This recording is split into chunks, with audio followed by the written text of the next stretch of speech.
Councillor Morley, please.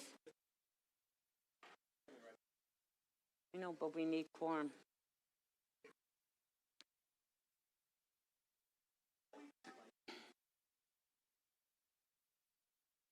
No, I did.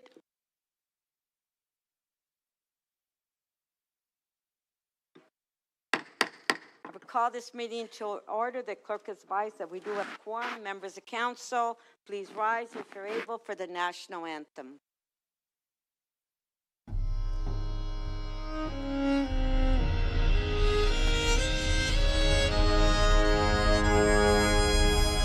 Oh, Canada, our home and native land, true patriot love, and all of us command.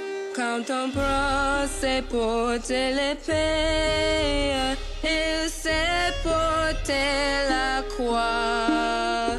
Dans l'histoire est une épopée des plus brillants exploits. Au Canada, Gichiguanash, Nani Bueda Miguetewenda.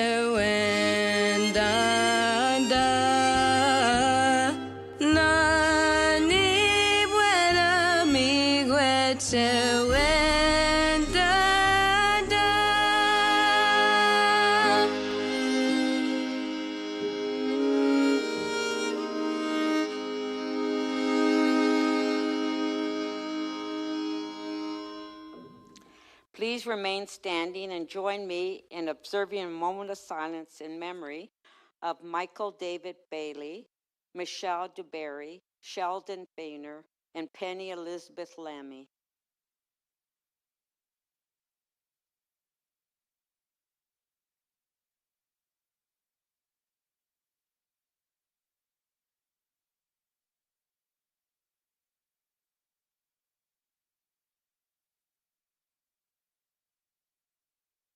Thank you.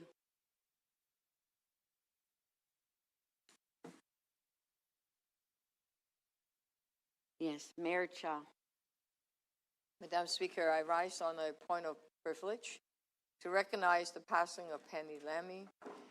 Penny's daughter, Bridget and Laura Bardot, and dear friend Kathy Crow are here with us today. For decades, Penny Lammy was an advocate for social justice.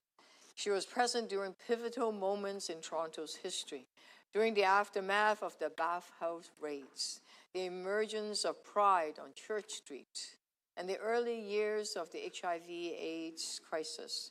She was instrumental in helping to expand programs and services at the 519 that better reflect and serve the diversity of the community. Ms. Lammy will be remembered as someone who dedicated her life to building a more compassionate, inclusive, and equitable Toronto. On behalf of the members of Toronto City Council, I want to express our sincere sympathy to Penny's family and loved ones and the many, many people whose life she's touched. And while I'm on my feet, Madam Speaker, I want to take a moment to mention that we have bagels in the back for councillors. The targeted attacks on two Jewish-owned Kiva's bagel bar location this weekend were vile and unacceptable. We all have a responsibility to stand against hate. This council and I, as mayor, will always stand with Toronto's Jewish community against anti-Semitism. Councillor Matlow and I brought bagels and lox from Kiva this morning to show our support. And I know every member of council shared in this support, and because we know how delicious they are. Please enjoy. Thank you, Mayor. Councillor Chernis Lynn. Thank you. I rise on a point of privilege to speak to the passing of Sheldon Boehner. And It is, I think, a reflection to speak about him, having just heard from the mayor. Sheldon was an exceptional member of Toronto. He was born in 1930 in Poland, and he was the sole survivor of his immediate family. He lost his 2 siblings and his parents in the Holocaust, and he managed to escape the Nazis as a very young preteen, and spent those preteen years and his early teenage years hiding in the forest. And after the war, he eventually made his way to Toronto via South America and Brooklyn, New York. In Toronto, Sheldon found work in a textile shop. This is not an unusual story for many Jews in their history. But what was particularly interesting about Sheldon is he used his very acute sense of humor, his charming personality, and a very strong business sense to build that business and woo his wife. And together they really built that business. His wife was Beverly Fainer. And I would be remiss to not mention that Beverly Fainer is my mom's first cousin. So I actually have a tie to this family. So I want that out in the open. But I think it's important to speak about him because he is someone who came to Toronto after his government turned on him. That was his life experience, was one of losing his family to governments who turned on him. And yet he turned to Toronto and grew a business, grew a family, and really engaged in civic life in the best ways possible. And I think that's something that we can learn from. As I said, he founded a textile business, which many of you may know. It was called Designer Fabric. It was an institution in Parkdale. It had those great orange bags that you used to see people carrying around. They served Torontonians of all sorts for decades and decades and decades. People who love to sew, but also people in the film industry, in the creative industry, and in the design industry. And in the fashion industry, of course. And together with his family, they created a thriving business in Toronto. But on top of that, Sheldon was really an active and engaged citizen in the municipal affairs of Toronto. He sat on the Metropolitan Toronto Board of Police. He sat on the City of Toronto's film board, and he also sat on the Parkdale BIA. So he really turned to Toronto and engaged in that civic life. And I know Councillor Pasternak often talks about Jewish individuals in Toronto who built this city. Sheldon was a city builder.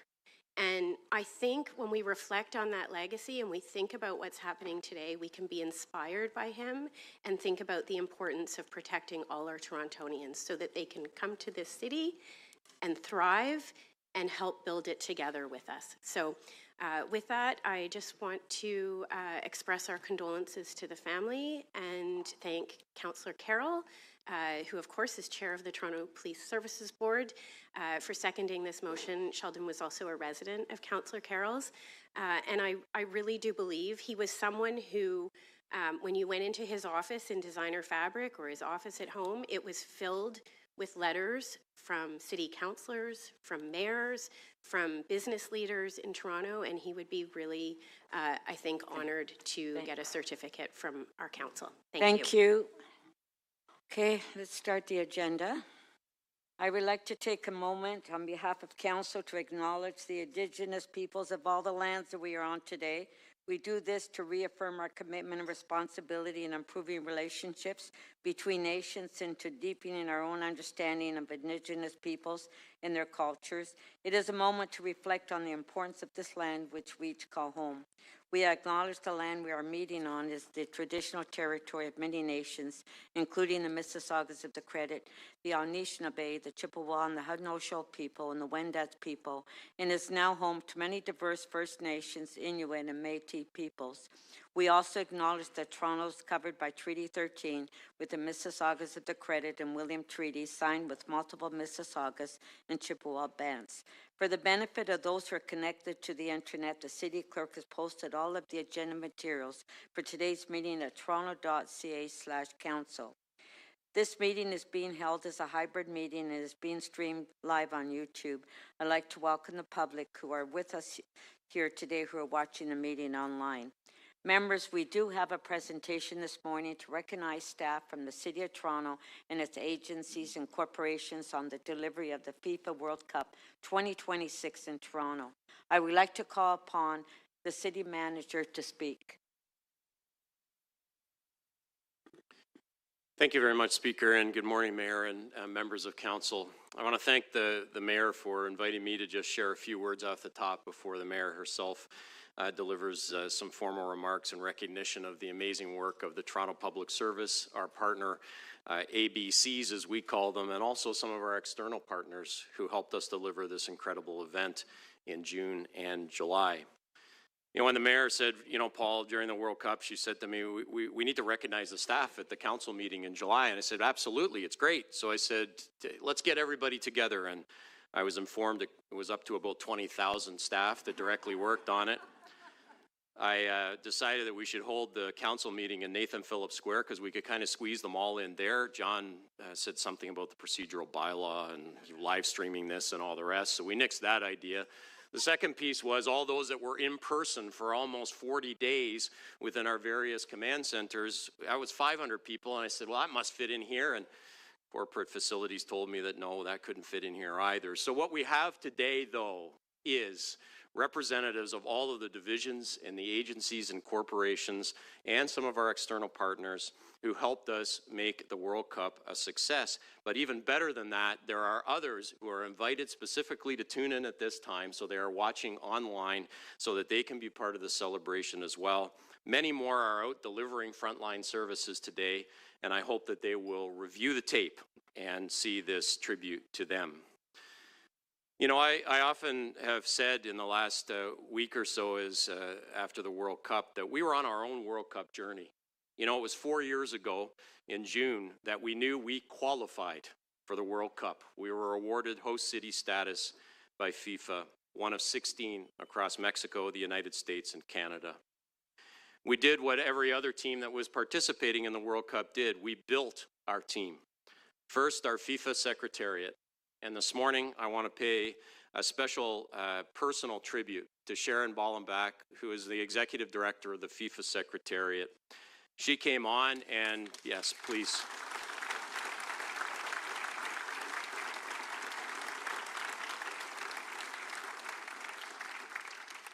She came on board. She said, you know, I'm ready for a new challenge in my life. She moved over from the Special Olympics. I'm not sure whether she regretted sometimes those words, but she was certainly ready for a new challenge, and she delivered.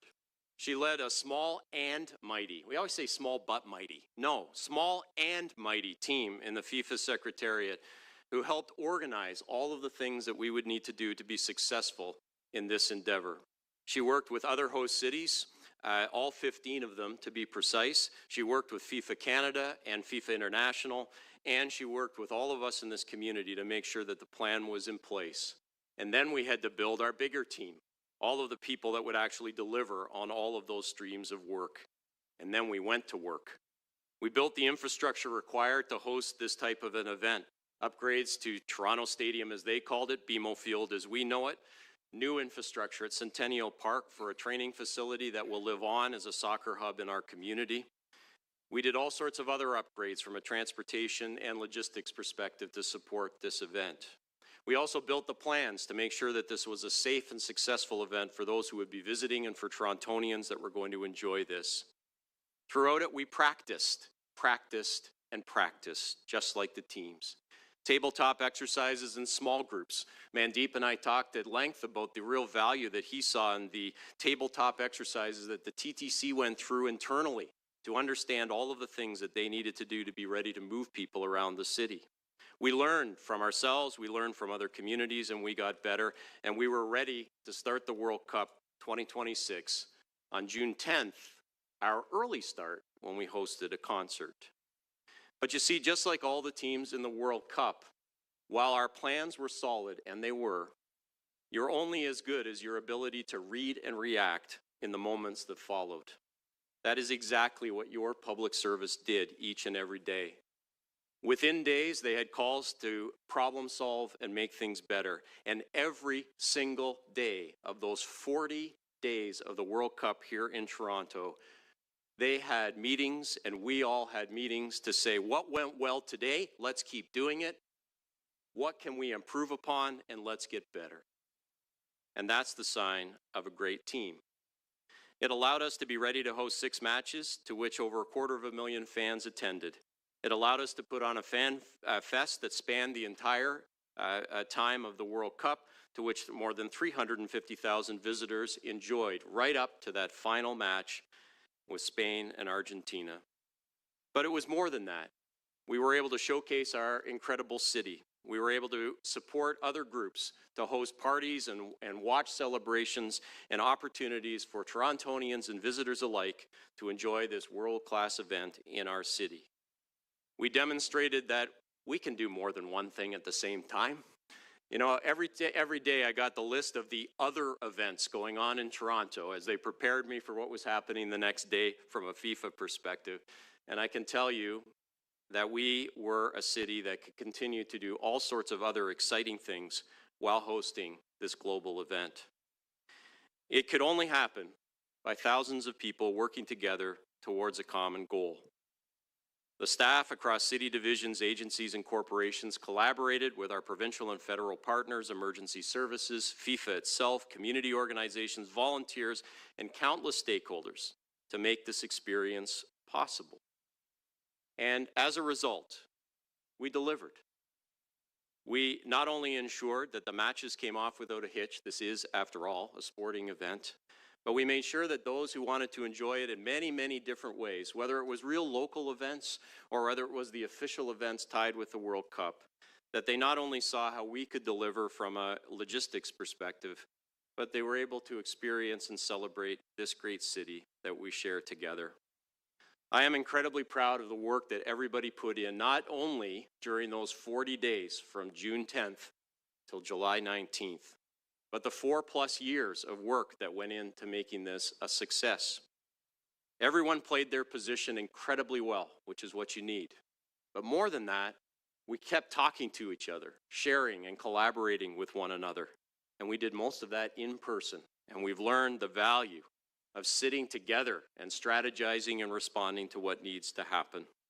There are so many stories, and I hope that you will talk to our various divisions over time and the people that helped deliver this and listen to the stories. Some are hilariously funny, but the things that happened along the way. Some are a testament to just how impossible it is to understand everything that we'll have to deal with. Who would have thought we would have seen some of the worst air quality in our history while we're also trying to put on major events in this community? But through it all, we hope we made you proud, because I know as your city manager, each and every day I was very proud. So I asked one more thing of this team when the World Cup started, because I knew this day would come. The World Cup would be over and we would want to celebrate all that we experienced. But you know what? The speaker won't allow me to have several hours to go through it day by day. So I drew on my sports experience. As many of you know, I'm a big fan of U.S. college basketball. At the end of the men's NCAA tournament every year, they have a summary song called One Shining Moment, where they, in 3 minutes, run through an entire tournament that took 3 weeks. So I said to Julia in our comms area, I said, you know what, we need our version of One Shining Moment for this event. And I said, and in typical City of Toronto fashion, we can't spend a single dollar. So I want to say an incredible word of thanks to Julia to taking this on top of everything else that we did. We accredited over 500 media outlets, everything from local media to big international media to the media that we all work with each and every day. We responded to so many inquiries from the media during the World Cup. I can't even imagine how busy they were. And on top of it, they had produced the video that I'm going to show you in just 1 second. Her team had assigned Kay Ma and Howard Sato to do this work. What you're going to see is the result of our folks in communications, not a firm, not somebody at TSN that threw us a bone. This is the work of, again, your public service. So in 3 minutes, let's relive not only some of the iconic moments of the World Cup 2026 in Toronto, but the incredible work of your public service. I'm honored to be their city manager, and I just want to say publicly thank you to all of the people who are here in the room and those who are watching online and those that I'll get to thank over the coming weeks. Thank you for everything you did. You made us successful, and I appreciate it very much. Now let's watch the video. Congratulations to everybody, to the organizers, to everybody who's involved in football, in the soccer, in the city. The welcoming that we had was incredible. So congratulations to everybody. I think it's a shame that there are no more games here in Toronto because we really enjoyed it. I thought it was an incredible spectacle for football.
Experience, so we're just so happy to be here. It means everything. The support, the turnout is absolutely amazing. Thank you, Toronto, for giving us this opportunity, and we're just excited for the result. No matter what it is, we're happy to be here. We're happy to be involved.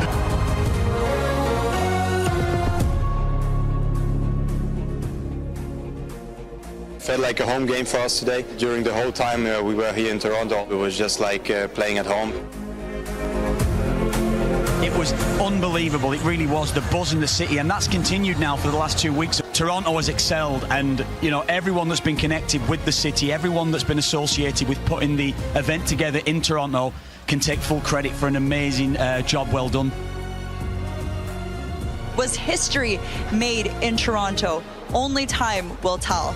But what a historic World Cup this has been for Toronto.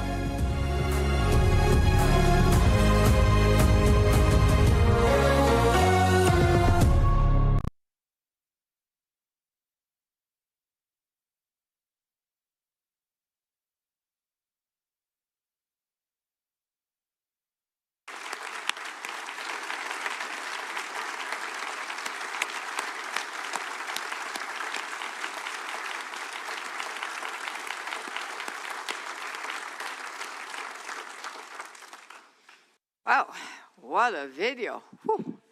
Yeah, brought all of us right back to the biggest party Toronto has ever celebrated. And from start to finish, this tournament had Toronto buzzing. The energy at the Toronto Stadium. Streets filled with Canada jerseys for our historic run to the round of 16. Can you believe that? Yes. And a city that fell in love right alongside them. Yes. Every corner of Toronto taken over by fan matches, celebrations, watch parties. My gosh, every street. Actually, the city showed the world who we are. And we will always remember this summer. And every bit of that was thanks to the countless workers and city staff who made it happen. An extraordinary effort behind the scene. For years, city employees and in the council and online You can't fit 500 people here, City Manager? Come on. Have been planning, preparing, problem solving to get Toronto ready for this moment. And when the world arrived at our doorsteps, you delivered. To every member of the FIFA World Cup 2026, Toronto Secretariat, City Division, agencies, corporations, every first responder, transit operator, public health officials, communications team members, parks and solid waste workers, events staff member, thank you. I want to also mention a person.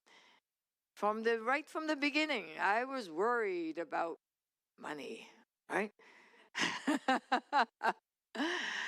I have appointed your former budget chief.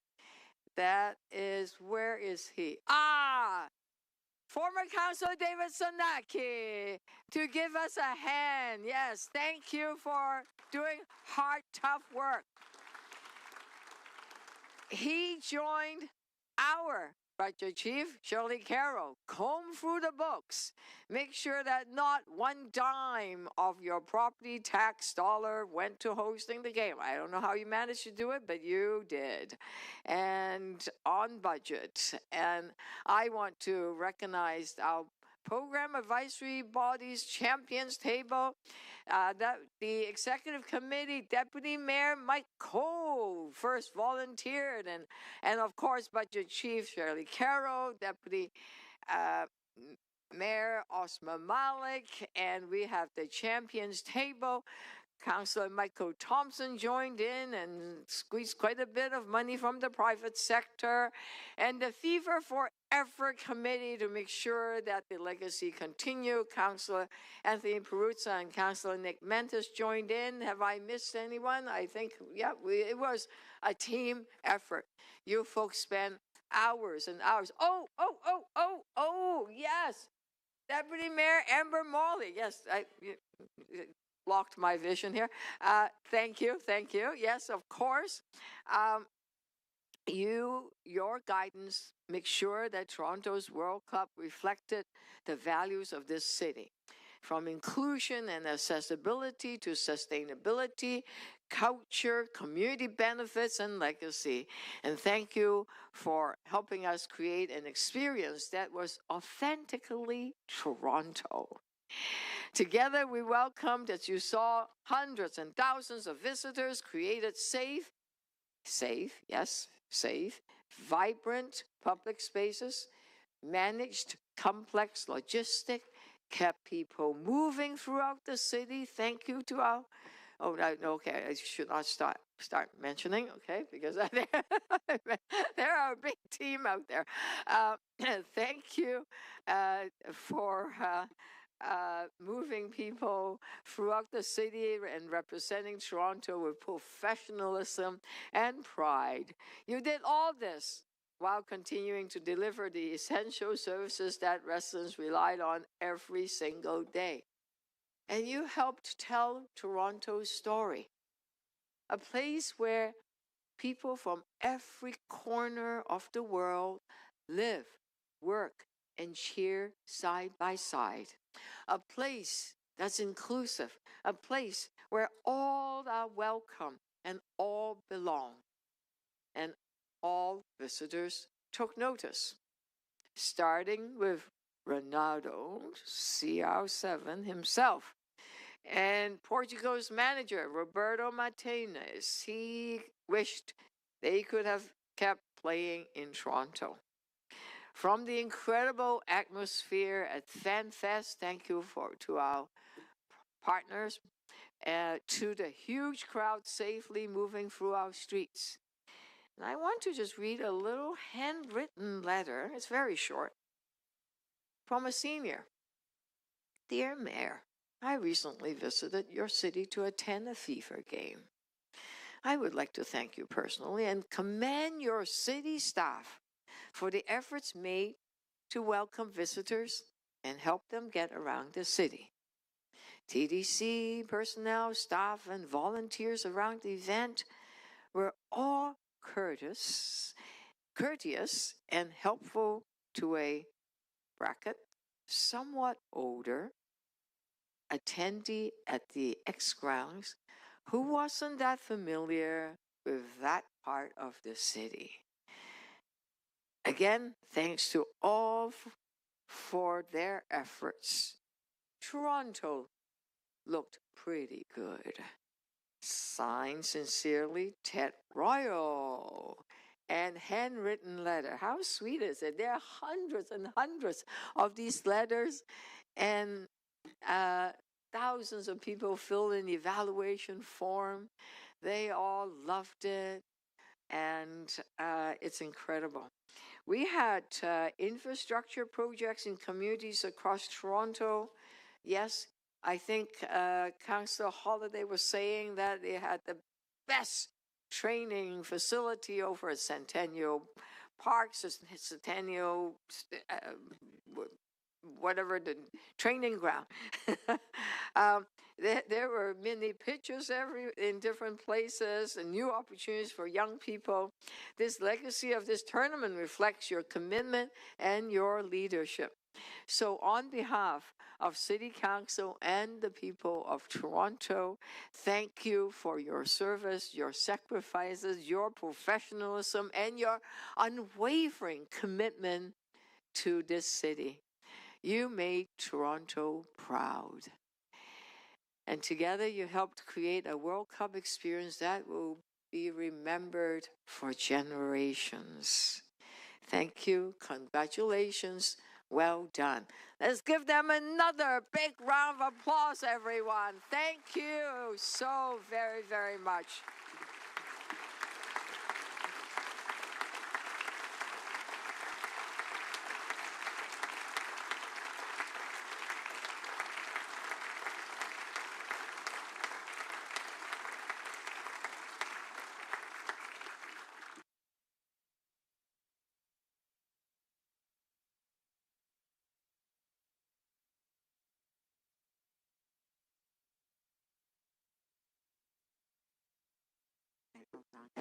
Councillor Thompson. Thank you very much, Madam Speaker, and good morning, everyone. Speaker, I wanted to rise just to say a few things. Having been involved with this from the start, I want to simply say what an amazing job of leadership the mayor has offered this great city. Having come in during the process where it had been started prior to your taking over as the leader of this city, I know the conversations that we've had with former Budget Chief David Sagnacki, and I want to also thank David for all the hours and times that we've spent addressing some of the very points, Mayor, that you have actually brought forward, which was we were never going to spend a dollar over the $380 million. You were very clear on that. I'd also wanted to simply say, and the reason why I'm standing is because so many people and so many emails, so many phone calls had been made to us with respect to the fact that this was going to be a colossal failure on the part of this city. We were going to embarrass ourselves to the world. You were steadfast that that was not going to happen. And I think it's really important for people to understand, because most people don't understand sort of the inner workings of an amazing event like this on the world stage. You understood it. You gave us the task, along with the city manager, as well as Sharon Ballenbach, because so much grief had been offered to all of us as part of us staging this event. And so while we celebrate here today, I just want to remind everybody that when we take on the risk of putting on an event of this nature, I understand that it's important to question. I understand that it's important to examine all the details. I understand the monetary piece, because as much as people will say the money is not the issue, money is always the issue. The task of also putting forward those mini pitches in our community. I was in Councillor Ainsley's ward, Mayor, and you were there, where the mini pitch was put in place. You saw the energy from those young people in terms of the benefits. So people will ask, what will be the legacy that will come from these games? There are many legacies to be realized. There are many economic development benefits to be realized. And I simply want to remind everybody, when we take on a task of this nature, it's not one person. It's a team effort, as the city manager has stated. But leadership does matter, and we basically saw strong leadership from the mayor. And Mayor, I simply wanted just to rise today to thank you for your confidence in the whole team. Thank you for the confidence in a process that you didn't start, you inherited, and there was just major concern as to the potential possibility of a strong possibility of failure. What we have here is a strong success for a great city. Thank you for your leadership. Thank you, Speaker. Thank you. Oh, okay.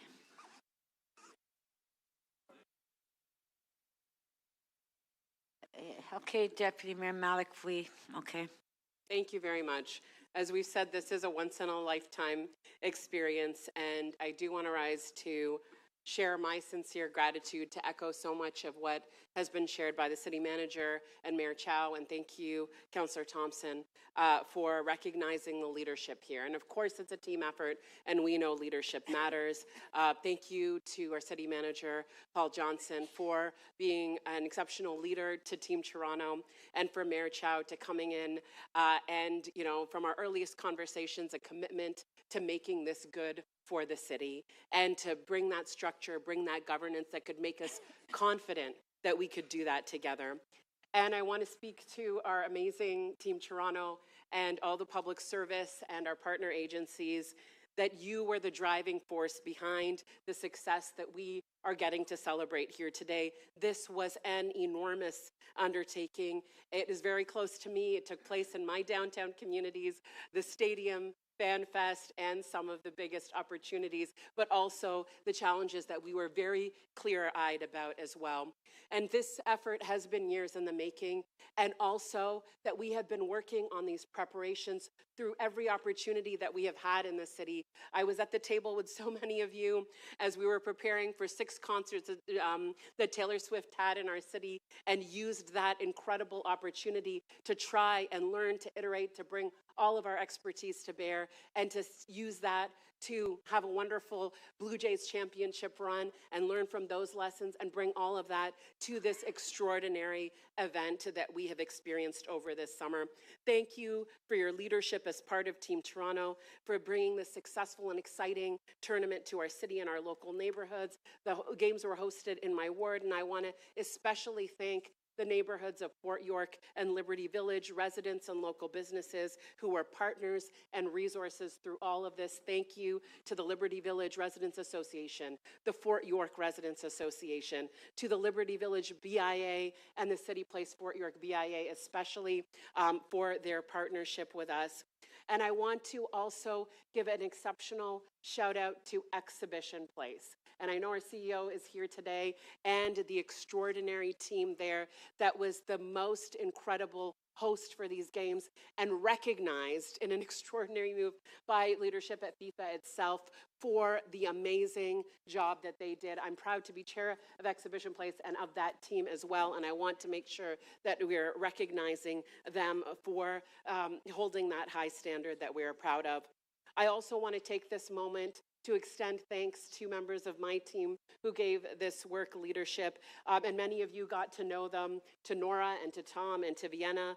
Thank you for your dedicated efforts in making this a success. Together, you all gave our communities reliable forums for information and feedback, implemented those dedicated neighborhood preparations with traffic, transit planning, enhanced cleaning, crowd management, security, dedicated 311 responses, and communications that we could count on. We celebrated our communities through an exceptional grants program that brought people together in every single neighborhood in Toronto, including mine. And of course, here at Nathan Phillips Square and at the extraordinary Fan Fest, I got to see our teams firsthand, making that such an exceptional experience. And I want to thank you all for your expertise, for your time, for your effort, for your heart, for your love of this city and the love of this game and the love of what we could do together. You made our city shine on the world stage, welcoming and safe and vibrant. And I want you to know that that is greatly appreciated by all of us. Thank you all for making us so proud.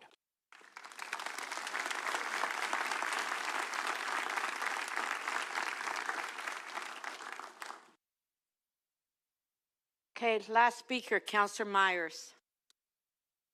Thank you, Speaker. I'm just rising just to echo a lot of the comments from Deputy Mayor Malik and specifically to call out the amazing work done by the TTC. Our over 18,000 employees showed what we can do when transit is given priority in this city. Breakdowns were minimal. Visitors had an amazing experience. We had over 600 TTC employees volunteer to help visitors, customers, to make sure that people could get to the games on time. And, you know, I was joking, but it was true. I had 0 interview requests during FIFA, which meant everything was going right. So that's just what a success these games were. And on behalf of the City of Toronto, I just want to say we are so proud of our transit system and just seeing the work that they did, the professionalism, the excellence that they took to their job, and making our city and our transit system proud. Thank you. Thank you. Okay, I believe that we've thanked everyone. So let's continue with the agenda. May I have a motion to confirm the minutes? Moved by Councillor Thompson.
Members of council, if you can please take your seats. Yeah.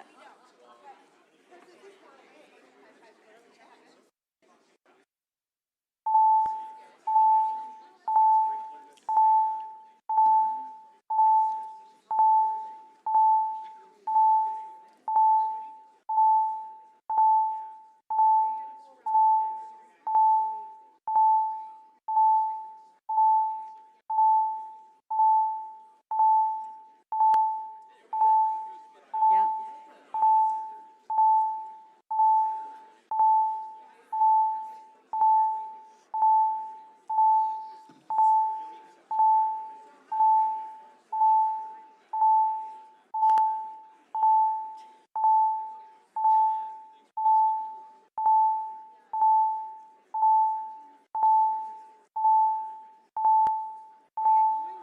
Okay, members of council, we'll start the meeting over. Councillor Thompson, may I have a motion to confirm the minutes? Thank you, Speaker. My system is not working, so if staff could put the matter on the screen. It's on the screen above you. No, up there. I don't see it up there. Oh, it's here now, Speaker. I see it. Thank you. That Council confirms the minutes of Council from the regular meeting held on June 24, 25th, 2026, in the form supplied to members. Thank you. Thank you. All those in favor? Opposed, if any, carried. Members, there is an administrative inquiry under Council's procedure. City Council can receive an administrative inquiry for information referred to a council committee. We have administrative inquiry 43.1 from Councillor Cheng regarding Indigenous Women and Children's Shelter, 68 Shepherd Avenue West.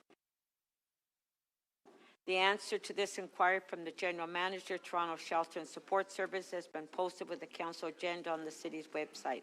May I have a motion to receive the inquiry and answer for information? Councillor Cheng. Yes, I move receipt. Okay.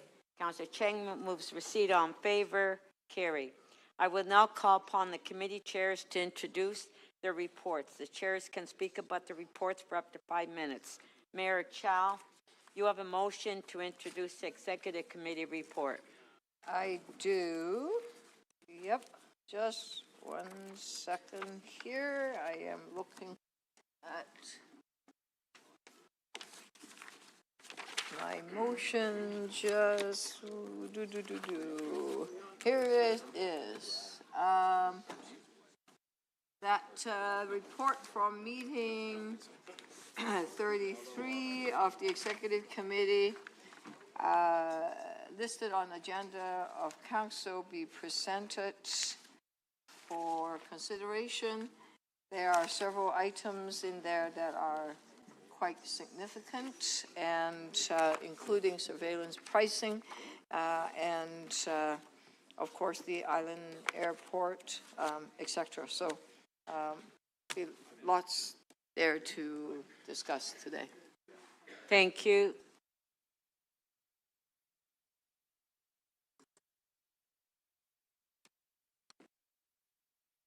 Councillor Holliday, you have a motion to introduce the Audit Committee report. Thank you. Good morning, Madam Speaker. That the report from meeting 13 of the Audit Committee listed on the agenda of Council be presented for consideration. Members, there are 14 Audit Committee items on this agenda.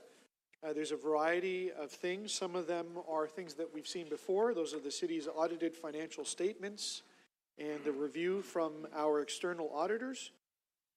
There's also the Auditor General's follow-up on outstanding recommendations. And as a reminder, that shows us good work done by the public service to respond to the auditor's findings.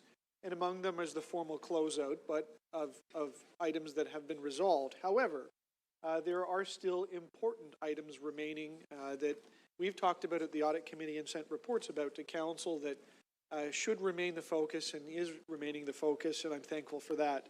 There are 2 subject matter audits that is related to solid waste management services and on the city's administrative penalty system for parking and red light camera violations.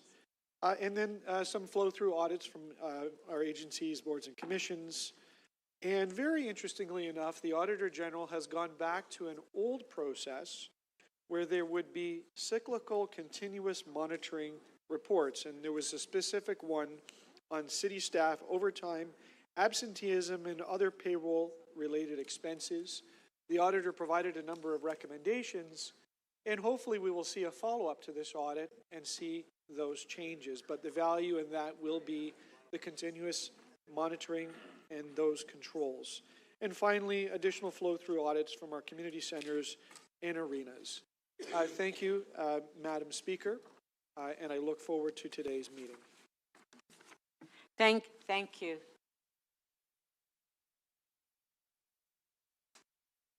Councillor Moyes, you have a motion to introduce the Board of Health report.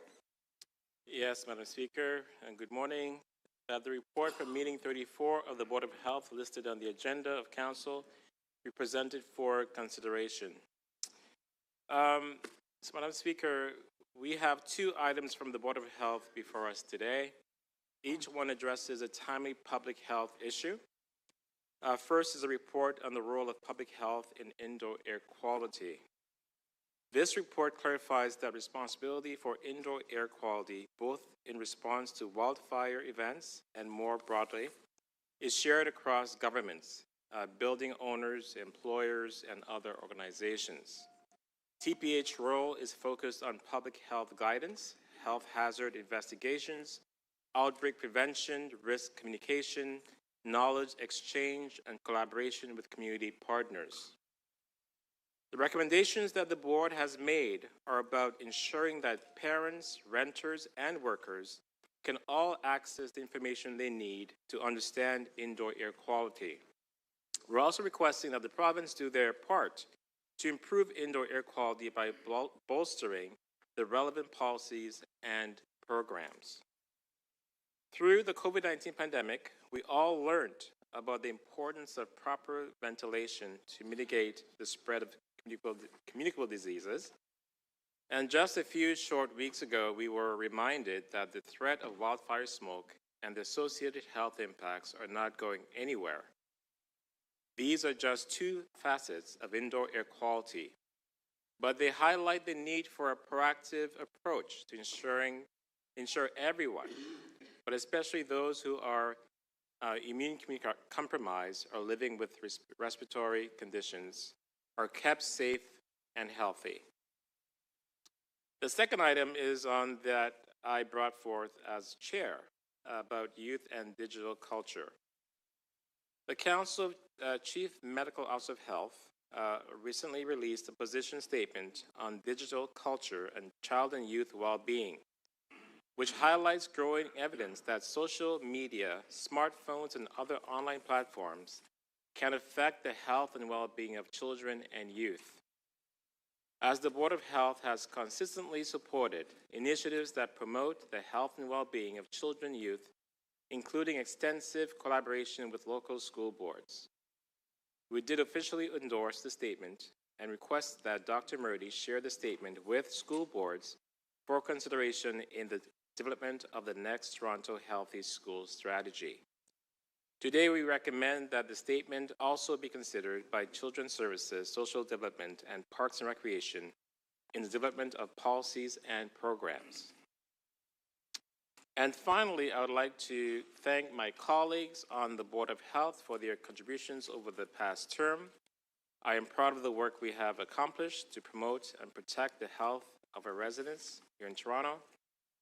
And it would be not be possible without your diligence and thoughtfulness. I also want to thank, of course, our frontline public health workers, the administration, for all the work that you do. You're all heroes here in Toronto. And of course, to the clerk's office who supported me at the Board of Health over the last 4 years. It does take a village after all. So again, thank you, Madam Speaker. Thank you. At this time, Councillor Moyes, would you like to introduce the Toronto Community Health and Youth Outreach Program? Yes, absolutely. We have the students in the council chambers. That sounds like a plan to me, Madam Speaker. We are joined today by Philip August from Toronto Community Housing and Community Development Team, who is here today with 30 youth participating in the TCHC Outreach Kids program and 6 TCHC frontline staff from neighborhoods across the city, including Toronto Centre. So please join me in welcoming them.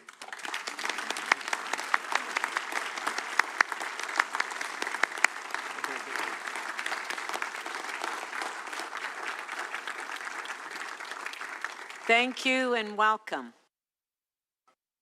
Councillor Cheng, you have a motion to introduce the Civic Appointments Committee report.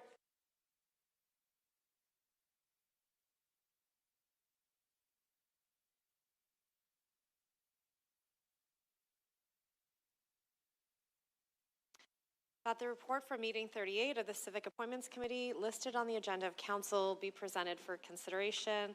I too want to thank my fellow committee members. I call Civic Appointments an act of treasure hunting because we get to meet the treasures of our city, people who want to contribute, who have a dream and a passion.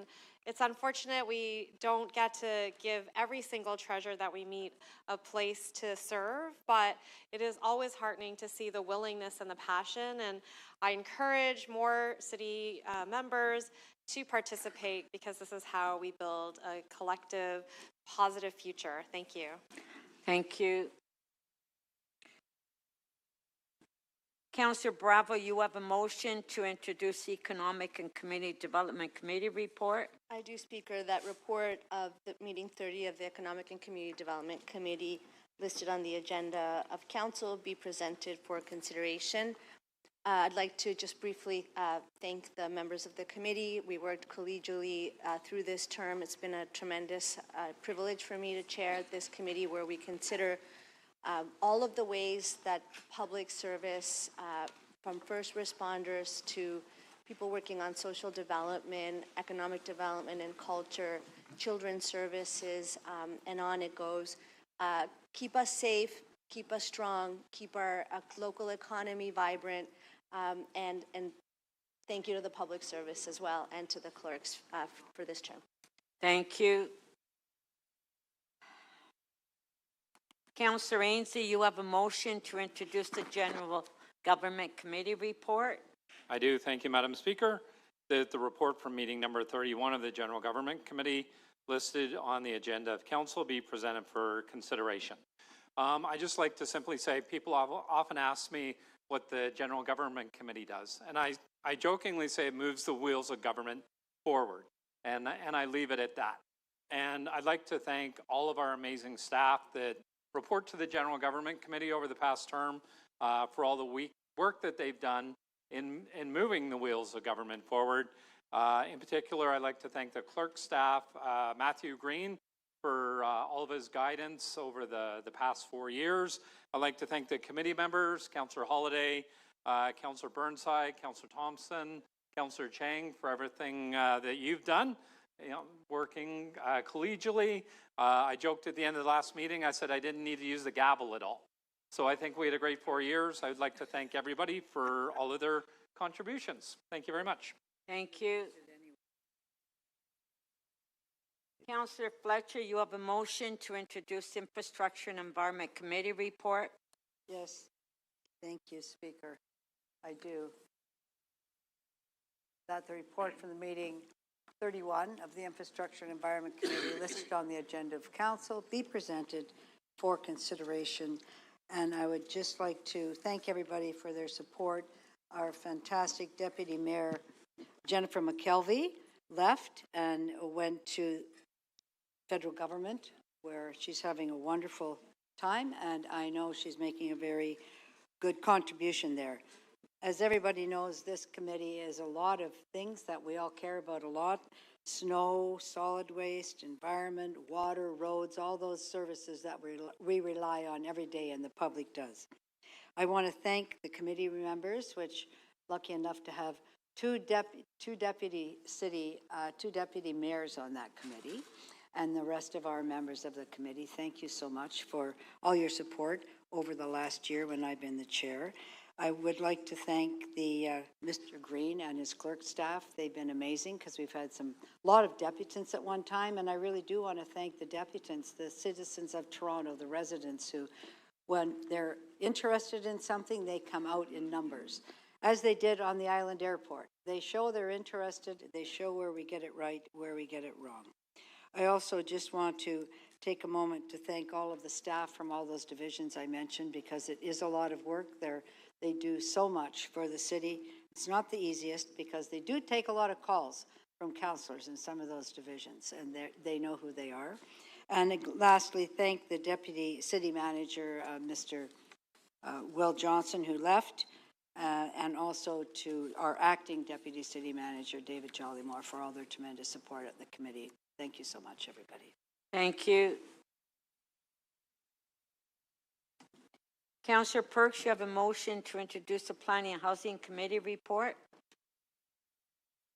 Yes, Speaker. I would like to move that the report from meeting 32 of the Planning and Housing Committee listed on the agenda of Council be presented for consideration.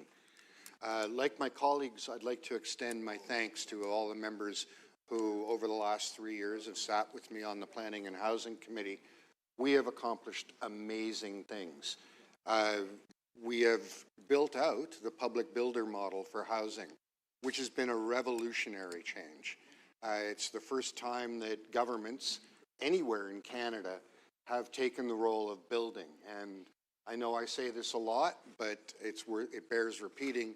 The City of Toronto is now the largest developer in Canada, and that's developing affordable, inclusive, and fair housing. And it's just been remarkable, thanks to all of you who shared that journey. I also wanted to acknowledge the committee administrator from Clerks, Nancy Martins. Nancy, as the saying goes, all the successes are yours and all the errors were mine. And to Mr. Sharma and the entire public service team that supported the work at Planning and Housing, thank you all. You've been an inspiration and you've truly made a difference in the lives of Torontonians. Thank you. Councillor Holiday, you have a motion to introduce the Etobicoke York Community Council report. Thank you, Speaker. That the report from meeting 33 of the Etobicoke York Community Council listed on the agenda of Council be presented for consideration. I will also thank everyone, members of this council that sat on the Etobicoke York Community Council. We got a lot of work done there, very, very important work. But none of that would be possible without the support of the Toronto Public Service staff and, of course, Nancy Martins, the clerk, and her team, because they keep the committee moving. And very, very importantly, to all of the local residents that came out to talk about issues that are really, really important to them. And there's no other place like the Community Council where we deal with situations one-on-one with things that affect people's lives every day.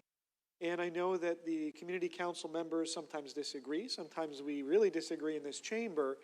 But there's always an effort at Community Council to try to improve life for citizens of the city and deal with their concerns at the most local and democratic level. And for that, I would like to express my appreciation for the opportunity to serve on that and the appreciation of everybody that contributed to the committee's success. Thank you. Thank you. Councillor Pasternak, you have a motion to introduce the North York Community Council report. Yes, thank you, Madam Speaker. That the report from meeting 34 of North York Community Council listed on the agenda of Council be presented for consideration. And certainly we had a very busy day at North York Community Council. I do recall when I put my name forward to be chair, my slogan was "Done by noon." Well, with 100 items on the agenda and 11 hours of meeting, that campaign promise was not achievable.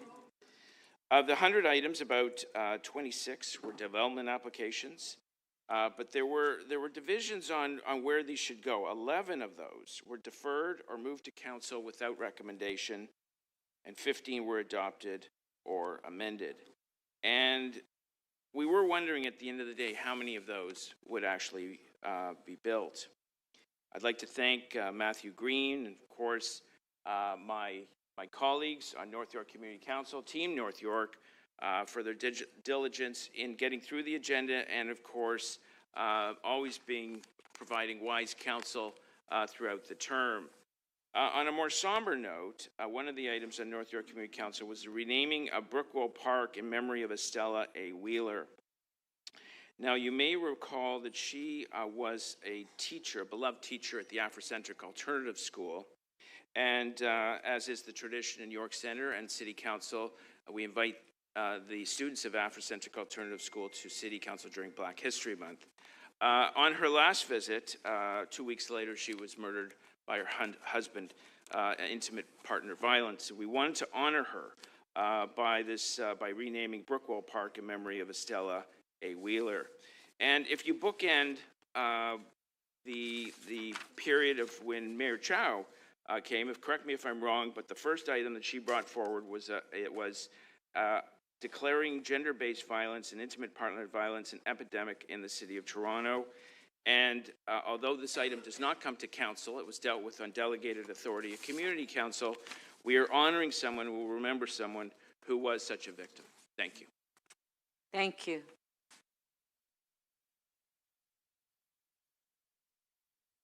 Councillor Ains, do you have a motion to introduce the Scarborough Community Council report? Good morning again, Madam Speaker. That the report from meeting 33 of the Scarborough Community Council listed on the agenda of council be presented for consideration. Thank you very much. Thank you. Councillor Moyes, you have a motion to introduce the Toronto and East York Community Council report? I do, Madam Speaker. Just wait for it to come up. I think my system's broken. That the report from meeting 34 of the Toronto and East York Community Council listed on the agenda of council be presented for consideration. Just want to say quickly, Madam Speaker, that thank you to all the committee members over the last 3 years as chair of Toronto East York Community Council. And of course, shout out to Catherine, who's been with me for the last 3 years as the clerk, helping me shepherd all of the agenda items along with her team. The last meeting, we had apparently a record-breaking amount of items, over 260 items. It took us 2 days to get through it, but we did. So again, you know, it's been an honor to serve as chair, and thank you for all those who helped me on this committee. Thank you. May I have a motion to introduce the new business and business previously requested from city officials? Pardon? From city officials, moved by Councillor Carroll. Could you read the motion?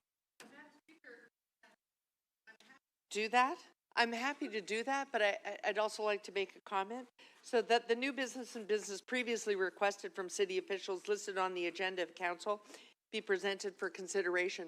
And if you'll indulge me for 1 second, there is one other committee. People have been paying tribute to their members, and so their members who take part in this. And so I'm actually going to use this moment. I'm so grateful that you asked me to rise. There's a committee that is extra. Some might say, as the young people call it, it's a lot. And I'm referring, of course, to the Budget Committee. We don't present in every month of council, but these are councillors who do sit on the standing committees you've already heard of, do sit on agencies and boards and commissions, and then they take on one extra task, and that is to do those 2x2 reviews every year, and to help me so much, help finance and senior financial planner and her staff so much every year to present a budget that we can advise to the mayor. Ultimately, the mayor presents the budget to city council. That's why you don't hear us getting the opportunity to rise here. But that advice we provide, we hope, has been helpful over the last 3 years. So I just want to shout out those members, and they are my vice chair, Gord Perks, Lily Chang, Chris Moyes, Amber Morley, Jamal Myers, and of course, before she was elected, member Jennifer McKelvey. Thank you all so much. It really was extra. Thank you. All those in favor of the motions, please raise your hands. Opposed, if any, carried. At this time, are there any declarations of interest? Please indicate the item number and the nature of the interest, and remember that you must also file a written declaration of your interest for the city clerk. Councillor Sachs? Yes, thank you. I have a conflict on, an interest, thank you, on CC 43.30 2 Whitney Avenue, application to erect a structure in the North Rosedale Heritage Conservation District. And this is the third time this matter has come to council, but on this occasion, I have an interest because I'm being personally sued by the applicant. Thank you. Mayor Chow. On item TE 34, 17, it is the Chinatown Toronto Planning Initiative. I have an interest. It's the final report. As the nature of my interest is that my home is within the district covered by the Chinatown Tomorrow Planning Initiative. One other one is TE 3421, 191, 199 College Street and 7476 Henry Street, official plan and zoning bylaw. I have an interest because I live near the site, and that is the subject of this official plan and zoning bylaw amendment. Okay, thank you. At this time, I will call for petitions. Are there any petitions? Oh, Councillor Perks? Speaker, on a point of order, a member of Councillor Candeval has said publicly that he is withdrawing from consideration of planning items in his ward. And I'm wondering if he's not here, and I don't know. I'm just wondering if he's ever filed a declaration of interest with this council. Well, we'll have the clerk comment on it later, okay? Thank you. Hmm? Yeah. Here, oh, okay. Councillor Cole. Yes, thank you, Madam Chair. I have an interest in MM 43.22, the Toronto Transit Commission Infrastructure Capacity and Development motion. I declare an interest because my son Josh works for the TTC, and I so declare. Thank you. Thank you. Okay, at this time, are there any petitions? Sorry, Councillor Pasternak, you informed me you do have a petition. Do you? Madam Speaker, the petition isn't quite ready. I'd like to do it tomorrow morning. Okay. Councillor Thompson. Thank you very much, Speaker. I can't get my name on the system, so I rise to inform you that I have a petition. Speaker, I have a petition on behalf of 135 residents in the vicinity of 989 AB Kennedy Road. The petition reads as follows. We, the undersigned residents, have concern about our community. There is a proposal for construction of a rental apartment at 898 AB Kennedy Road. It lists the postal code. Our community is concerned about the potential impact in our residential neighborhood, including noise, traffic, lack of parking, safety, privacy, emergency services, such as life safety and density. I want to submit this petition on behalf of those residents to the clerk with respect to the concern. I'll just add, Speaker, that we are trying to work on the issue as it relates to parking in many of these areas where we are responding to a very complex challenge and problem in the city in terms of creating more places and spaces for people to live. I now submit this to the clerk. Thank you, Speaker. Thank you. All those in favor of accepting the petitions, are in favor. Opposed, if any, carried. Thank you. Members, I will now review the order paper. Once the order paper has been approved by council, any change will need a 2/3 vote. The city clerk has posted today's order paper online with agenda item RM 43.7, review of the order paper. If council adopts any amendments to the order paper, it will also be posted with this item. We have 3 deferred items before us today. Items TE 3115 and TE 3116 deferred at the April and June meeting of City Council. And Council Item DM 43.1 deferred at the June meeting of City Council. The mayor has designated item MM 4390, stop the province's land grab, give Toronto Island and Parkland back to Toronto by Mayor Olivia Chow, second by Deputy Mayor Osman Malik, as their first key matter and first item of business this morning, subject to council's vote to waive notice and refer on the item. I'll ask the clerk to put the member motions on the screen. Notice of this motion has not been given. A 2/3 vote is required. A 2/3 vote is required to waive notice. This motion is subject to referral to the executive committee. A 2/3 vote is required to waive referral. This motion has been deemed urgent by the chair. All those in favor of waiving notice? Opposed, if any, carried. And on the referral, on waiving the referral, in favor, carried. Thank you. The mayor has designated item EX 33.33 headed making grocery prices fair as a second key matter and first item of business tomorrow. Members, with the mayor's consent, I would propose that the mayor's first key matter be considered together with item PH 32.7 Billy Bishop Airport proposed expansion. Response to council request for information on housing and transportation impacts as they both relate to Billy Bishop Airport. Mayor Chow, would you consent to the joining of these items? Okay, thank you. The note. Okay. I go.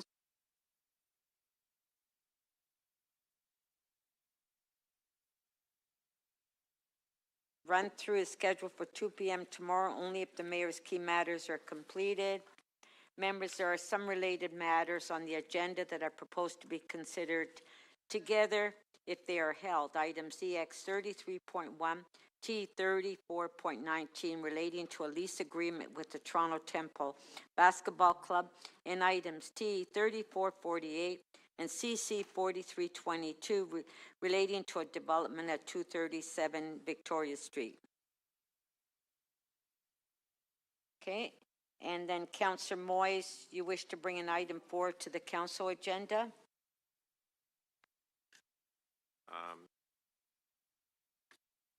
Yes.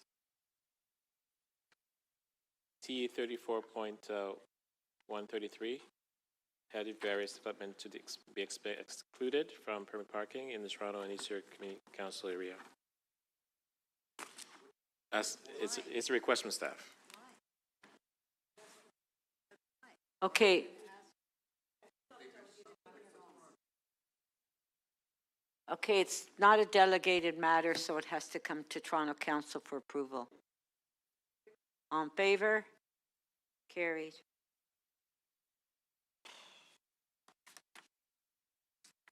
And these items will be brought forward and held in Councillor Moyes' name. The city clerk has noted the items that members wish to hold. I will now go through the items to take additional member holds, and I will review the order paper one section at a time. The clerk will open the speakers list in CMP, and you can place your name on the list. When I recognize you, state the item or items you wish to hold, and I will go through the agenda one section at a time. Okay, we'll start with the deferred items. Councillor Bradford. Thanks, Madam Speaker. Yes. We've updated with clerks. We're going to hold that and work on a motion. Thank you. Yes, this is for T 3115 and T 3116. So you submitted the motion to the clerk, Councillor Bradford? We're working on that right now. Oh, so hold it down then. Okay. If you can. Right. Thanks, Madam Speaker. Okay. Okay. Any on the other deferred items? Anything? No. Executive Committee. Councillor Thompson. I'd like to hold DM 43.1, which is the Ombudsman Toronto report. no refunds for discount TTC tickets and tokens. Okay. Thank you. Thank you. Councillor Holiday? Thank you, Madam Speaker. You called executive committee, so. Yeah, I'm just that's- going to executive now. So executive, what would you like to Yes, hold? EX 33.28, advancing more supportive housing to address homelessness and create pathways to long-term housing stability. Thank you. Any more on executive?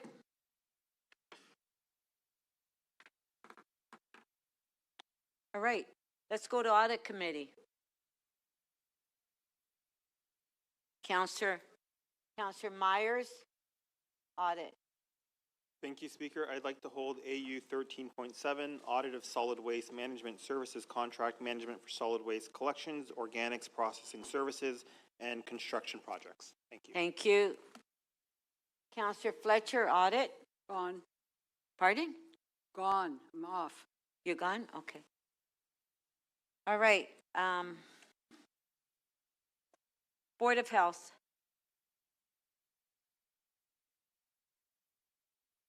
Okay.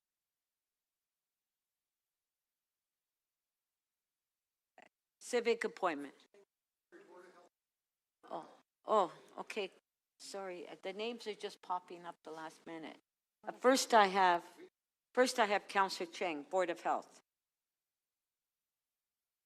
Oh, I just wanted to speak to it. Some residents have asked me to speak to the item, so I just want to. Okay, we're doing holds, Yeah, Councillor I'd Cheng. like to hold HL 34.4, public health role and indoor air quality.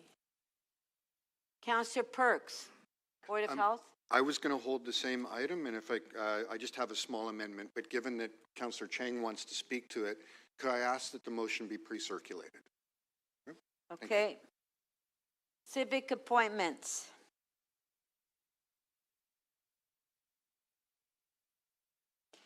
Economic and Community Development Committee. Councillor Thompson. Yes, thank you, Speaker. I'd like to hold EC 30.1, Toronto Fire Services and 2025 Annual Report. Thank you.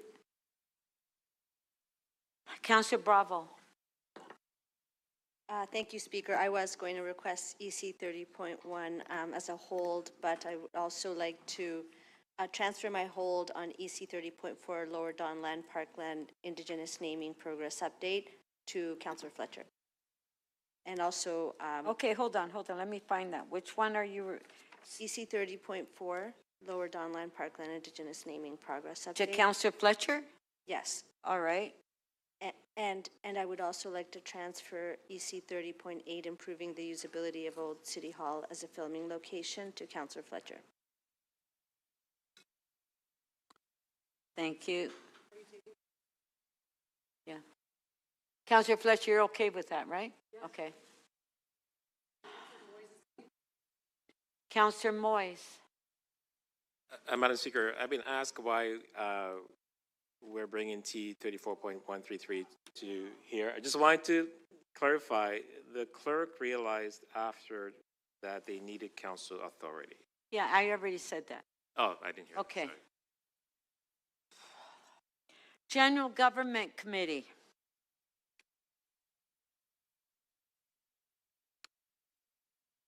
Infrastructure and Environment Committee.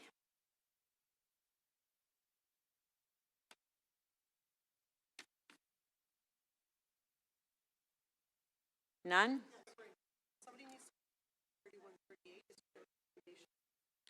Okay. Councillor Ainsley, would you hold GG 3138 because it's here without a recommendation? I can do that. Okay. Thank you. Okay, infrastructure? Nothing. Planning and housing? The whole agenda's been held. Councillor Sachs? Yeah, sorry, for infrastructure and environment, I held number 2. Here it is. Amendments to the policy for accepting potentially contaminated lands to be conveyed to the city under the Planning Act. I've worked with staff and I'm prepared to release it. Okay, Councillor Sachs is releasing IE 31.2. On favor, carried. Thank you. Okay, planning and housing? No. All right. Pardon?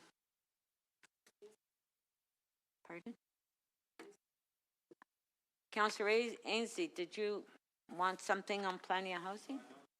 Pardon? Sorry, Madam Speaker, on GG 31.38, I can move the supplementary report with the recommendations. Okay, so on GG 3138, Councillor Ainsley is moving the supplementary report. Yeah, we'll put it up on the screen.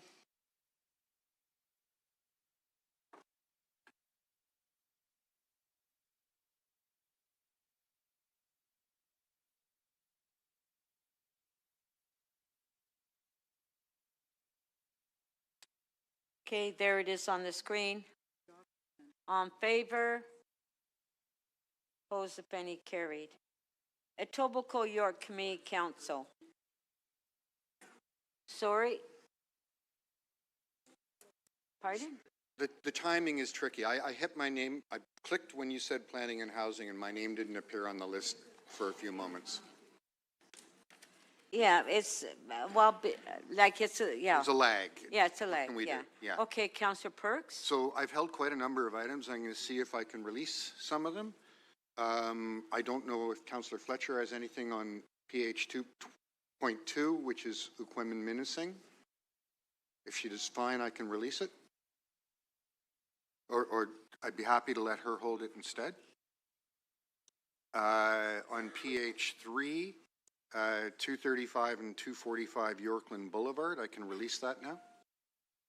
Okay, so Councillor Perks is releasing, no, on two, Councillor Fletcher is holding.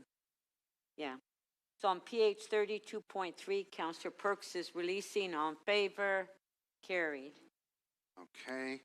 1 second, I'm just checking something. Got a lot of paper in front of me today. On PH 4, the Toronto Builds 78 Springhurst and 1 and 3 Close Avenue, which is the Dunhouse Phase 2. I can release that.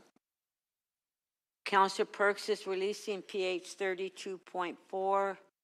On favor, carried.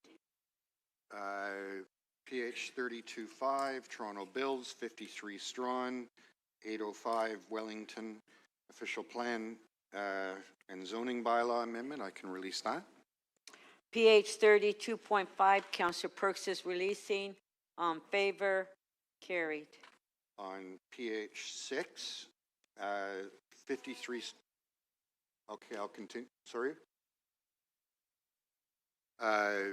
53 Strawn Avenue, alterations to a designated heritage property. I can release that. Okay, Councillor Perks is releasing PH 32.6. On favor, carried. PH 32.8, site plan application fee review. I can release that. Okay, PH 32.8. On favor, carried. And finally, PH 32.9, Lawrence Heights Revitalization Phases 2 and 3. With enormous thanks to staff, I can release that as well. Okay, on PH 32.9, on favor, carried. Thank you, Speaker. Okay, thank you. Okay, we'll go to Etobicoke now. Okay, I'll hold EY 33.6. I do have an amendment that staff drafted up.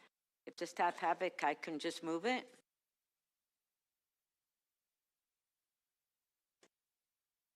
EY 33.6. Can I move it?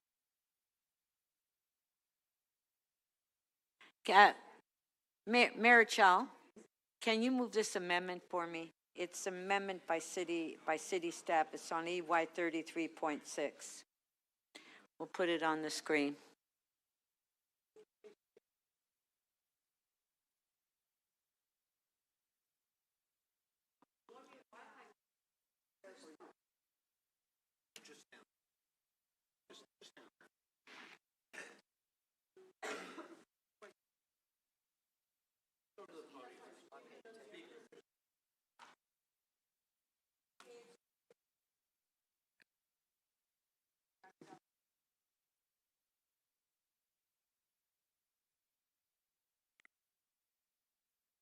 Okay? Go ahead. Yep. All in favor of the amendment? Okay, thank you. Item as amended. Thank you. What happened to What happened? Nothing, nothing. It's just that I can't move anything sitting here. I know.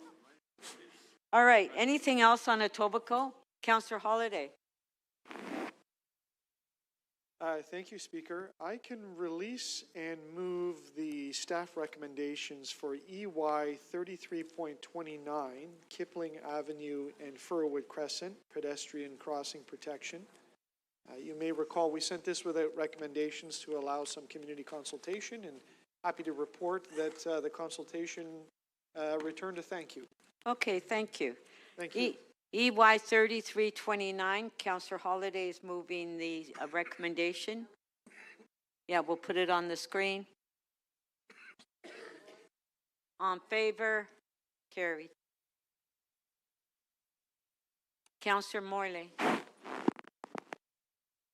Speaker, and good morning, everyone. I do have a quick amendment on EY 33.3. If I could move that, I believe it can be a quick item.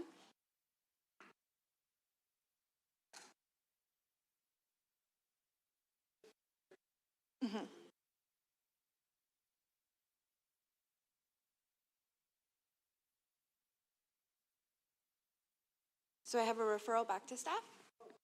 We don't have that? No, they don't have Okay, that. I'll continue to hold. Sorry, Madam Speaker. You have to have the motion to refer. Councillor Thompson, Etobicoke? No, actually, Scarborough, thank you. Oh, okay. My preference. No disrespect to Etobicoke. but Okay. Scarborough. I just want. Okay, we're not at Scarborough yet. No, we're just doing Etobicoke and then we're going to North York. North York. North York, Councillor Chang. Thank you, Madam Speaker. I'd like to hold NY 34.16, 765 Steeles Avenue West. And I have a second one. Okay, when hold you're on. ready. Yep, 3416, it's here without a recommendation. that's right. I'm working on that. Okay, And then NY 34.27, 15 to 25 Points Avenue, official plan amendment. That also was without Rex, so you're holding it? holding it. Okay, And then the one after that, they're NY 34.28, 15 to 25 Points Avenue rental housing demolition. I was told I cannot move this one until the one previous is done, so I'm just going to hold it. okay, thank you. And that's it. Thank you.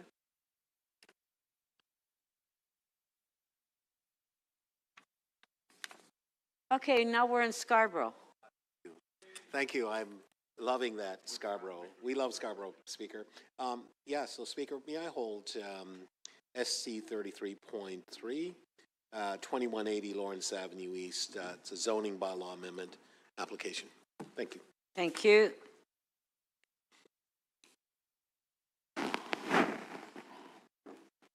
Councillor Shand. Thank you, Madam Speaker. I would like to hold SC 33.38, Morris Road operational closure at Highway 2A Military Trail. Thank you. Councillor Perks. Thank you, Speaker. Item SC 33.12, which is 60 Guildwood Parkway, is here without recommendations. I'd like to move the staff recommendations. Councillor Ainsley held the item down. Oh, okay. Yeah. I'll release it to Councillor Perks? Yeah, and then I'll just Okay. move the staff recommendations on a Okay. recorded vote. Okay, so on SC 3312, Councillor Perks Paul is, just wants to vote. Councillor Perks is moving the staff recommendation and is asking for a recorded vote. Councillor Ainsley gave it to Councillor Perks. Recorded vote on the staff recommendation.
The motion carries. The vote is 23-2. Thank you. Okay, we'll now go to Toronto and East York Community Council.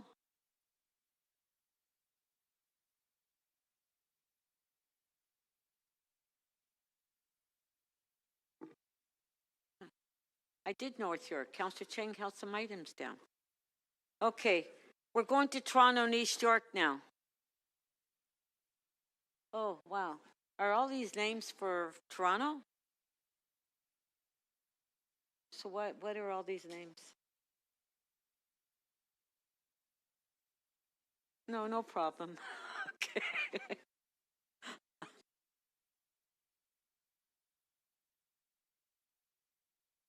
So this list is, okay. Councillor Matlow, Toronto and East York. Thank you, Madam Speaker. I can hold, but I have an amendment that I can quickly move now to T34. But does the staff have your amendment? Yes.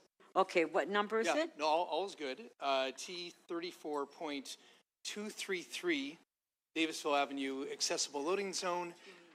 This is a motion that I worked on with staff to enable servicing of our new aquatic center to allow it to open.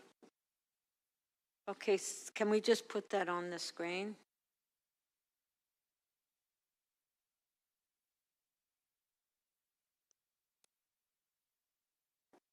Okay. Just let me just find it on the list. There's so many. T34, 233. Okay, I have it, yeah.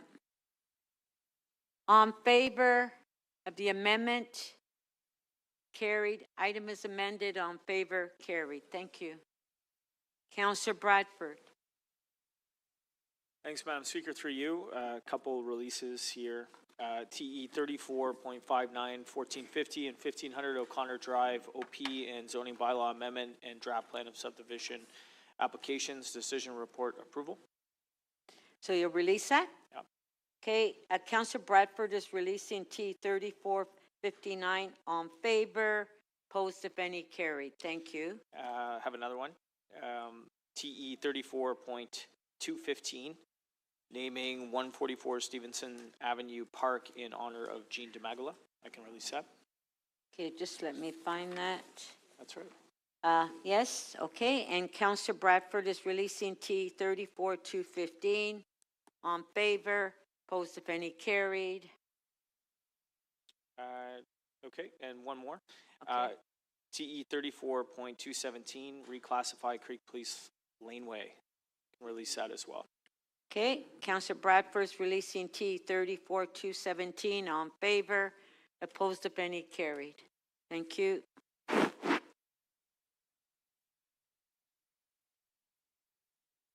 Deputy Mayor Malik.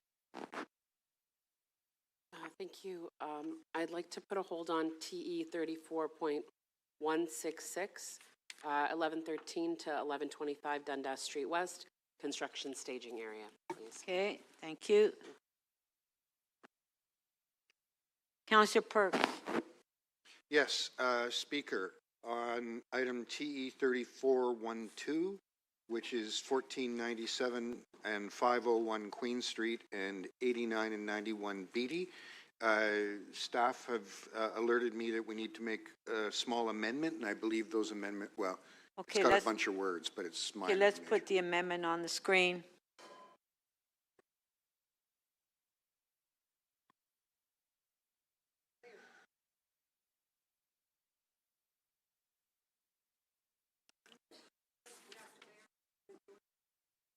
Okay, just a sec. Let me just find it.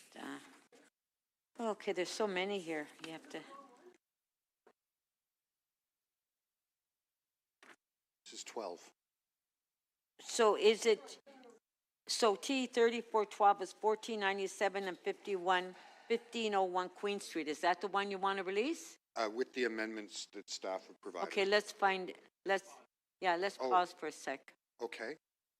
I can maybe do that one later in the meeting. Okay, just one sec, please.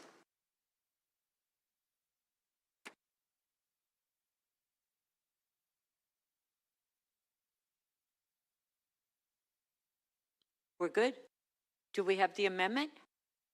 Okay, we'll put the amendment on the screen. There it is. By Councillor Perks. This is at 1497 and 1501 Queen Street. On favor? Oh, hold on. Okay, let's pause.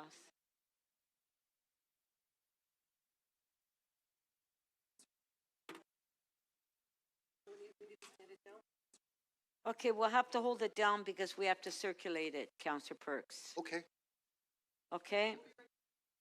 Okay. And can I just take this moment to acknowledge that this is probably the most difficult meeting that the clerks have ever had to run. So thank you for your patience with us.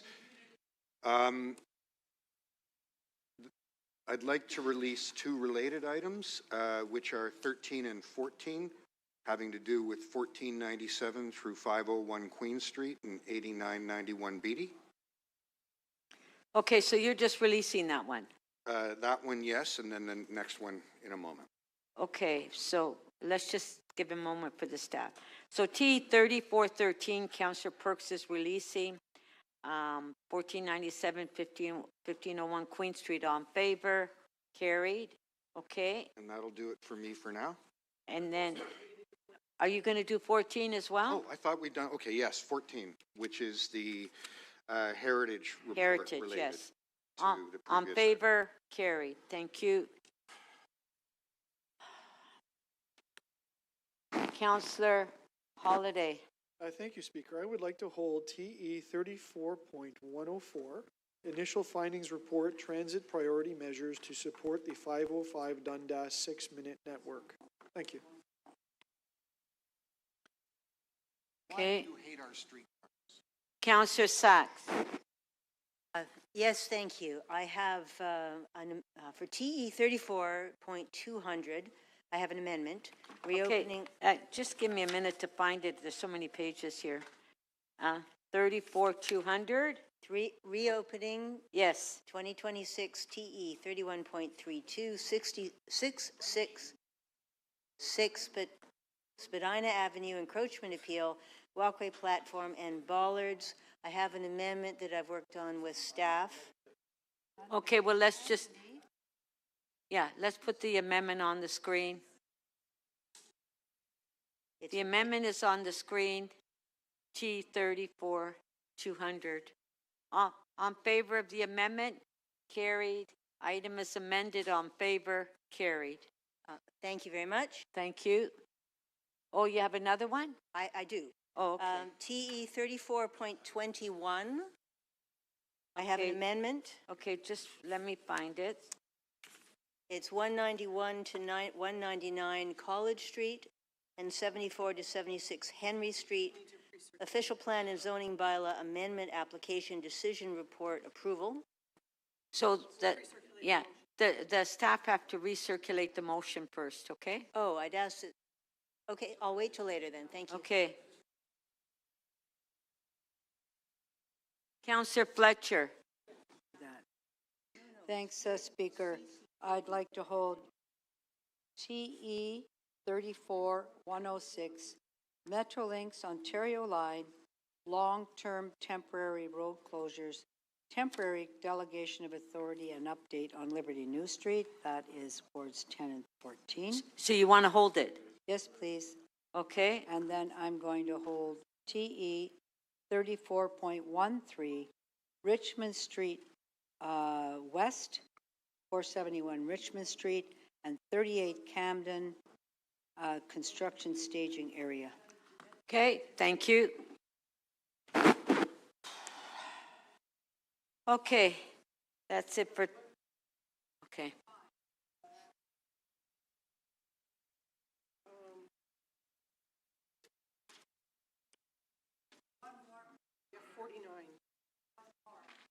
Okay, just one sec.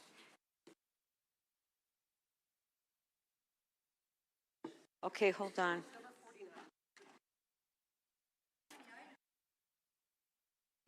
It's here without a recommendation, yes. Thank okay, you. You want to hold that one? Oh, yes, thank you. Yeah. But 49, under the B, 49. So you've also. 34.49, 65 Oquaman Street. Yeah, Thank so you. you've also, the one at Planning and Housing you're holding as well. Yeah, thank you. New business.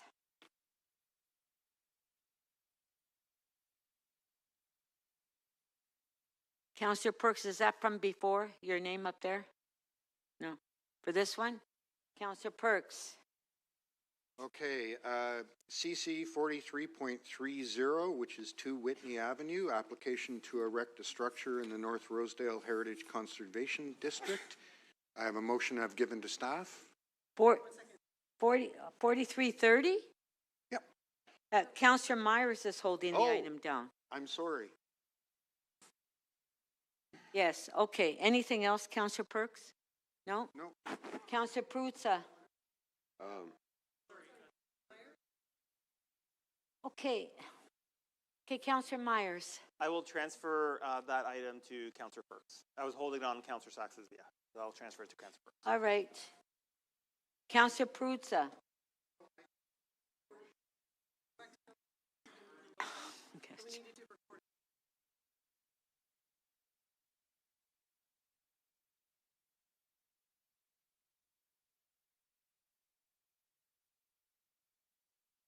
Since it's in your name, so you want to move an amendment. Excited. I'm very excited to move. Okay, just a sec. Councillor Bradford. I'm going to have questions. That's not going to be quick. Okay, so we'll continue to hold it. All right. Councillor Prutza. Yes, I'd like to hold CC 43.8, the ward-based maintenance team pilot. Response to council direction. Councillor Fletcher has held that item down.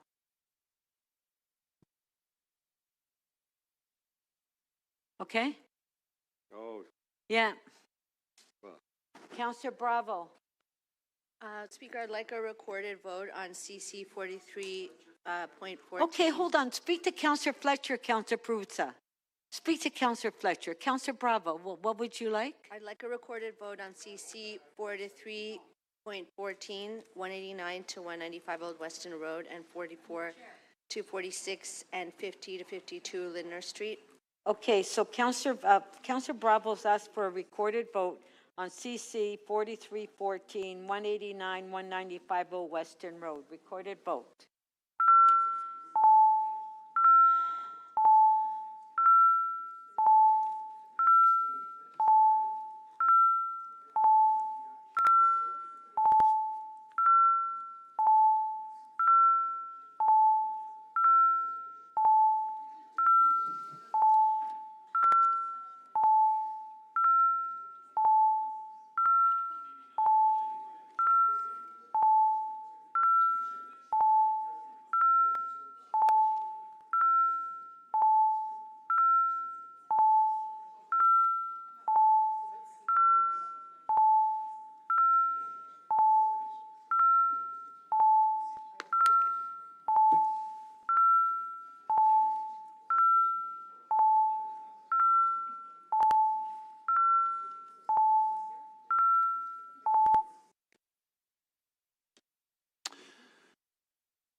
The item carries. The vote is 23 to 1.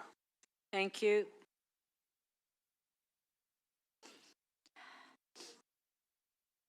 Can we go back?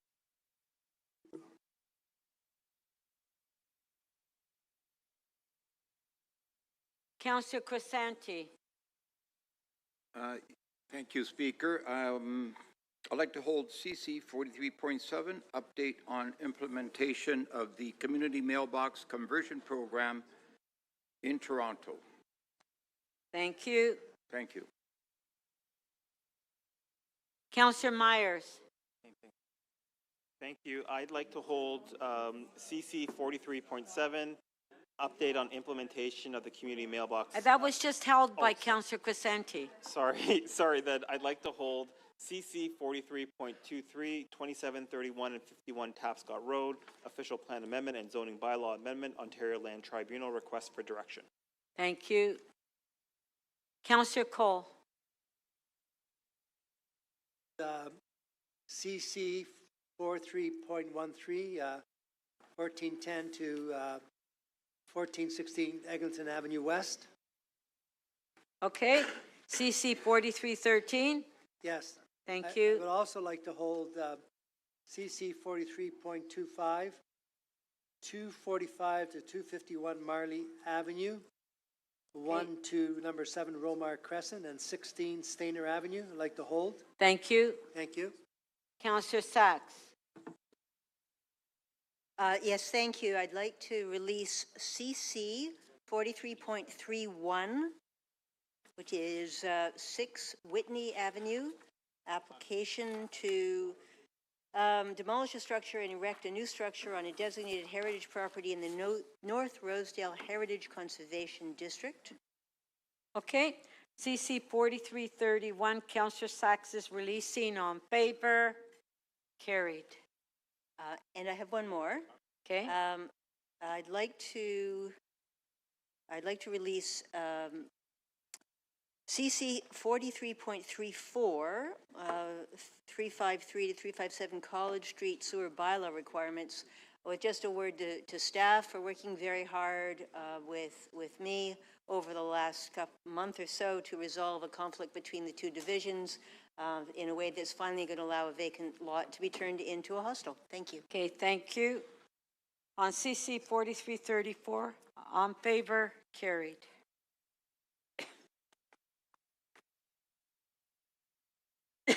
I will now consider requests to make items urgent and time specific.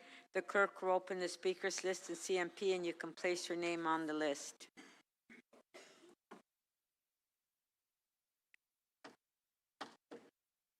All right, members, before we adopt, Councillor Thompson? Yes, Speaker.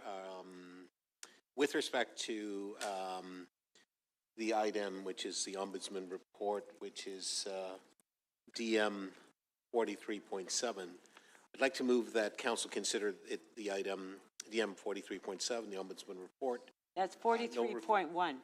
Sorry, .1. Well, I have two numbers here, 7 and 1, but 43.1, that's fine. No refunds for discount tickets and token. To be considered Thursday afternoon, after members' motion. Okay. Thank you. Yeah, on favor? Carried. Thank you, guys. Thank you. Members, before we adopt the order paper, we will conduct recorded votes on those items where members have declared an interest.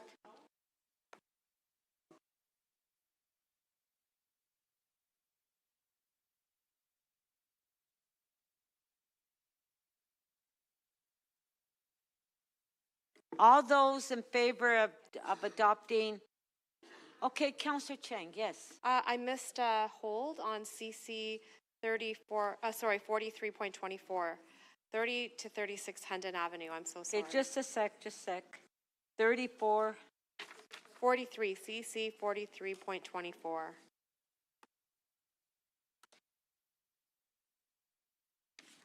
What's 30 to 36 Hendon. Okay, please repeat that number again. Sorry. CC 43.24.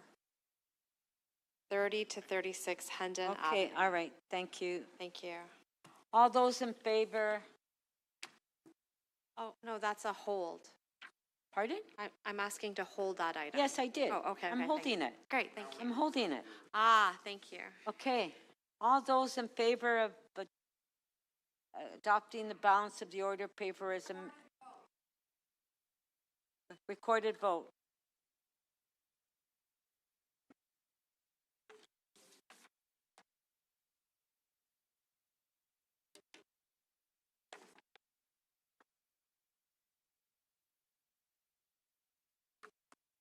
Yeah. No. Just stand by, members, for while we stage this vote.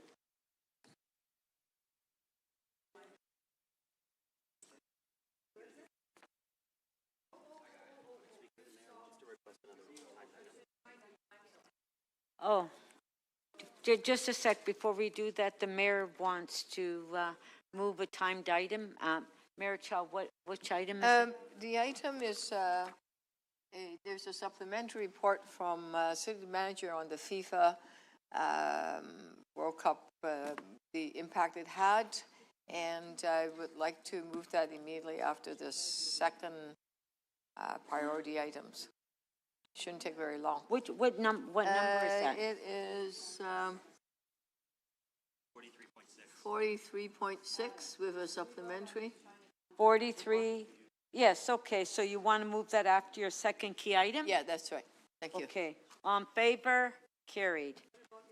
Okay, so we'll go back to a recorded vote on the balance of the order paper as amended. I have a conflict.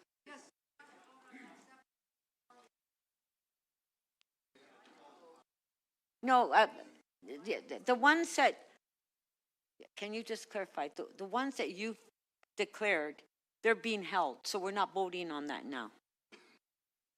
Any of the ones that declared a conflict, they've all been held. So right now we're doing the items that are held, not held as amended. And Councillor Fletcher, you've asked for a recorded vote. Pardon? Yes, recorded. Okay, let's have a recorded vote.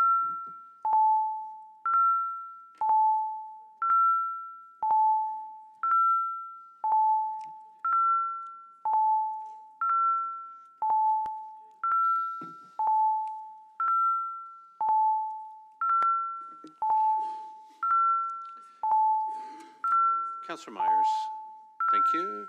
Councillor Perruzza, please. Councillor Crisanti, please.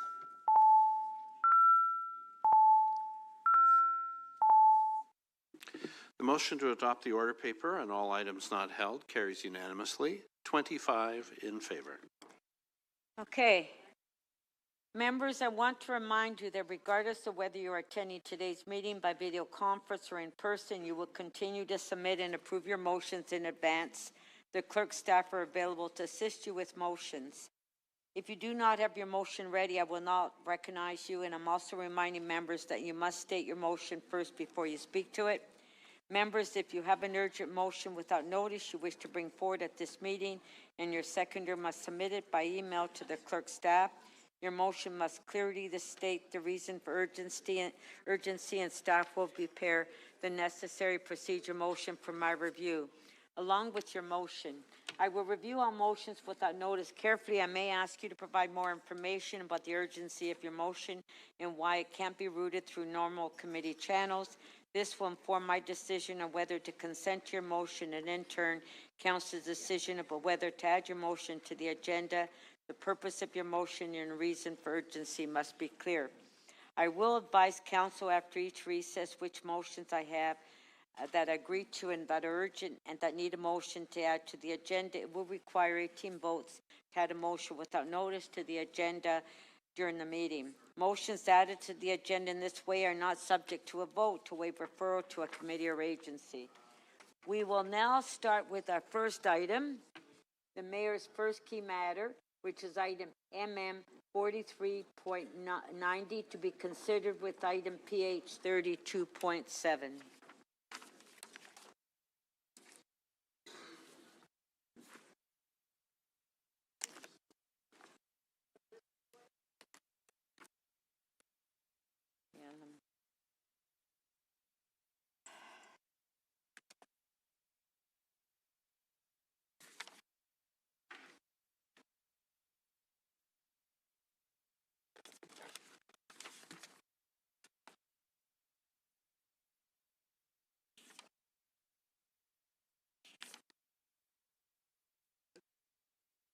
I'm just trying to find the item so I can get to the item.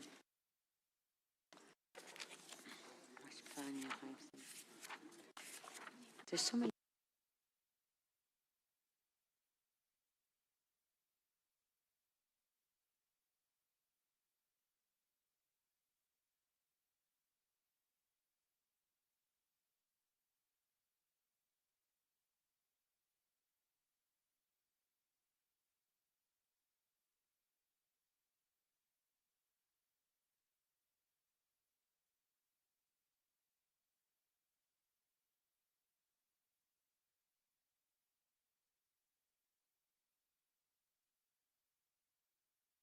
dealing with the both items, the planning and housing item, as well as the member's motion, that we move that forward. So we do have questions. Councillor Matlow. Thank you, Madam Speaker. My first question is to Jason Thorne, our Chief Planner. You were requested to look at all public records with regard to who finances Newport and who's the ownership of Newport. And I asked you for an undertaking to, rather than just do that, to just call them directly and ask them the question. Did you do that? And if so, what was the response? Yes, through you, Speaker, staff did follow through on that request at Planning Committee. So as the councillor noted, the supplementary report was based on staff's review of publicly available information. Committee asked us to reach out to Newport Aviation to invite them to provide any additional information or communication to council here today. We did write to them following Planning Committee and invited them to do that and advised them how they could go about providing a communication to council. There is no communication on the council agenda, so they haven't provided anything to council. But to you? I would note that they did provide a short email to staff. They did indicate a couple of things in that email, specifically that Infrastructure Investments Funds holds a majority interest in Newport, but not 100%, and that it's not registered in the Cayman Islands. There was not any documentation provided with that, so I can't confirm that. Infrastructure Investment Fund, is that JP Morgan? No, that is separate from JB Morgan. That is the ownership interest in Newport, and they have indicated that it's the majority interest, but not 100%. But again, we don't have any documentation along with that to confirm. Thank you. Question to Paul Johnson, if I may, to our city manager. Could you please outline the role and responsibilities of the City of Toronto's representative on the board of the Toronto Port Authority with respect to representing the positions of the city and city council, advocating for the city's interests, protecting the city's right to be meaningfully consulted, and sharing pertinent information?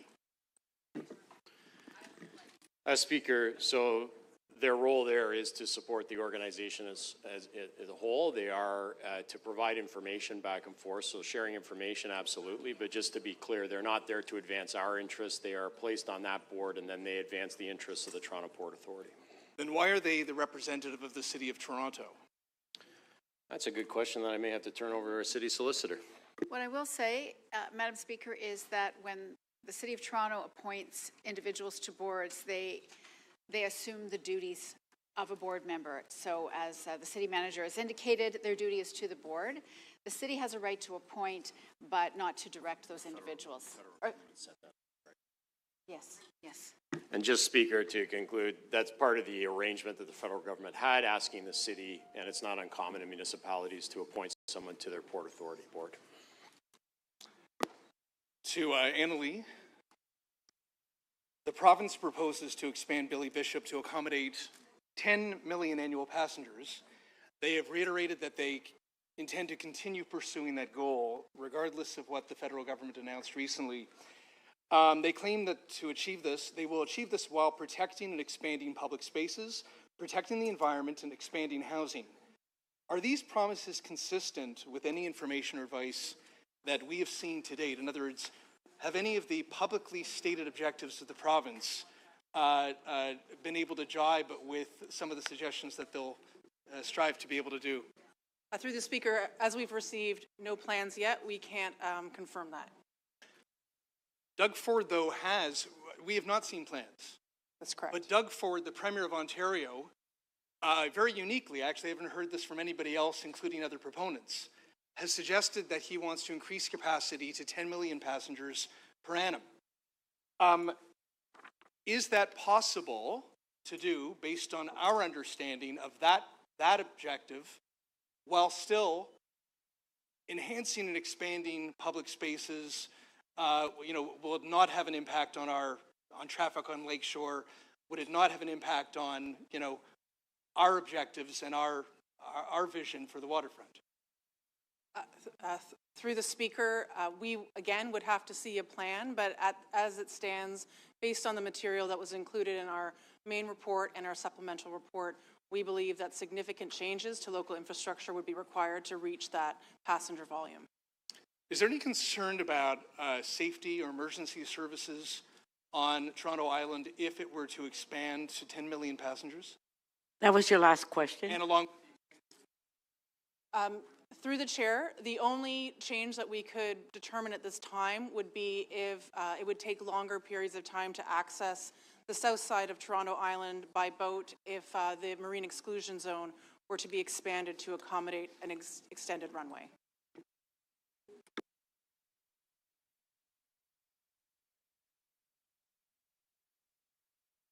Deputy Mayor Malik? Thank you very much. I have a few questions, just kind of clarifying what the legislation identifies in terms of its interest in city land. So first, can you confirm the property identification numbers, or the PINs as they're called, identified for expropriation under Bill 110? And do they include the entirety of the Toronto Island, the entirety of Little Norway Park, and all of Erin Quay, the road that leads to the Cityside Airport building? Through the speaker, yes. On Little Norway Park, we do see the entirety of the park included, along with Erin Quay. I will note, however, that there's a small portion of Toronto Island, being Algonquin Island, that is not included in the Toronto Island PIN. And under Bill 110, as far as you understand, and with what has been put forward and those PINs that you confirmed, the city cannot encumber any land, fixture, or building within the identified PINs. Can you explain what that means? Is that license agreements, leases, alterations, additions, improvements? Yes, through the speaker, as soon as the legislation was introduced, so retroactive to first reading, the city would not be able to lease or otherwise dispose of any of the lands included in those PINs, and that includes what you described, leases, licenses, and other agreements that would affect the land. Okay, and we were just at an announcement last week. All three levels of government have been investing in waterfront revitalization. As a city, we have a Toronto Island Park Master Plan that is underway. We've just moved forward a really important plan in partnership with the TRCA about beach renourishment and care at Hanlan's. What does this legislation do to that work to revitalize and improve Toronto Island and our waterfront? Through the speaker, at this time, if we were to issue building permits or undertake any future legal agreements with any entities on Toronto Island, we would not be able to do so within the limitations of the legislation Bill 110. Okay, and does it also create risks for our broader waterfront revitalization that we're still trying to work through? Through the speaker, without a precise plan, I can't speak to that, but we know that the Toronto Port Authority itself has issued letters through the clerk to advise of potential issues around air quality and noise that may result from introduction of jets to Billy Bishop. Okay. And can you speak a little bit more to, from what is available, how the Toronto Port Authority has characterized their approach to changes to the island airport or growth? Through the speaker, the recent media reports are somewhat vague. However, the 2018 Toronto Billy Bishop Toronto City Airport Master Plan does speak specifically to ensuring that any growth to the island airport will be done so within a managed and balanced approach to the waterfront. And they stated through that master plan that growth beyond 3.5 million passengers would put that objective at risk. So at this time, kind of everything that's publicly available to us is not in alignment with what we know and what you just shared. I guess my final questions return to the legislation. Has the province introduced regulations and finalized the expropriation of city land? Through the speaker, we do not have any regulations as of yet for the vesting of city lands into the province's ownership. I will say, however, that there are a number of items within the legislation that still limit our ability to act, as you mentioned. And so it would be timely and actually quite, I guess, expedient to be able to pull back the legislation, and especially at this point in time, given the work remaining. At this time, through the Speaker, if the regulations were not enacted, it would enable the City of Toronto to remain a party to the tripartite agreement and to undertake various real estate transactions or real estate matters related to its lands, aside from transactions. Thank you very much.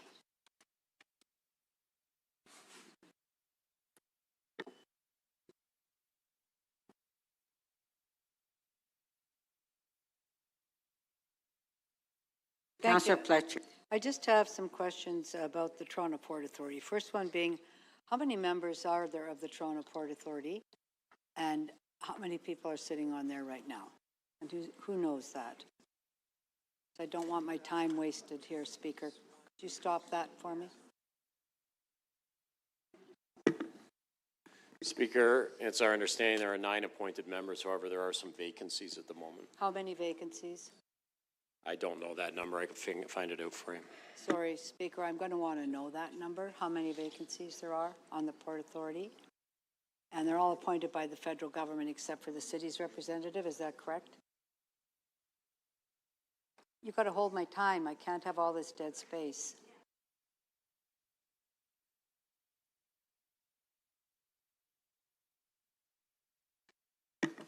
So, Speaker, we don't have that information. We do have to also verify with the Toronto Port Authority. So we look at public information. It could have changed. There could have been an appointment we're not aware of. So I'm happy to get the public information. So it'll take us some time. We'll have to stand this down and look at that information. Sorry, maybe some councillor could look that up at the moment.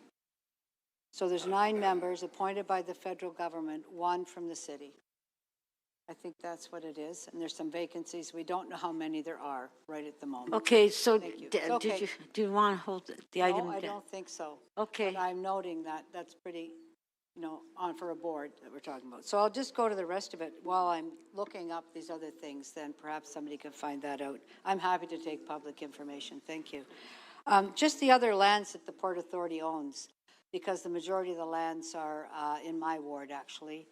They have the airport, but they also have the Outer Harbor Marina. Is that correct?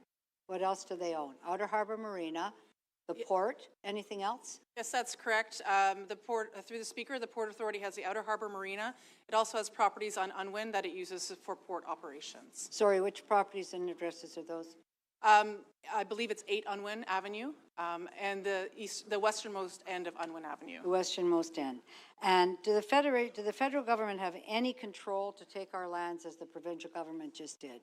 To have a bill and say, we are taking those city lands for our own? Do they have that ability? Through the Speaker, for essential public works, yes, the federal government would be able to take municipal lands. Would the Outer Harbor Marina be of essential public works? Through the Speaker, I'd have to leave it to the federal government to determine if I'm sorry, I'll ask the marina. city solicitor. What is an official, essential public works? The port, obviously. I think they'll consider the airport.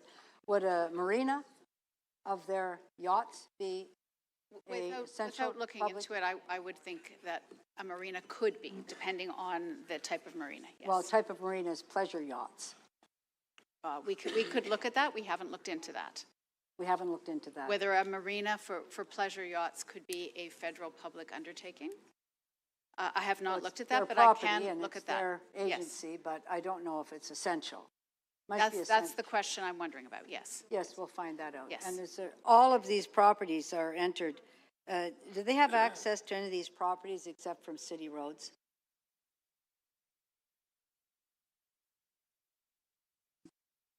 So through the chair, you're referring to access to the Port Authority properties? They would have access from roads and from water's From edge. Cherry Street. So they would have public road access from the city's right-of-way. Toronto City. And Unwin Avenue access from TPLC, correct? Yes, and also some of their properties would have dock wall access as well. So dock wall access, meaning that's obviously essential. How much of they do not own any dock wall, or do they still own dock wall? Through the Speaker, there's some short lengths of dock wall that are owned by the Toronto Port Authority. However, the majority of dock wall in the Portlands, over 8 kilometers, I believe, is owned by the Toronto TPLC, Toronto Portlands Company. And they have an access to that through an agreement that was made many years ago, or a sale, or the PILTs. You know what access is automatic for them? Through the Speaker, I cannot answer that precisely at this time. Okay, thank you. Speaker, I can provide a bit of public information around the board. So the Minister of Transportation federally appoints 7 members, 6 of which come through recommendations from groups that are users of the port.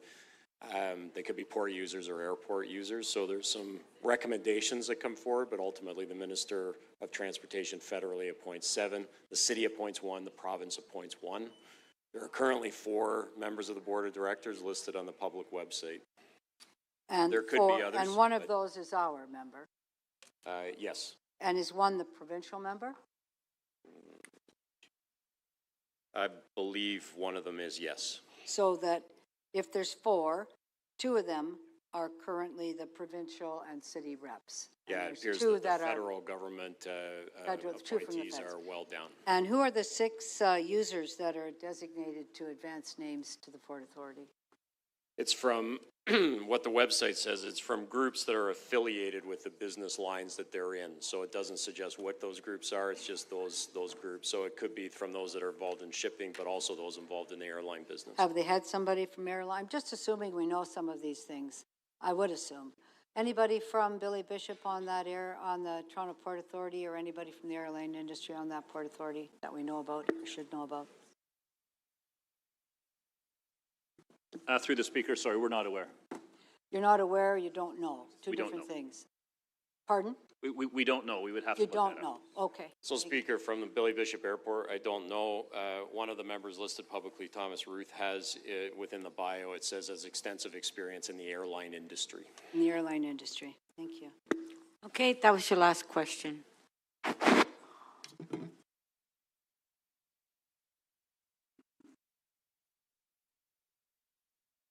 Councillor Holiday. Thank you, Speaker. To the city manager, what are the facts that we know? I know there's newspaper reporting on the federal government's position, but have we received any official word or comment? Speaker, not an official word around what it means, nor have we received any plans. So no, we're in the absence of a lot of information. The reporting to council is predicated on the concept that there would be an increase in people, at least, using the Billy Bishop Toronto City Centre Airport. Is that correct? All of this is built on that. That's the assumption. Speaker, that is consistent with comments that have been made by all of those stakeholders in the airport as well as the provincial government. So I have a bulletin from Toronto Pearson Airport. It came out recently. It's talking about their lift program. It's cited in the Chief Planner's report. And it says in 2034, they're expecting to go from 47.3 million passengers right now in 2025 to 65 million passengers per year. That's not far away. Where's all the work done to assess what this means? Presumably there's some impact to us. So we have had, through the Speaker, we have had conversations with Pearson about their plans, but we have not seen all the detailed analysis about how they're going to be getting to that in terms of business operations. But we've seen plans about the expansion to terminals and had conversations about getting people there. But we only know that the Billy Bishop Airport was supposed to be expanding its passengers. We got it here on paper for Toronto Pearson that they're going to go to 65. Surely there's some ability to do some work on that. So we have access to some basic information about the Pearson plan and are taking them at their word in terms of their target and are talking to them about what it would mean for City of Toronto, for the transportation system, those sorts of questions. Okay. So in the report, they talk about, you have to trust me that this is from your report, but this is the map of the airport operating area. And if I understand, it's mostly over the water. It seems to touch south of Etobicoke and go over some of the island area. Would it be fair to say that that is Pearson's operating area? That's from our mapping system. And that, show the camera up there, but that covers, most of Etobicoke towards the south, across Toronto into North York. It's a pretty big operating area. Through the Speaker, that relates to, yeah, the zones that they identify and for the approach and takeoff of planes and its impact on our... This one's mostly over the water, and this one is over the city. So I'll show you some more. If I remember correctly, and you can correct me if I'm wrong, the noise exposure forecast contours, this map here, this articulates people's experience on the ground, cumulative impact of aircraft. It's mostly over the water, and I guess if they change the airport, those would change a little bit, especially if there's more movements, different aircraft. And if I go to Pearson's, geez, that's all over the land. It's over a large area of the city. So if the growth goes to 65 million, presumably those contours are going to change. Is that a correct understanding of how this works? So through the chair, it is. The noise exposure forecasts are an aggregate indicator of noise impact on the surrounding neighborhoods. It relates to volume of noise, but it also relates to what time of day is that noise experienced, frequency, duration, all of these sorts of things. So it's not just about sound volume. And those do change as frequency of flights change, as runway orientations change. All of those can affect the NEF contours. So Mr. Thorne, this really has a lot to do with planning and housing, transportation, of course, Mr. Perla, but those exposure forecast contours show the impact of people's quality of life, and hence that may modify built form, what you can build, where you can build. It even modifies the shape of our city and what gets used where. So if we're going to see 65 million passengers at Pearson in a few years, that's their statement to meet demand, what are we doing to deal with that? Especially in light of all the work that's been done regarding Billy Bishop and what might have happened. Okay, that was your last question. Thank you. Yes, so through the chair, so that is work that we would ultimately be bringing forward as city planning as we see details in either airport. If there are changes that implicate the noise exposure forecast, those would have land use impacts, and that would be information that we'd have to bring in front of council. Thank you. Councillor Myers. Thank you, Speaker. So the Toronto Board of Trade estimates that congestion costs the city's economy about $12 billion a year.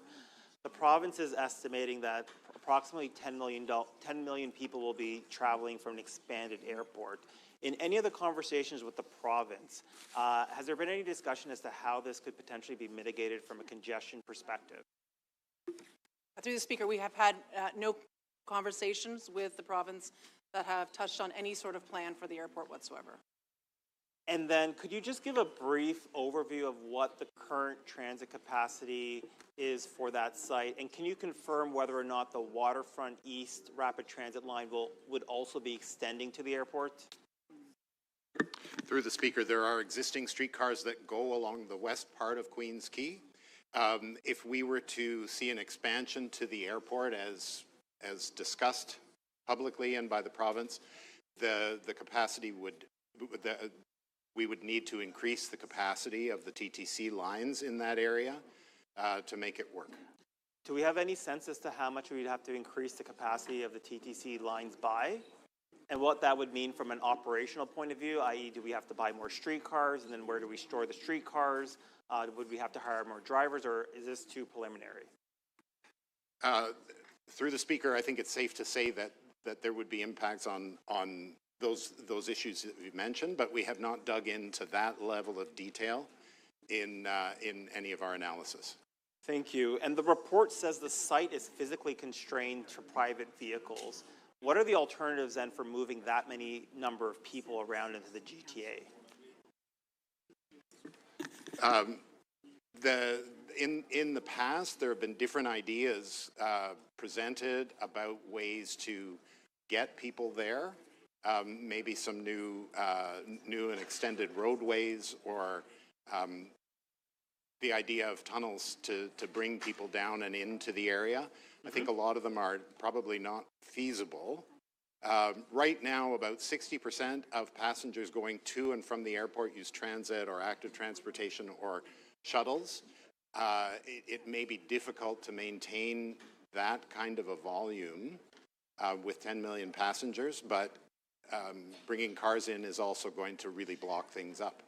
Thank you. And does transportation have any sense as to who would be responsible for paying for these capacity improvements, whether it be transit, more roads? Would that be the federal government's responsibility, the provincial responsibility, or the city's responsibility? Through the speaker, I can't comment. I think there is a possibility that some of those may be assumed to be city responsibilities. I think that would need to be part of any negotiation with other levels of government about the knock-on effects of expanding the airport in terms of requirements to invest in the transportation system on the land side. Thank you. And just to be clear, has staff had any discussions with the TTC? I know we have a motion on this in terms of looking at the TTC current capacities as it relates to planning. Has staff have any conversation with TTC as to what would actually be required to move this many people from a transit perspective? We've had conversations with TTC staff about the proposal and about this report and understanding current capacity and what TTC operations are. Again, we've not dug into detail about how exactly we would need to transform or update the TTC system to respond to such an increase in passengers. So the cost of airport expansion has been pegged at around $5 billion. I'm assuming that doesn't include the cost of transit expansion to accommodate, or road expansion to accommodate these 10 million additional people. So through the chair, we haven't seen the details behind that cost estimate, but no, we've had no indication that there would be any funding available to the city for all of the knock-on transportation and infrastructure impacts that were just described. Thank you.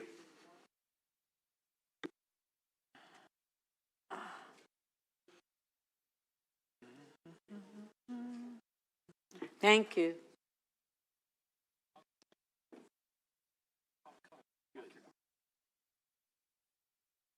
Are there any further questions on this item before we? Oh, okay, Councillor Crisanti.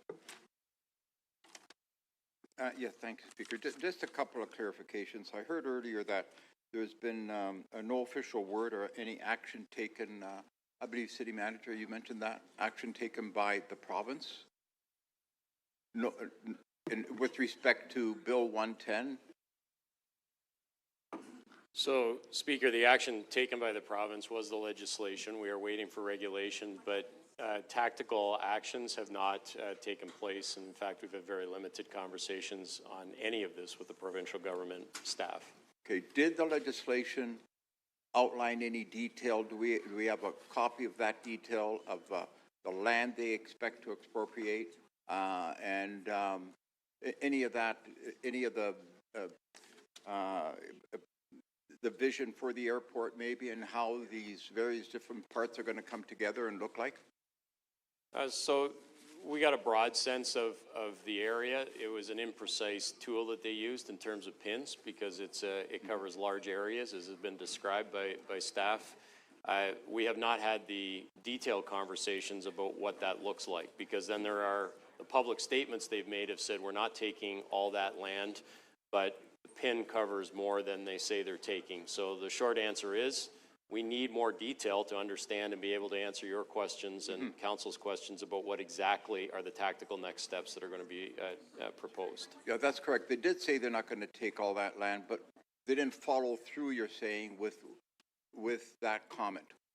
Perhaps I can assist. The legislation, it does define the land very broadly using property identification numbers, but the section that pertains to vesting the land in the province indicates that land will be prescribed from within those property identification numbers. That has not occurred yet.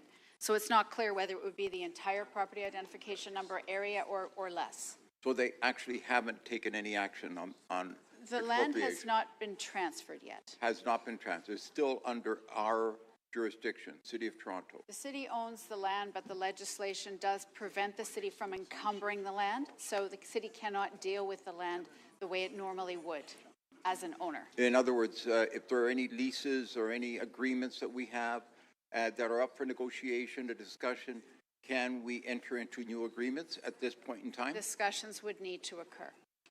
Sorry, discussions? Discussions would need to occur for any encumbrance or transfer, yes. Oh, okay, That's thank you. correct, yeah. So that's the part that is in force right now.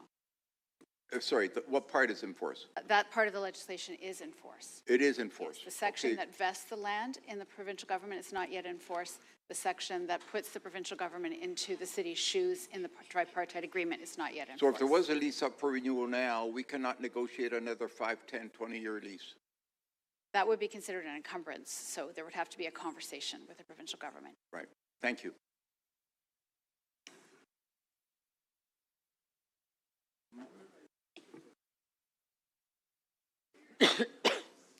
Are there any further questions on this item before we close the questions? Anybody? Okay, we're going to the speakers now, so if you had any questions, too bad, so sad. Mayor Chow to speak. No one is sad. Speaker Naciada. Look, over the past months, tens of thousands of residents, community leaders, people from all walks of life spoke out about what Toronto waterfronts meant to them. They shared their concerns, organized their communities, told their stories, and made it clear that protecting our waterfront matters. And these are not fringe groups. These are former mayors, they're chief planners, the people with lots of experience, and their passion and determination made it possible. Well, let me put it this way. Their passion and the determination made it impossible for other levels of government to ignore the facts and the stakes of protecting our waterfront. And this city council refused to let Toronto be sidelined. We took action against the province lands grab at Little Norway Park and the Toronto Islands. In the absence of a plan from the province, we asked staff to research the significant impacts the proposal would have had on our environment, transportation network, housing development, and the long-term vision for Toronto's waterfront. In front of you are some of these reports, and I want to thank the staff for coming up with lots of details despite not having a clear plan. Thank you for doing that tough work. We also asked and learned who would benefit. In particular, if Wall Street bankers at JP Morgan stood to profit. Those findings are in front of us today. But as you know, the federal government has decided not to move forward with the proposed expansion at the Billy Bishop Airport. And I want to thank the Prime Minister, the Liberal 416 Toronto caucus, the Federal Minister of Transport for listening to the people of Toronto. This victory belongs to everyone who stood up for our city. And together we made the case, and together we protected our waterfront for future generations. Now our works continue. With the airport expansion no longer moving forward, I have an urgent motion on this in front of you, seconded by Deputy Mayor Osman Malik, demanding that the province return the city's land at Little Norway Park and the Toronto Islands, including a very beloved Hanlan's Point Beach. This land belonged to the people of Toronto. And the province must also return Toronto to the tripartite agreement governing the airport, so that the people who live here get a say once more in what happens to our waterfront. Last week in the early morning of Friday before the opening of the Bidesege Park, I kayaked for a couple of hours as the sun was shimmering and dancing on the lake. I saw the incredible transformation underway on Toronto's waterfront. New homes, nature, wildlife, community spaces, parks, housing, all coming together in harmony. And that's the future we are building together.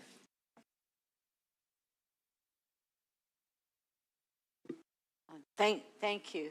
So what we'll do is we'll hold the questions to after lunch. So let's recess for lunch. Thank you. We'll be back at 2.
I have reviewed a number of urgent motions with that notice to be added to the agenda, but I don't believe we have 18 members, so. Okay, before the recess, council was considering the mayor's first key matter, item MM 4390, together with the item PH 32.7. We will now return to those items. I believe before the break, the mayor spoke, and we do have, we'll put it on the screen, we do have questions.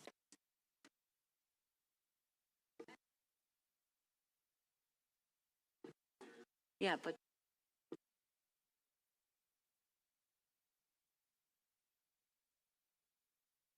yeah. Just put the list on the screen.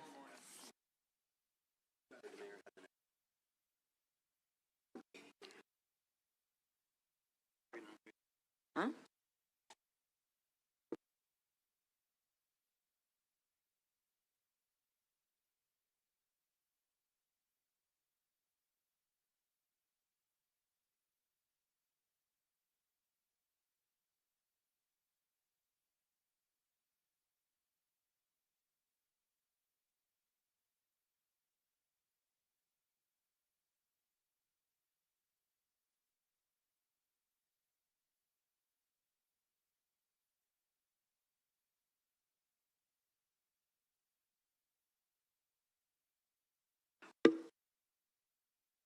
Yes, just give me a minute.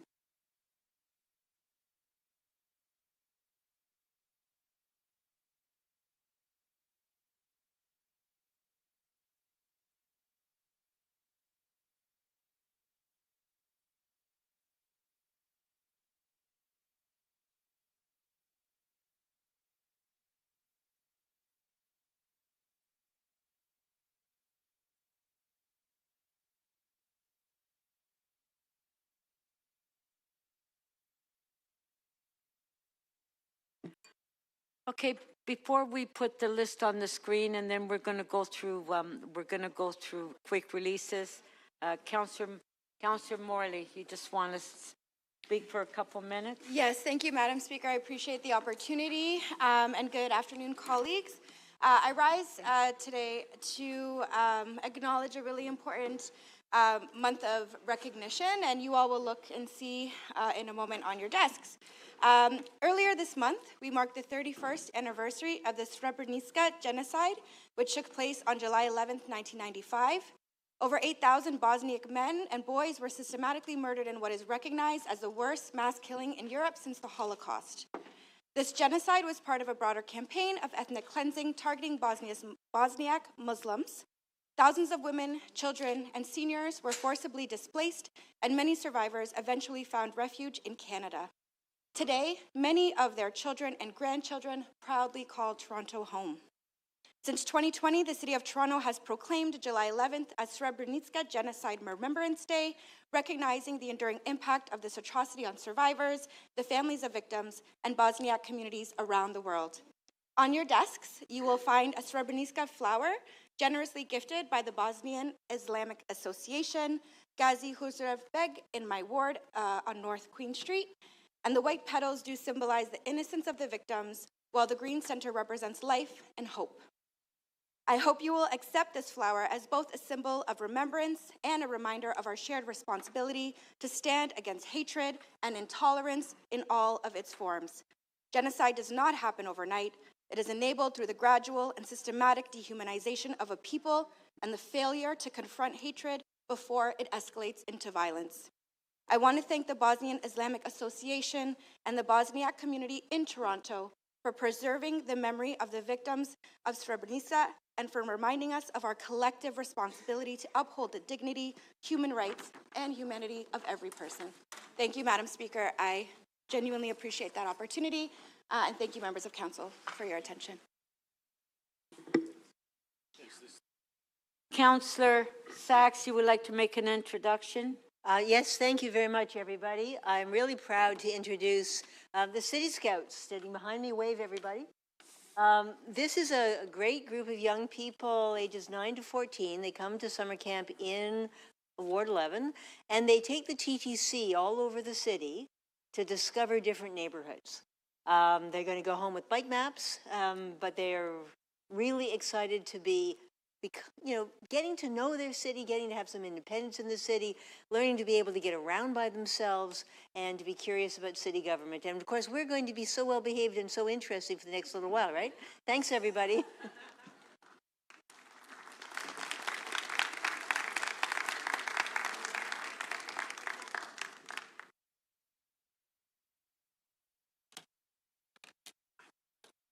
Thank you. We'll go, would you take quick releases now, please? If you have a quick release, please put your name on the screen. Councillor Carroll. I think I do, Madam Speaker. I'll give it a try anyway. How about EX 33.9, the operating variance? Happy to release it if there are no questions. Okay, EX 33.9 operating variance report. Councillor Carroll's releasing. On favor. Opposed, if any, carried. Thank you. And this one will free up staff who are waiting around. CC 43.15, that's the Renew Shepherd secondary plan review. Pardon, what is CC? CC 43.15. Open to release that without any more questions. Sure, you want to release it? Yes, please. Okay, on CC 4315, the Shepherd secondary plan, Councillor Carroll's releasing. On favor, carried. And Thank if there are you. introductions later, I have a motion to introduce. Councillor Thompson. Yes, thank you very much, Speaker. I'd like to release SC 33.3. It's 2180 Lawrence Avenue East. Oh, okay. Can you just give me a second Sure, to absolutely. find it? SC 33.3.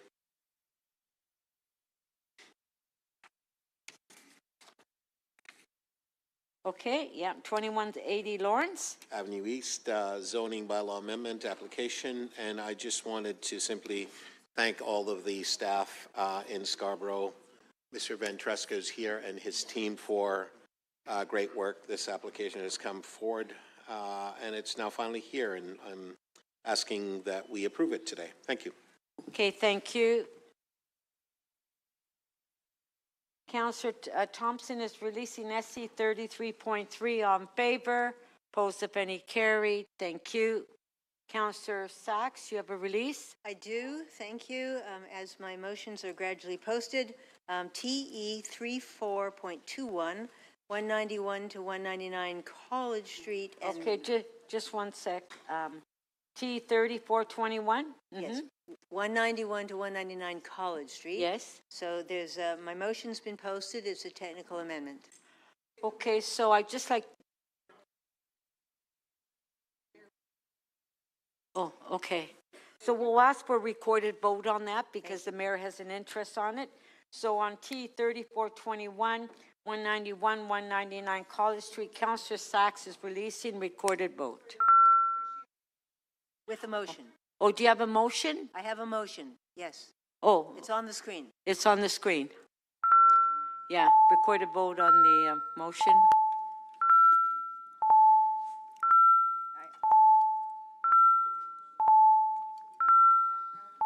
This is, yes, staff did this.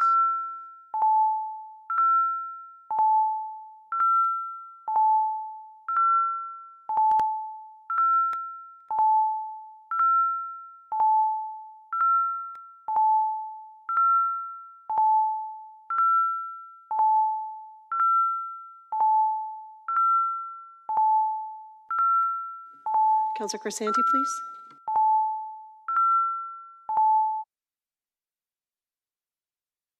The amendment carries unanimously, 22 in favor.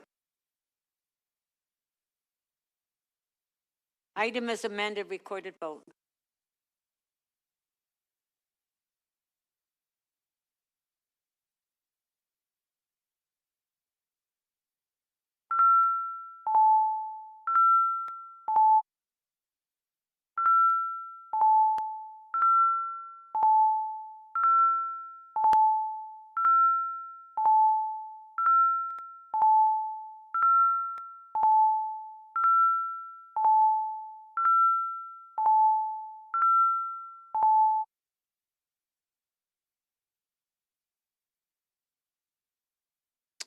The item is amended, carries. The vote is unanimous, 23 in favor.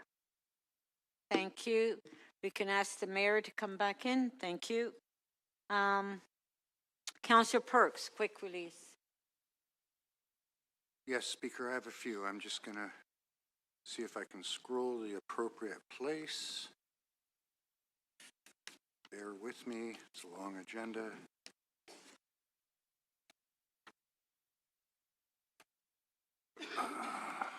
Oh, here we go. Okay, I'm going to try a few. First, TE 34.10, which is 1464 King Street West, Okay. and 10 to 12 Main. 1464 King Street. Yes, Okay. so I can release that. Okay. On favor, carried. And item 11, which is the same address, it's the rental housing demolition report on the same item. I'll release that. Okay, that's the 1464 King Street. On favor, carried. Next, earlier I tried to release TE 3412, which is 1497 and 1501 Queen. And I believe the staff wanted that circulated. It's now been circulated, so I can release it. Okay, so if we can put that on the screen then. I have an amendment, yeah? Yeah. The amendment is on the screen. Yep.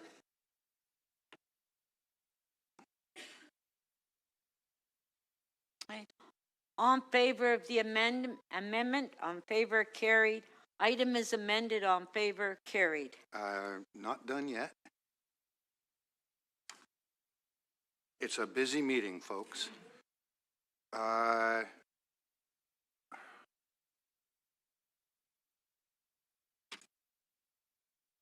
Next, I have TE 3450, which is 34 to 50 Southport. I have an amendment there. Okay, 34 to 50 Southport Street. Just you have so an folks, amendment? Yeah, just so folks understand, there's a supplementary report that Development Review have provided that provides additional information regarding traffic calming measures to be investigated by transportation staff and recommends adding an additional holding provision to the zoning bylaw to secure the outcomes of that work. Okay, on the amendment, on favor, opposed to Benny, carried. Item is amended, on favor, carried. I think that does it for me. Yep. Okay, Councillor Bravo. Thank you, Speaker. I'd like to release EC 30.6 follow-up on 2026.EC 27.1. Okay, hold on, let me find it, please. EC 30.6. 30.6. Refining the definition of an entertainment establishment nightclub. Yeah, okay, you'll release that? Yes. Okay, on EC 30.6, Councillor Bravo is releasing, on favor, carried. Pardon? Okay, I'll continue to hold it and we'll talk to my colleague.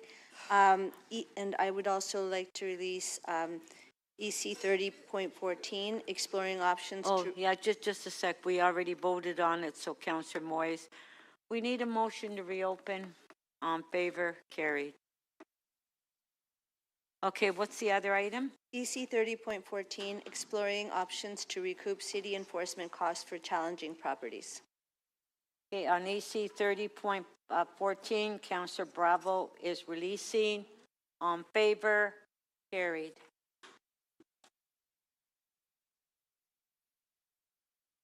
Councillor Bradford. Thanks, Madam Speaker. So I am going to be releasing TE 3115, which is 419, 421, 423, 425 Woodbine Avenue Official Plan and Zoning Bylaw Amendment Decision Report, and the subsequent item that follows this, which is 16. This was deferred from the last meeting, and I've advance circulated a motion with the staff recommendations from the supplemental report and to provide some additional direction to implement conditions that have been discussed previously and agreed to by the applicant. And just to give folks a context, this was the one that was here last month that there was a bunch of concerns around the environmental conditions. And I deferred it because it seemed like we were close to reaching an agreement with the applicant for that information to come forward. Instead, residents had to file an FOI with the province to request those documents, and the developer has now chosen to go to the tribunal. So I'm hoping that we can still get those answers provided for residents, and that will likely come forward at the OLT process. Okay, so on the, With some additional requests for the environmental information for the staff. I advance circulated it. You can look at it. Do you want to hold it for? No, it's good. Okay. It's good. I just want to know what I was voting. Yep. okay, so on T 3115, the motion by Councillor Bradford, on favor, carried. That's it. And on the 3116 as well, Councillor Bradford? That's right. And you're just gonna, what are you gonna do with that? Just move the recommendations. It's here without a recommendation. Oh, defer it? No, this is just the rental demolition piece. So on this one, this is, Let's take that. okay, that's fine. 1 minute on that one. You'll continue to hold that one? Yeah. Okay. Yeah, because it's here without a recommendation. Councillor Cheng. Hi, Madam Speaker. I'm sorry I wasn't in the room when CC 43.15 was released by Councillor Carroll, and I would just like to reopen and hold it because I still have, I'm meeting with staff. It's on about my portion of the secondary plan. Which one was that? CC 43.15, Renew Shepherd East Secondary Plan.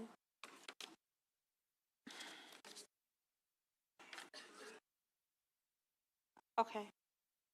Okay, so Councillor Cheng would like to reopen the item CC 4315. Okay, sure. And it will be still held in Councillor Carroll's name. Great. On Thank favor, you. carried. Thank you so much.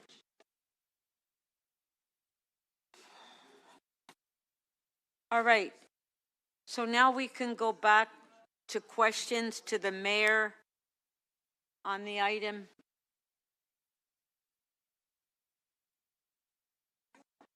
Okay, just a sec. Everybody's, okay.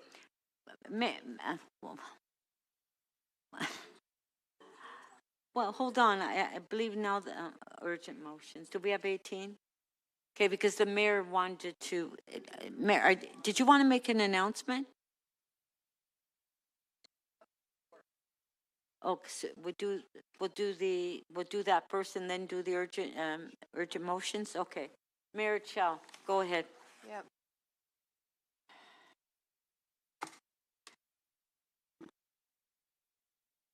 We are presenting the housing report.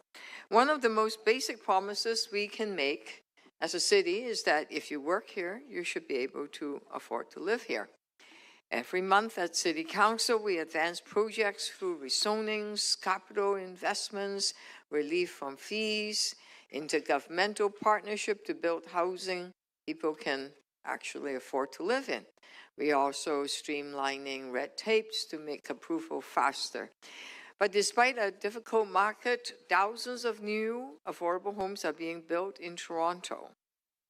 This progress relies on the many cooperative, nonprofit, and private sector partnerships who identify projects, navigate zoning, assemble financing, build, and manage new affordable homes. In May of this year, Councillor Fletcher moved a motion to establish a biannual Affordable Housing Award of Excellence. That motion was seconded by Councillor Ford Perks to recognize and celebrate proponents of affordable rental housing in Toronto. Today, we are excited to officially open the awards, with the inaugural honorees to be named next year. And the award itself is perfect. It's a stained glass replica of the Riverdale Housing Cooperative building, with glasses extract from the original building. Thank you to the designer, Susan Ashdown, a volunteer from the Ontario College of Art and Design, to Peter Fleming, also a volunteer, who created the base for the award, and to volunteer Mabube Semeja, who has been instrumental at every stage. And a very special thank you to Sean Gatton for his support on this initiative, and to Councillor Fletcher for originating the awards. I look forward to this opportunity for the city to acknowledge the terrific work of Toronto's affordable housing sector. Together, we are advancing transformative work to build more affordable housing together. Thank you, Madam Chair. Thank you.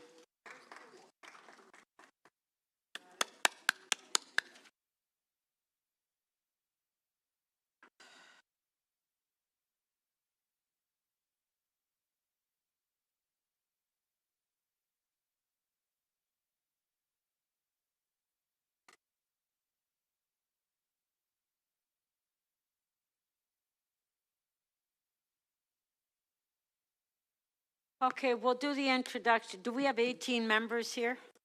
We do, okay. Councillor Sachs, and there will be a point when I'm going to close off the motions. Councillor Sachs. Yes, thank you. I have a motion. Yes, so it's to accommodate ambulance loading at a University Health Network facility where they're having to pick up an increasingly large number of people with overdoses. On favor, carried. Mayor Chow. Mayor Chow.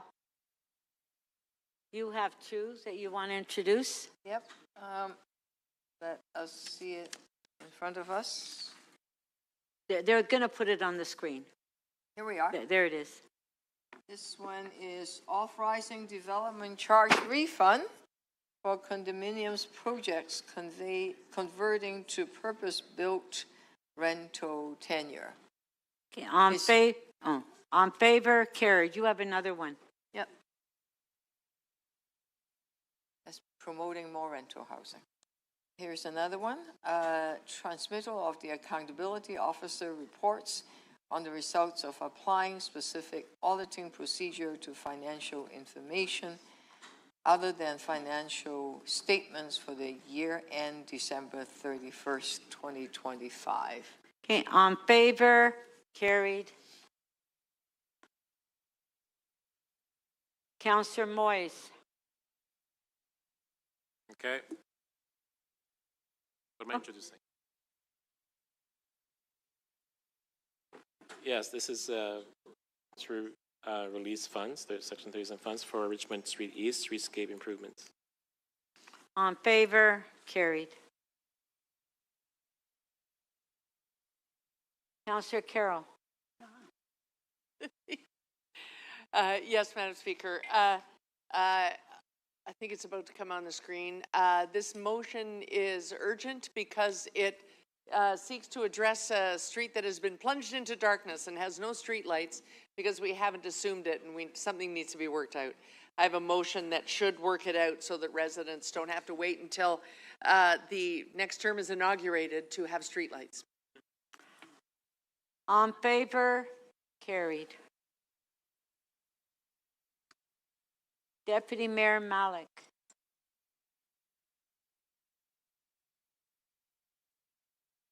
Thank you. Sorry, thank you very much. The motion should be on the screen.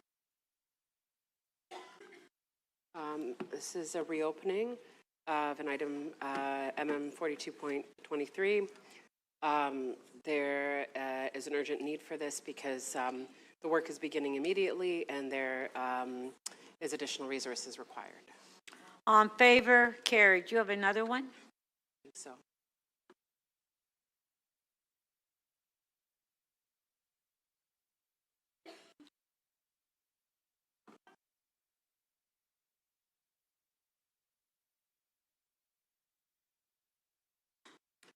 And another urgent motion on this particular development. It is urgent because it's under construction and the changes need to be made to keep it on track. On favor, carried. Councillor Cheng. That's the last for the whole council meeting. Councillor Chang? That's Yes, the last one. This is a motion asking the federal government to strengthen anti-car theft technology in new cars. And it's urgent because in the police board meeting last week, we heard that over 7,000 cars were stolen last year. And while it's decreasing, it hasn't really gone down enough. People feel like sitting ducks still. On favor? Carried. Thank you. Okay, we'll go back to the item. Oh, Councillor Bradford? Sorry, if I may, we've got that piece on TE 3116 all sorted out. Mm-hmm. Yeah, I'm good. So what is it? So it's just moving a deferral until to consider the rental housing demolition application until this thing has been sorted out at the tribunal. Does the staff Clark have it? Yeah, and it was advance circulated. Oh, there it is on the screen, yeah. Okay, on the deferral item by Councillor Bradford, on favor, carried. Thank you. Okay, so let's put the list up. The mayor spoke, and now I believe that there were questions. So if we can put the list up on the screen.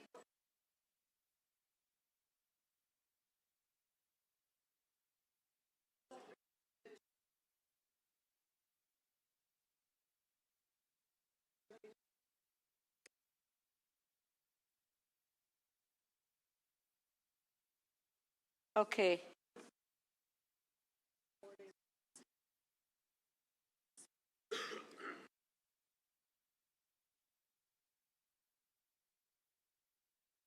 Just him. Okay, Councillor Holiday, questions to the mayor. Thank you, Speaker. Madam Mayor, according to the report in this bulletin that I have here, which is from Toronto Pearson, they're expecting to grow from 47.3 million passengers in 2025 to 65 million passengers in 2034. How come you or council haven't taken a position against this?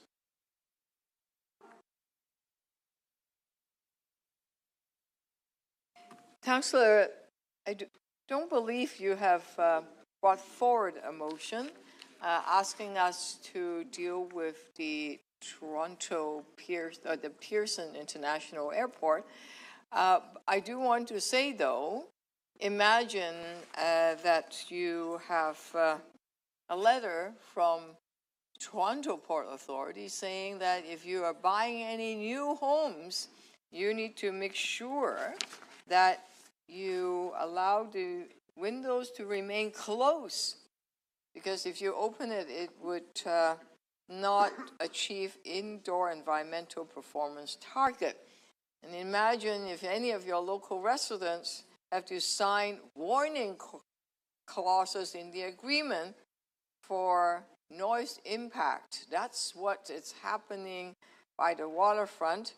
And then the Port Authority is saying that any subsequent planning approvals, including site plan approval, if you want to build anything by the waterfront, you have to, it needs to be notified by the Port Authority so that they may object.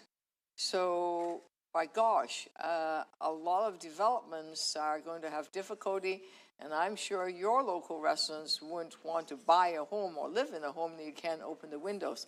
I don't know whether that's the impact the Pearson airport is having on your local residents, but certainly that is what we got at the Planning and Housing Committee addressed to through the Toronto Port Authority to all of us. So what's the city's plan then to deal with the growth of 20 million passengers? You mean the for Pearson International Airport, you mean? Correct. Yeah. Well, what is in front of us right now is the Toronto Island Airport, but let me tell you that in your area in Etobicoke, the president of Mimico Resident Association, the chairs of Mimico Lakeshore Community Networks, the South Etobicoke Community Association, the chair of the Long Branch Neighborhood Association, chair of the New Toronto Lakeshore Village Residents Association, all collectively said, please do not approve this expansion.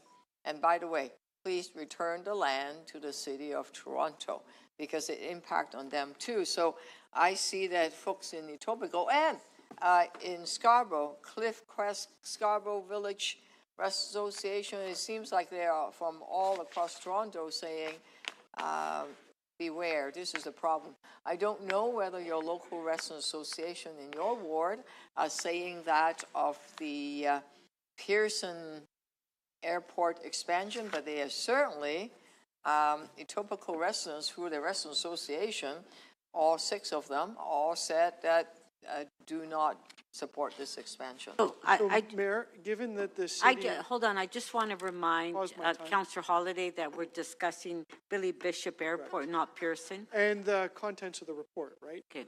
The contents of the report, right? Of the report, but not... Excellent. Madam Mayor, if this airport expansion doesn't go ahead and the city continues to grow and passenger travel continues to grow and air cargo continues to grow, what's the city's plan to meet the rising demands of its population for this mode of transportation? Well, that's a very good question. We are encouraging folks to take public transit. They could take public transit to different places. I believe the City of Toronto appoints a representative to the Pearson International Airport.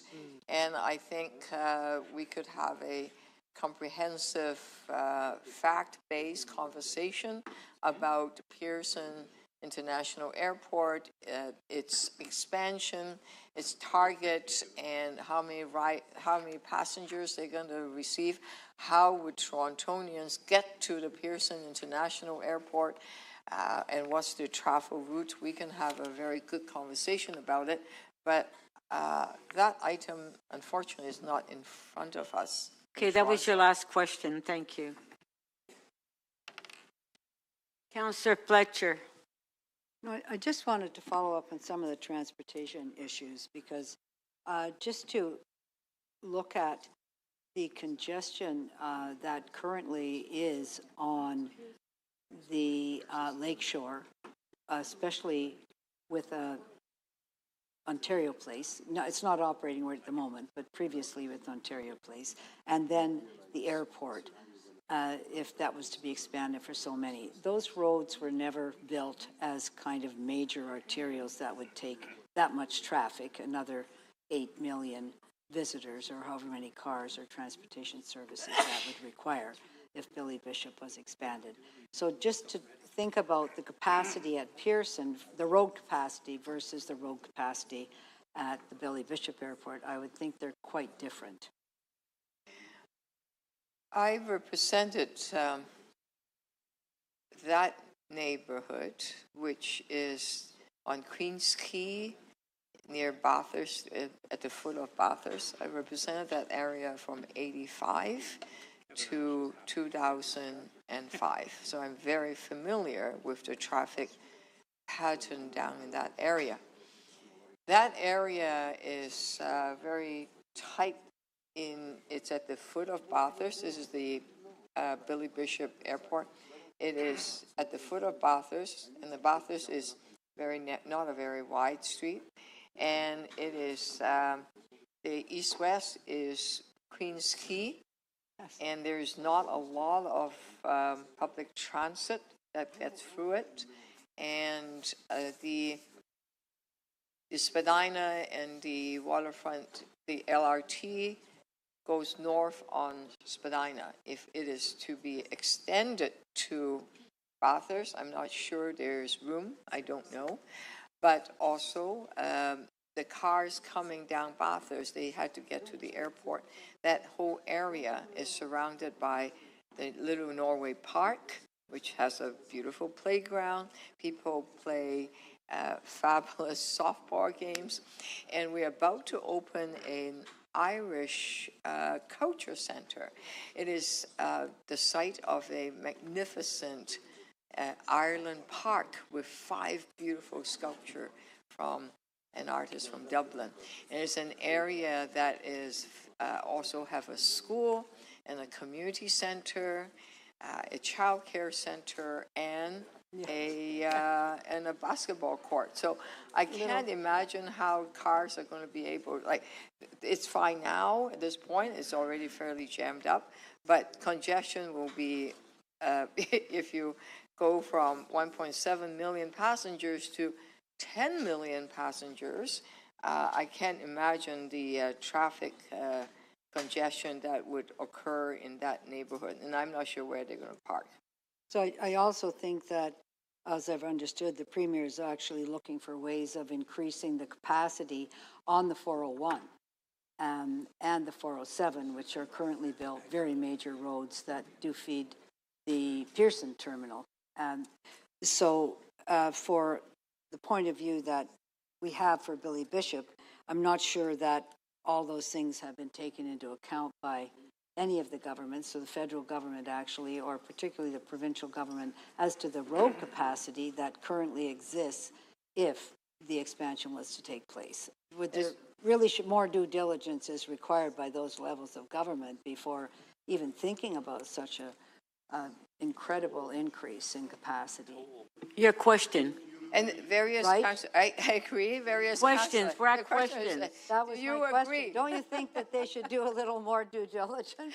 Well, various councillors here through the years have said that we need to get TTC straight to Pearson Airport, and we are doing the LRT extension.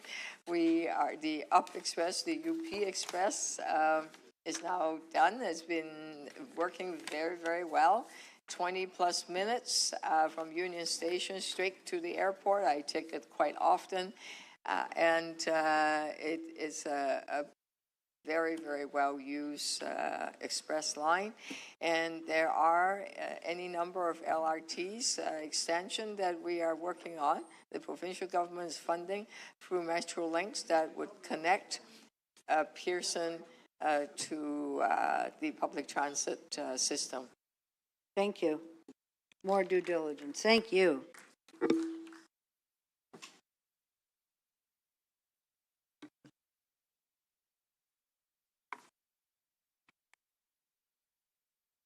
Councillor Bradford. Thanks, Madam Speaker. Through you to Madam Mayor. Yesterday, I read some concerning news in the Toronto Star. There was a column from Peter Donolo that pointed out and reported that your staff were lobbied by the owners of the airport terminal in the weeks before the province announced their intention to expand Billy Bishop Airport and expropriate our city lands. I know you were asked this question this morning in your press conference, but you were not able to give an answer, so I wanted to give you an opportunity to clear the air.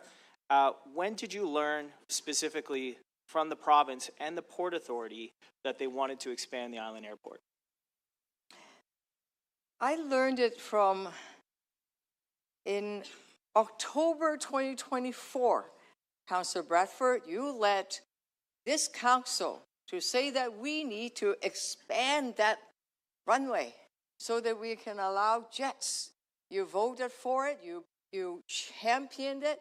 Now I'm not sure where you stand on this airport expansion, because you certainly supported it in October 2024, and I don't know where you are at this point. At some point, you need to make your decision clear. Which side are you on?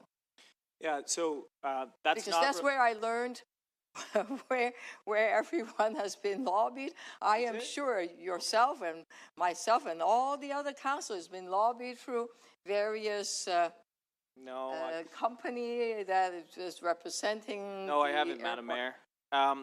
And in fact, let's not confuse the issue. You sound confused. What we were talking about in what we were talking about in 2024 was the extension of the tripartite agreement, which I supported. In fact, I think we probably should have extended it longer.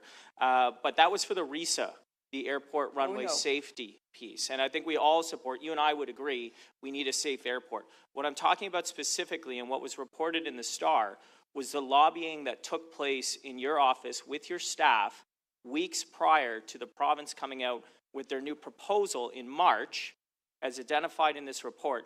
And so I just wanted to give you an opportunity, not to sort of muddy the water, but actually clear the air for Torontonians. When did you know about the province's plans to put this proposal forward on the table in March of this year? We're not talking about the tripartite. Specifically, your office was lobbied in the weeks prior to the province coming forward with their latest proposal. And I just wanted to give you an opportunity to clarify that with Torontonians. Councillor Bradford, you can't change history. Let me be very clear. Right here in this council floor, we were debating, is it option A, B, or C?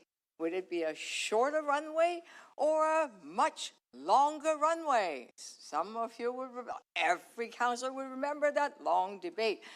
We decided an option A, a shorter runway because it's safe and needs to be done by July of next year. So we said for safety reason, let us actually just do option A. You, Councillor Bradford, championed option C, which is the longest runway.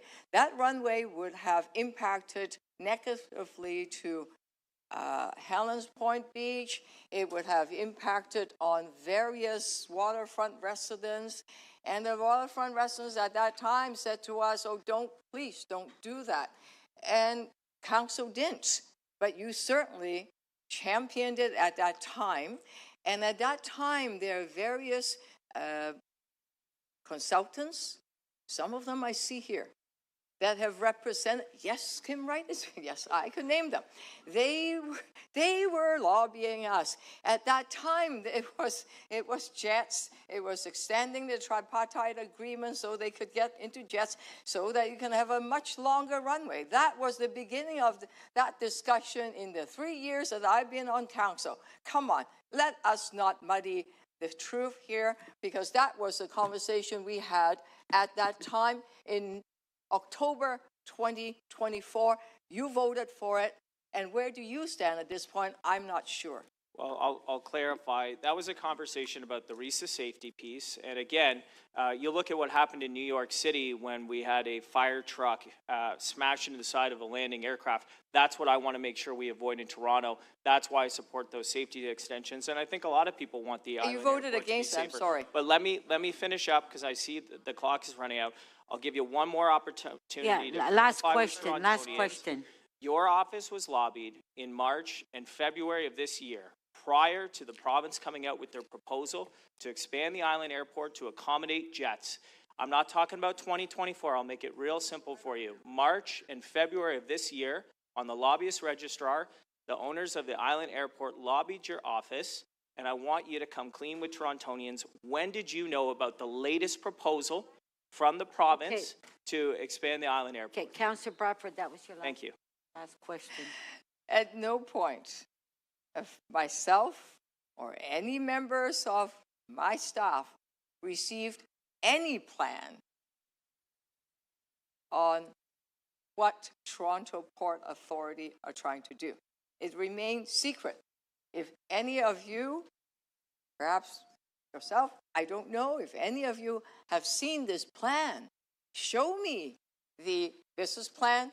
Show me a comprehensive plan. Is it 4 billion? Is it 5 billion?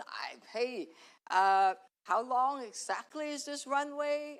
How many passengers? I haven't seen this plan.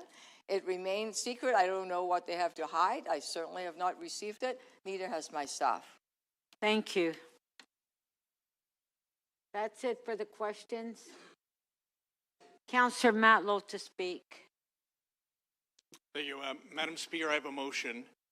And the motion is for us to further explore not the plan that we haven't seen, obviously, but the publicly stated goals that Premier Ford has put forward for the expansion of Billy Bishop. I've moved several motions along this journey to ask our staff to help us provide factual information to this public debate and to the federal government as they were going through their consultation process. Some asked in the early days, why are you going to the city when this is a conversation that the city has been removed from by the province? And ultimately, it would be a decision of the federal government. And the reason is because we advocate for our communities. That because Premier Ford was not making decisions based on publicly available plans, publicly available information, where he was saying things, but he couldn't support them. It was up to us, it was left to us to provide our communities and the public facts, information, to make informed decisions about the future of our own waterfront. And I want to commend our city staff for doing a remarkable job at providing a lot of details that were missing from the beginning of this discussion. I want to thank the public for responding to the federal government's consultation process, answering our call together as a city to take a stand for our waterfront, to make our voices heard, especially when Premier Ford was trying to remove our voice altogether. Together, we made it very clear that Premier Ford's voice is not the only one that matters. We all care about our waterfront. We all care about economic development. We want Billy Bishop to be viable, but we also want it to be in balance with a waterfront that is healthy and vibrant, remarkable communities that we care about, full of schools, recreation centers, parks. And we have a plan, we have a vision for our waterfront that we've been working on for decades. Look at now the expansion of Bidasagay Park. Ukwiminminising, our new neighborhood that's coming to life in the Portlands. All the many parks that have been created over the past several years that are bringing our waterfront into what we used to feel was forgotten, and now we can boast that it's one of the most beautiful ones in North America because of these plans coming through to fruition. We want to support tourism, economic development. We want our city to be successful, but it cannot be successful if we are unhealthy, and it cannot be successful if we allow our waterfront to be destroyed.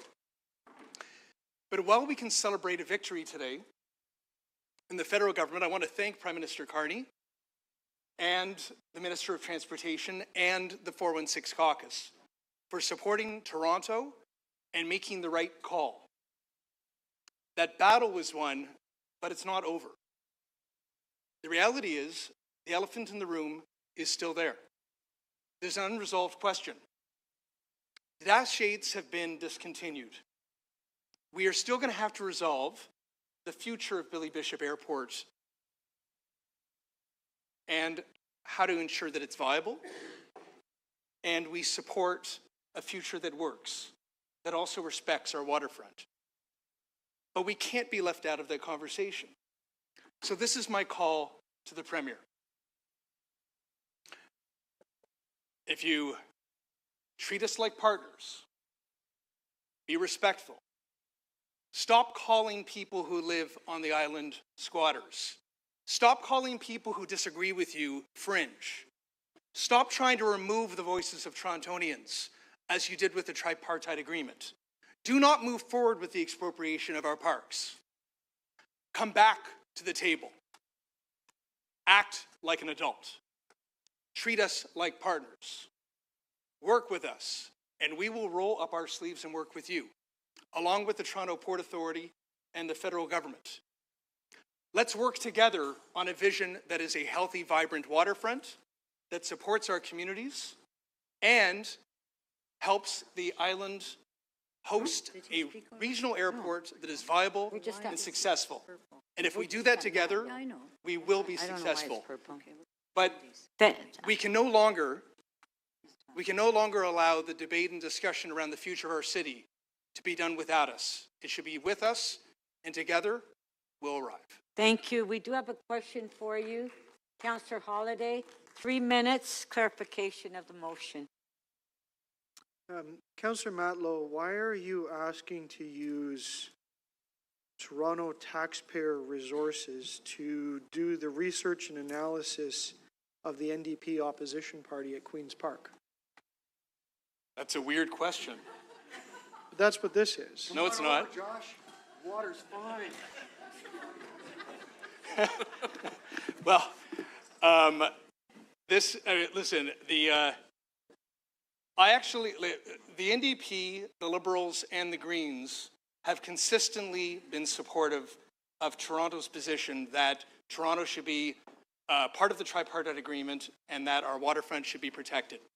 And I want to commend all the opposition parties for the good work. But that's an aside, and you know that even before you asked that question.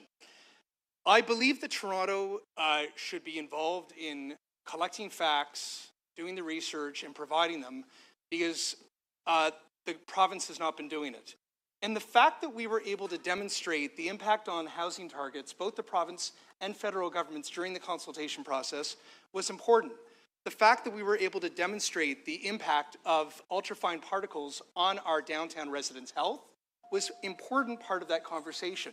In fact, I believe that given that the city played such an active role in providing information where Doug Ford would not, we were actually able to influence public opinion and therefore ultimately arrive at the conclusion that the federal government did, that they should only be supporting necessary safety measures on the runway rather than supporting what Doug Ford announced. So I think the city plays a critical role, and our city staff, I just want to commend them again. Yeah, thank you. Not only did they respond to those motions, but they did such a remarkable job, and I'm very grateful to them. So you want to find obstacles to the province's objectives and then have our staff do analysis on the costs and operating income that would be required to finance the project. I'll give you an example. So hang on. So this is now straying away from ultrafine particles and housing and city issues, and now into the financing of the project where we have no stake in it. No, we do. We have an absolute stake in it, given that it's our waterfront. The operating and costs. I'll give an example. So the Toronto Port Authority has stated that they believe that it's going to cost roughly $5 billion to do this stated expansion that Doug Ford has said is his objective. They only brought in $17 million last year. So what will be the consequences, the impact on Torontonians? Will we see our taxes have to go toward this? Will our airfares go up? What is the reality? And we have not been told that. Sorry. So, I could not have said it better myself. I didn't say it.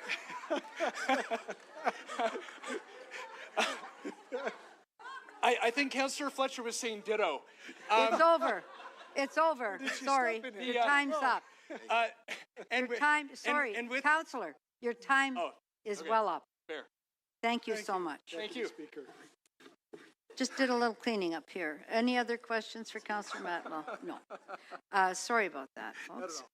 Next up is you, Councillor Holiday, for speaking. Thank you. Go ahead. Thank you, Deputy Speaker. May I have my two motions be presented on the screen? Members, I have two motions. They're posing two separate questions. The first is, if the airport expansion doesn't go ahead, I'd like to know what this means for the City of Toronto, given rising demands for air travel and cargo that comes with a growing population, and what that means to flights in places like Pearson Airport, because that matters to us. There's an offset. And the second motion gets into understanding that a little bit deeper, much in the same way that analysis was done for this airport. What does that mean to the other airport that flies over the city? Members of Council, this is truly an important issue, and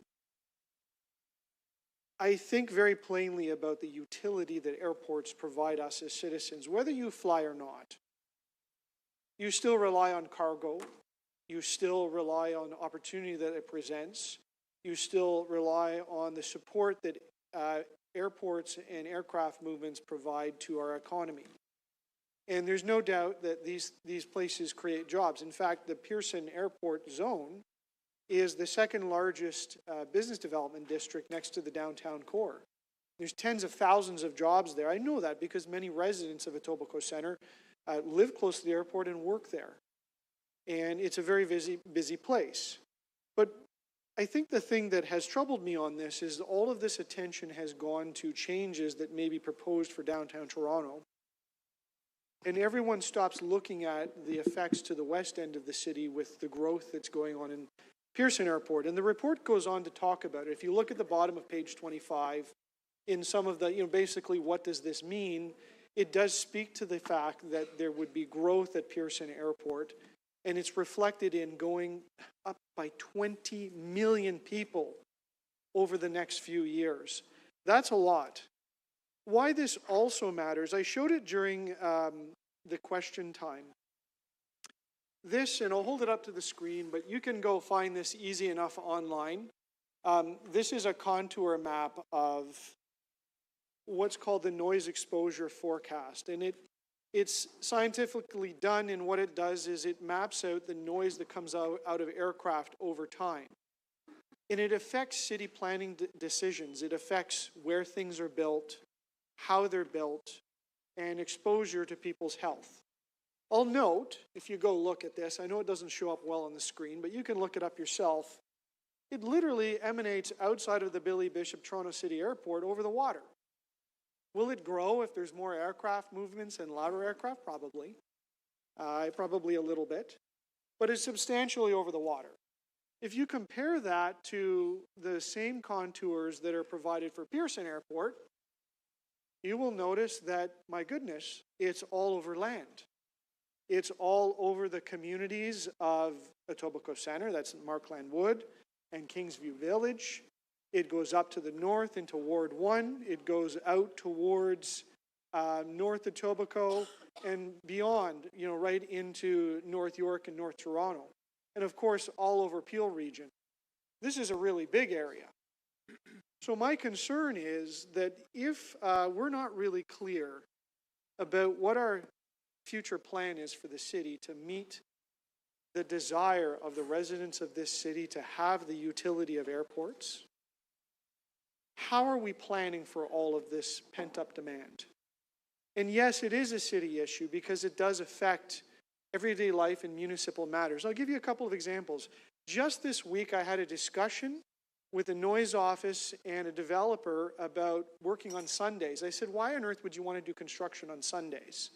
Well, they said, Councillor, we had to get a special provision from the Aeronautics Authority to have our crane as high as it is because it's in the glide path to the airport. And so we have to work really, really fast to get the work done. If you come to my house, you'll notice that there is triple pane windows. And yes, you know what? I like to save money on fuel bills and I like to be energy efficient, but the real reason why I put triple pane glass in my windows at home is because my proximity to the airport and the noise that happens at night. And it makes a big difference. And the reality is buildings have to be built with more noise mitigation measures. I think if the growth continues to occur, we're going to have to see more measures like that. And that's why I've asked these questions. They're important questions going forward for us to take a position on something like the Billy Bishop Toronto City Centre Airport. Thank you. Thank you very much, Councillor. Are there any questions for Councillor Holyday? Don't see any. Sorry. I'm sorry. Yes, Councillor Crisanti. I see you do have a question. I'm sorry about that. I was underwater up here. Hang on. Just going to start your time. There you go. You have 3 minutes, Councillor. My mic's not on. Is it on? Yes, you're on. Yep. All right, thank you. So, Councillor Holyday, so I read your motion. Thank you very much. There should be two, by the way. I see one. Is there two? We'll find out where the other one is. Anyway, I read your motion, Councillor, a very good motion. Thank you for putting this forward. And I see that it includes impacts on housing, transportation, transit, noise, environmental livability. Does it imply here somewhere, and people's health and how it impacts their personal health in some way? Or yes, can we add that in I use the words that were in the report that was before us, and I think that has to do with livability. Okay. Believe me, it includes noise, which is the plain version of what happens to your health, right? It's the noise that causes issues to your health. So it's all implied in that? It's all implied in that, of course. It's all about quality of life. Right. Okay, well, thank you very much. That's a good motion, and I will definitely support that. Thank you. Thank you. Thank you. Okay. That's it.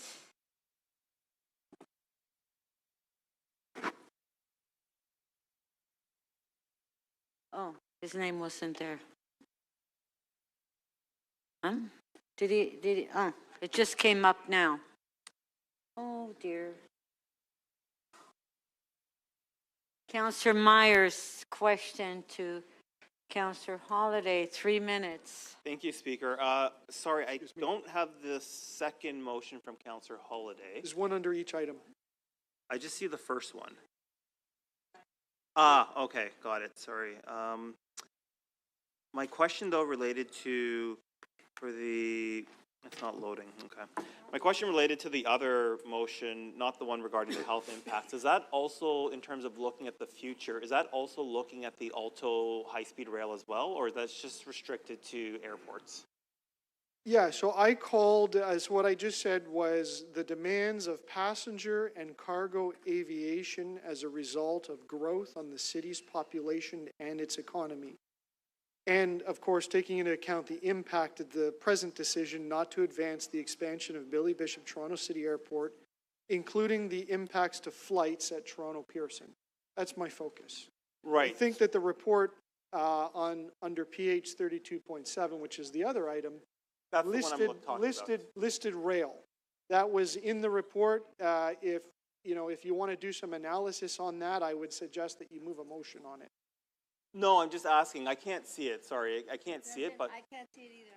I'm just asking because obviously that's going to have an impact on rail as well. So I'm just asking: are you just looking at an apples-to-apples comparison to airlines, the island and the Pearson, or are you looking at sort of what are all the factors that are going to affect air travel, including the potential advancement of the high-speed rail, which would obviously have an impact as well? That's all I'm asking. Look, if the staff want to do analysis on things like high-speed rail, that's great, but I think central to the focus would just be simple things like public transportation, getting people to the airport.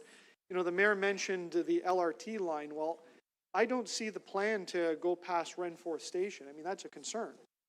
So, it would be great to talk about these things because that's really about city building and city planning is if we're going to go from 45 million to 65 million passengers at the airport, presumably they're not all coming from the hinterlands, they're coming from Toronto and maybe even the downtown core. Well, how's all those people going to move? It's going to be really busy at Kipling Station, I guess.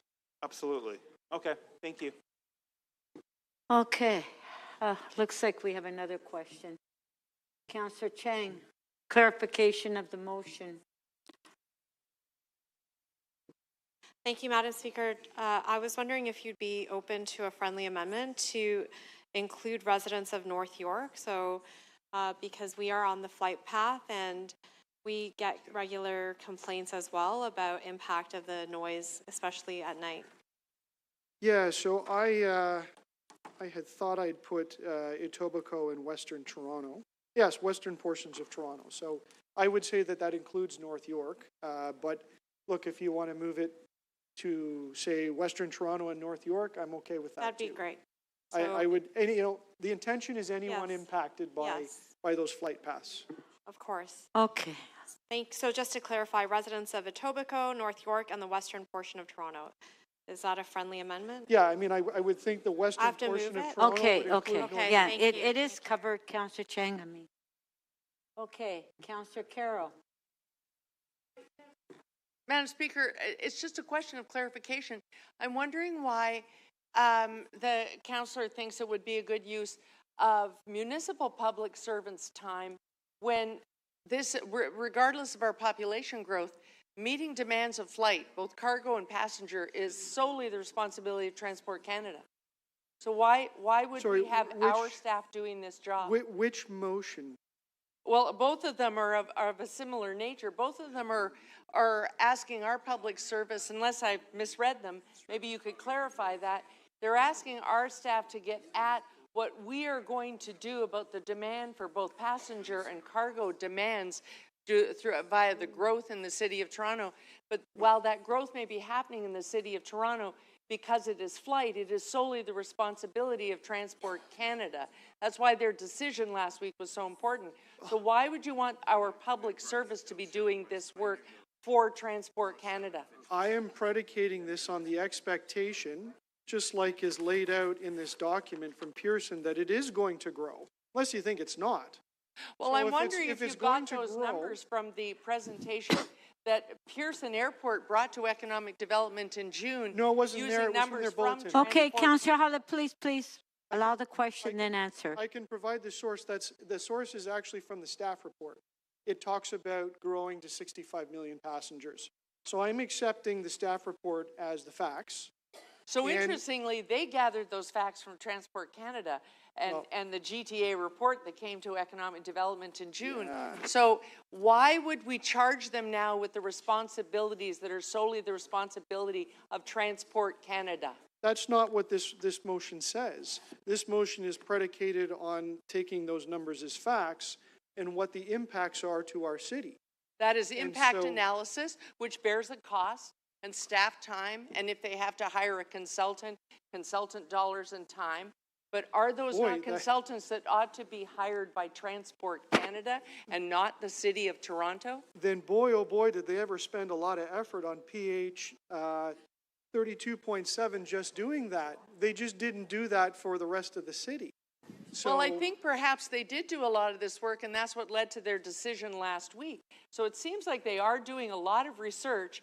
How nice of them to share it with our staff so that they could write a quick report. But you seem to want more, and the more really ought to be the purview of Transport Canada, don't you think? I would say impacts to planning decisions, public transit decisions are our purview. And if Unless we don't, they're in the air. If we don't want to think about, well, this is around 65 million passengers. Okay, And so okay, that unless you was don't your- want to think about those, then I don't know Oh, what okay, to that tell was you. your last question. Thank you. Deputy Mayor Malik to speak. Thank you, Madam Speaker. Torontonians have made themselves absolutely clear. This is our city and our waterfront, and that is what we have heard through this experience and this process. Clearly, Torontonians have rejected secret expansion. They've rejected backroom deals and back-of-napkin schemes. They have rejected anything that is putting at risk all that we have built on our waterfront and all that there is to come ahead.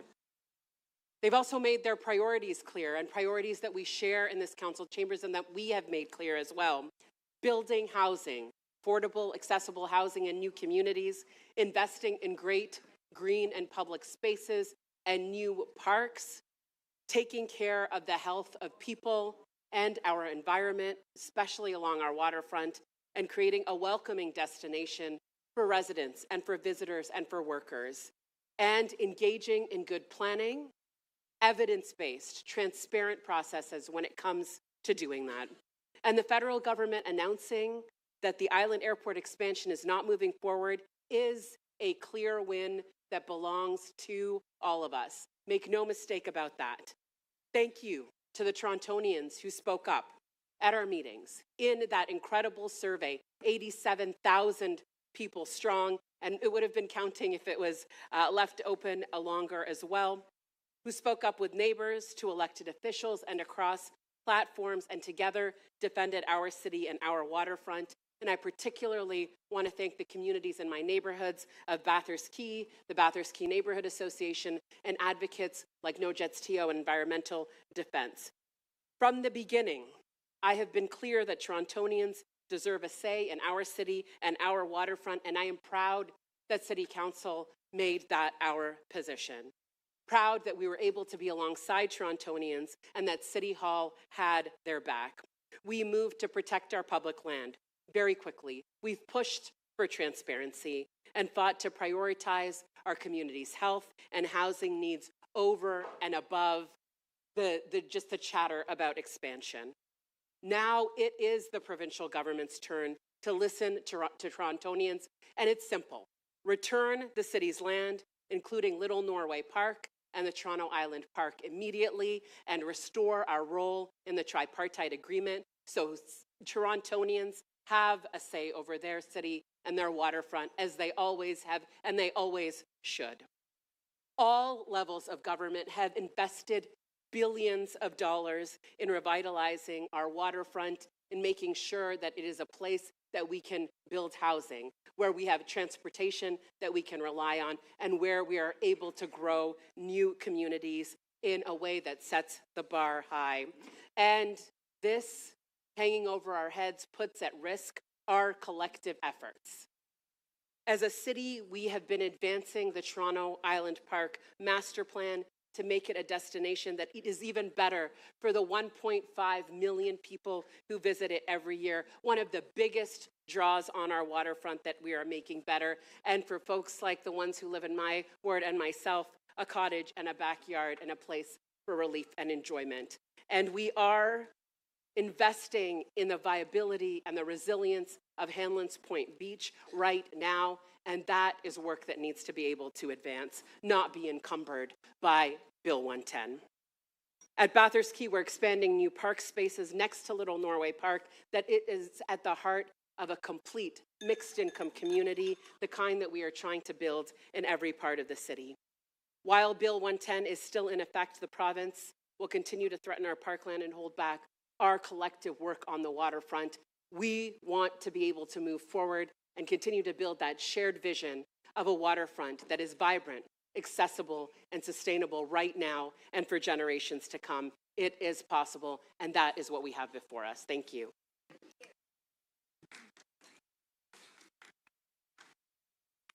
Councillor Sachs.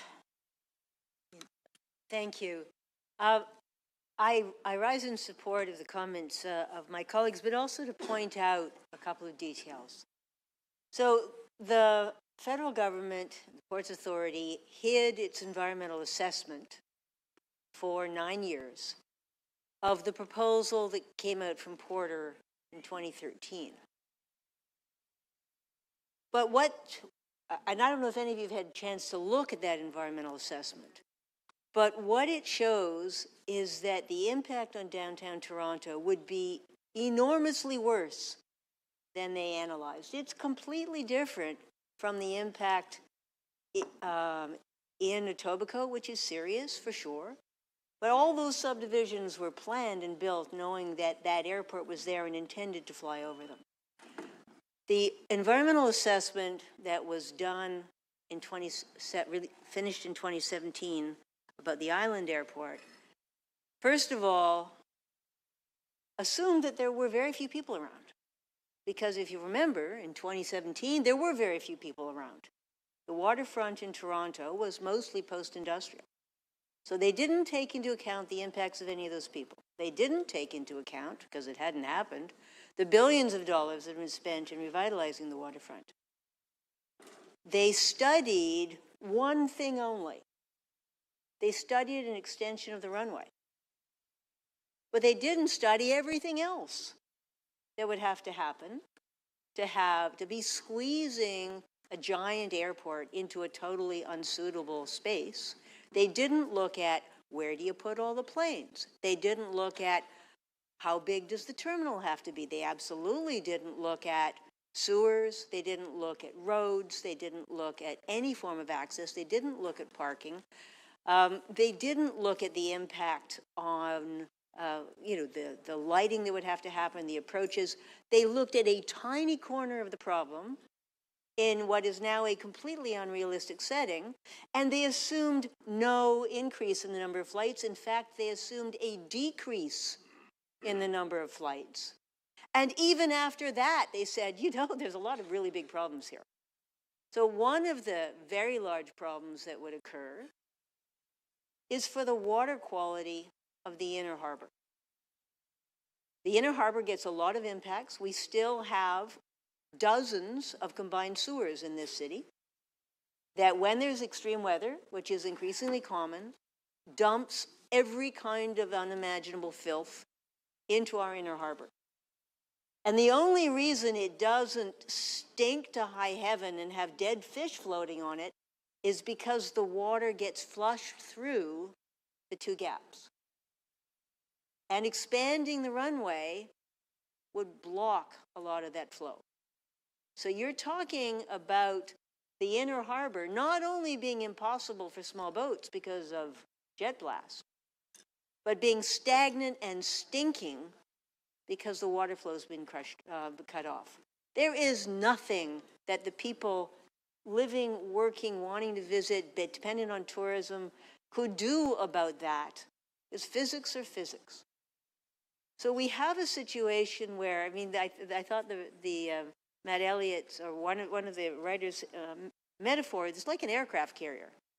You've got a very small area where not much can be accommodated without things falling off the end, and there are enormous competing interests that are immensely important. And yes, noise is important, but it's not just noise. It would have a devastating effect on our downtown. It would have a devastating effect on our waterfront. It would have a devastating effect on all the people who in good faith have built or bought or occupied homes. It would have a devastating effect on the schoolyard. It would have a devastating effect on traffic. There's no way to accommodate this enormous growth, and there is no business case for it. We're constantly being lobbied that, oh yeah, this is good for the economy, but there has not been a shred of evidence to support it, not one. It would cost so much. We're already talking about one of the highest cost airports. It only supports, comparatively short-haul flights. Even with a longer runway, it would be comparatively short-haul flights. And the number of flights to the United States, which is the only short-haul country nearby here, is going down because we have a terrible neighbor now. 5 seconds. So this would be a disaster. Thank you to everyone who spoke up. Our premier doesn't listen. The people of Toronto deserve and got a say.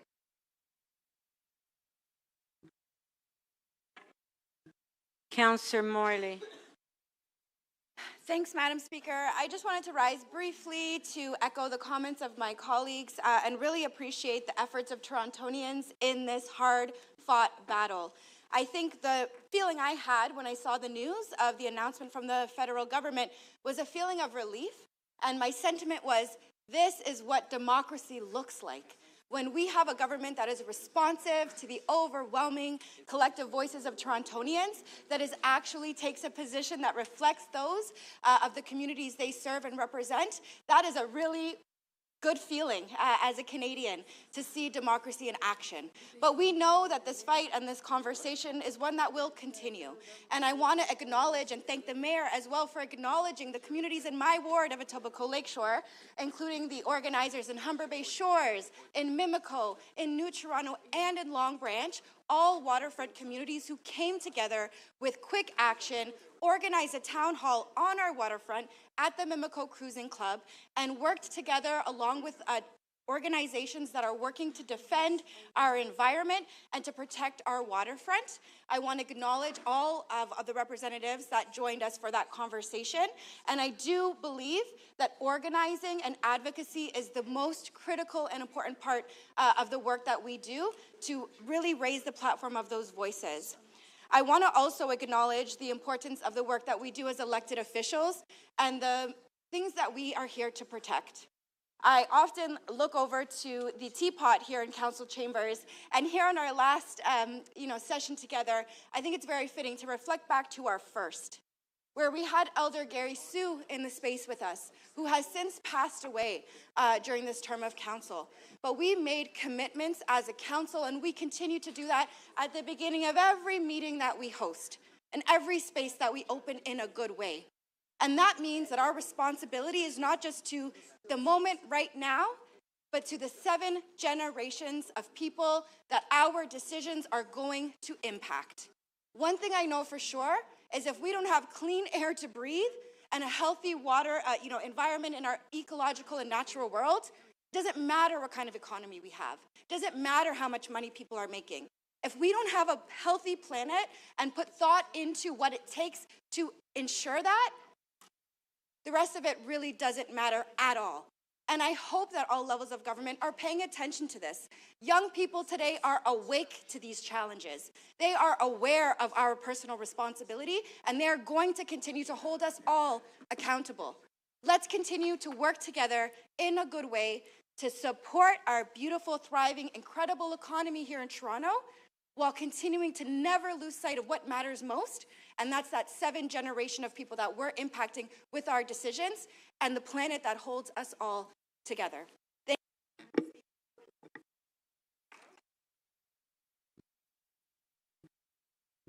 Councillor Perks. Thank you, Speaker. I want to do two things with my speech. First, very quickly, there's a little thing I want to thank David Miller for, and then I want to talk about the difference between public and private interests. The thing I want to thank David Miller for is creating the Office of the Lobbyist Register. It used to be accusations would fly around this chamber, but there'd be no proof one way or the other.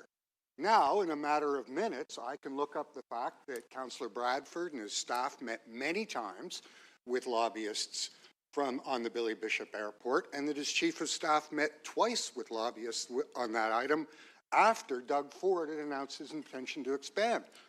Thank you, David Miller. Now, the core issue we have here. The core issue we have is, do we represent the public interest or do we represent private interests? And I can't think of an issue that's been in front of us that better crystallizes this fundamental decision each of us needs to make. The City of Toronto is blessed. We sit on Lake Ontario, which is part of the largest collection of, which is part of the Great Lakes, the largest collection of fresh water in the world. All over the world, people suffer, die, and go without because they don't have access to fresh water. And here we are, the largest city on this unbelievable gift. And we have, as a council, invested money, time, energy, organizing to try to better use that precious natural advantage and gift, that thing that makes Toronto so magical, our waterfront. I remember the Central Waterfront Plan. I did work in my first term to get that plan extended to the Western Waterfront Master Plan.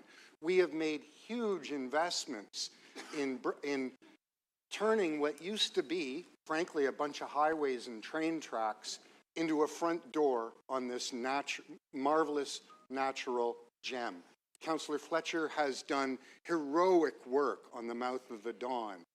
So many Torontonians have turned those railway tracks and highways into a beautiful front door that everyone in Toronto can share. And there are many manifestations of how that public interest works, but the fundamental thing is this is a treasure, a gift that we share together. On the other hand, we have the private interest. Let's talk a little bit about JP Morgan Chase Bank. It is the largest market capitalization of any bank in the world. It is literally the biggest institution on the planet for turning wealth into more wealth. It is the very engine of consuming and commodifying and destroying anything in its path in order to turn money into more money. It's an endless appetite. It will commodify anything. It will commodify our work. It will commodify where we live. It will commodify the Great Lakes. It will commodify that beautiful treasure we have on our front doorstep. And the fact that they continue to come at us, that appetite can never be filled, shows us what our duty is here. Our duty is to resist the endless appetite of private interests and fight relentlessly for the public interest. Deputy Mayor Morley put it so well. This is our obligation not just to ourselves, but to future generations of Torontonians. And I'm incredibly proud. Now I get to thank another mayor. Thank you, Mayor Chow, for leading Torontonians into the fight to put the public interest first.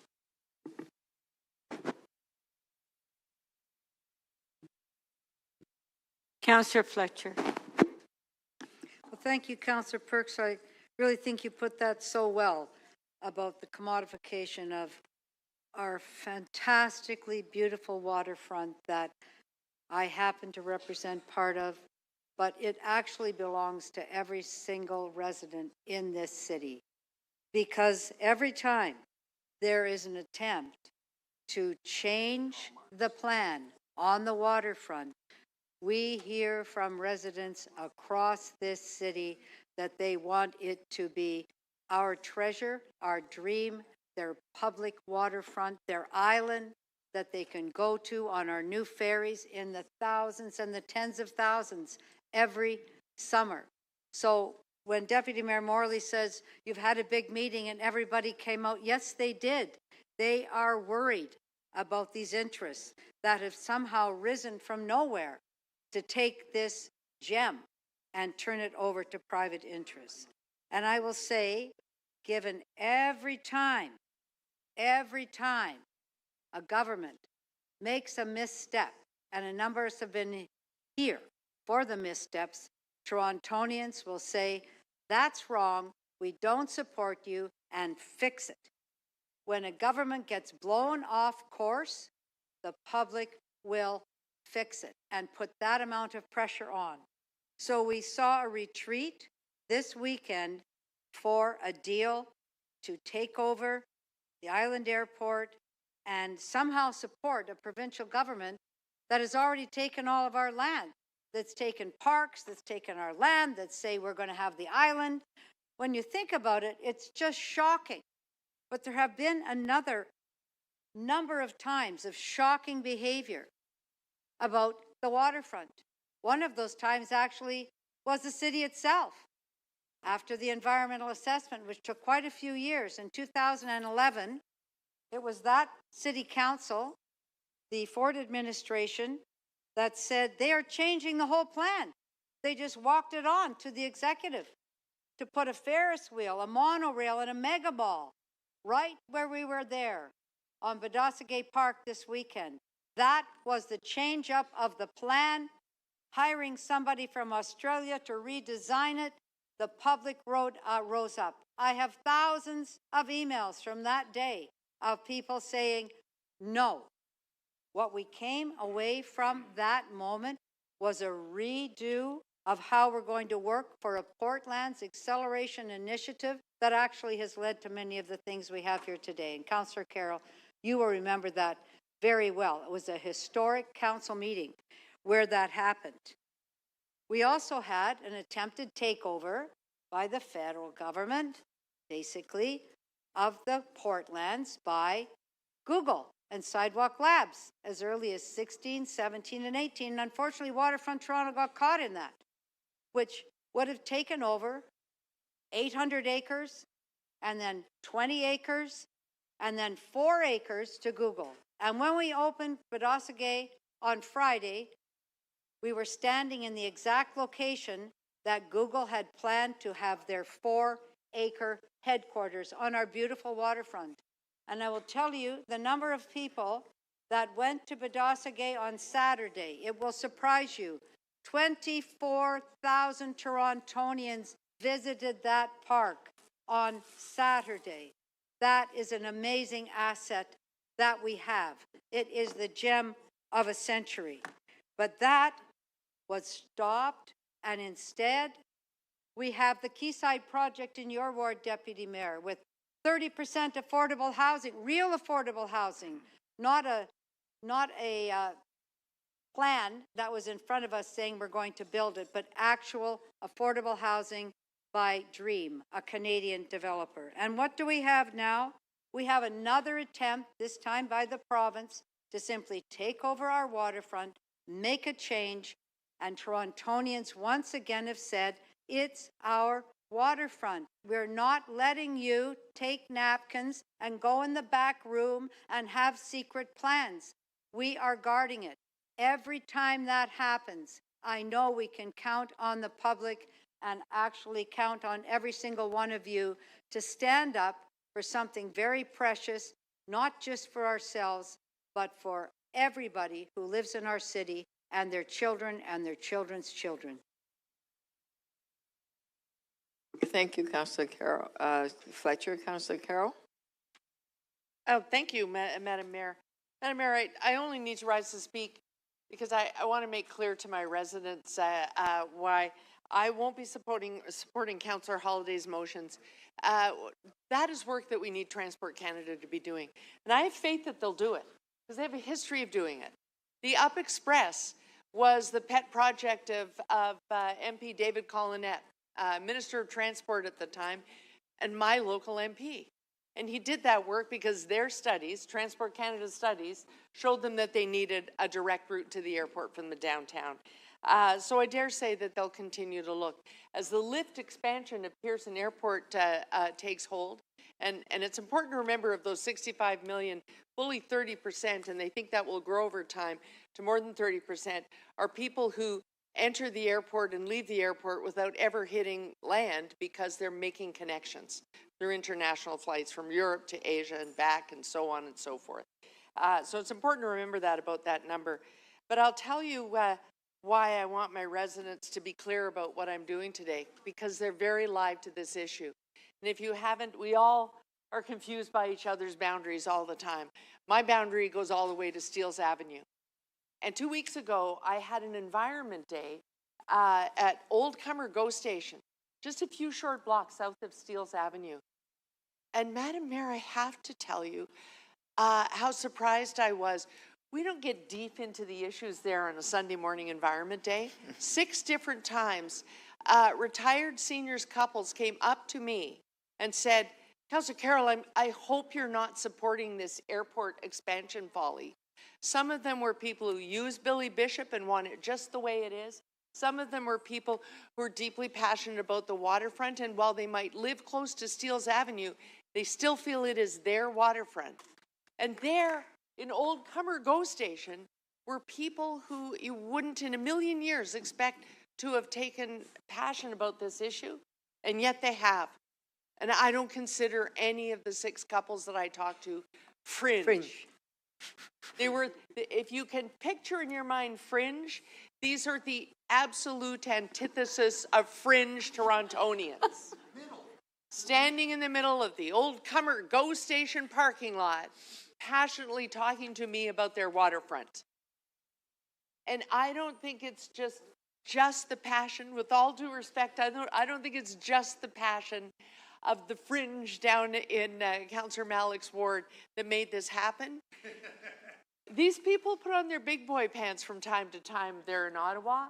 And so if they get the results of an online survey and it's slamming them in the face, they have the resources to poll, which is why I wasn't surprised also around the same time of Environment Day to pick up my phone in my house, which is in Councillor Burnside's ward in Don Mills, and be asked, are you in favor of the radical expansion of the Billy Bishop Airport? Would you support a smaller expansion? Are you a user of the airport? And so on and so forth. When you get a survey result, and survey results that are online can be questionable, when they give you a shocking result, you know you'd better reach out. And it would appear, based on my phone call, that they reached out to the city limits. And what they heard was that it doesn't matter where you live in the city of Toronto, you feel like you own this waterfront. And you were passionate about the fact that a government decided to wrench that ownership away from you, and that is what has been ignited in this community. And I think they became fully aware of it, and that is why we find ourselves where we are now. Now, if you want a passionate legacy project, and you want it to be in the downtown Toronto, might be controversial, but not nearly as much. If you want to capitalize on the victory that came out of FIFA, sitting right in the Premier's desk drawer is a plan to overhaul business travel and convention travel in the downtown core. And the Billy Bishop Airport can easily accommodate that expansion, just as it stands right now with the new safe runways that we're putting in. They don't need any more flight slots than the slots currently allowed it. The plan for that MTCC expansion is based on the number of slots they have in that airport today. So they really just need to get on with that legacy, because that actually would give a goose to the downtown economy. And they've had that plan at a much more affordable price, I dare say, right there in their desk drawer for the last 2 years. And it really would leave a legacy to the business community and the economy in this city. Those are my comments. Thank you. Thank you. Councillor Chang. Thank you, Madam Speaker. I just have a friendly amendment to Councillor Holliday's motion that I mentioned when I asked him a question, which is simply to insert North York in the analysis because we're in the flight path. But I just wanted to echo the sentiments of many of my fellow councillors. And indeed, I think we should celebrate the result of what has happened because it means that democracy prevailed.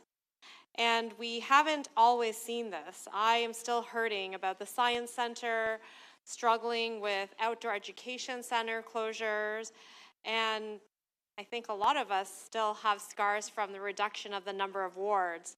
So it isn't every single time that when residents raise heck and try to make noise that change happens. But in this case, I think the voices of community, all the people who organized, made a difference. And so I say yay to democracy, and to all the residents of Toronto, we have to keep showing up relentlessly. Democracy is not just a vote. And while elections are coming and that vote is very important, the day-to-day showing up can make big differences in the quality of life for all of us. So let's keep showing up. Thank you.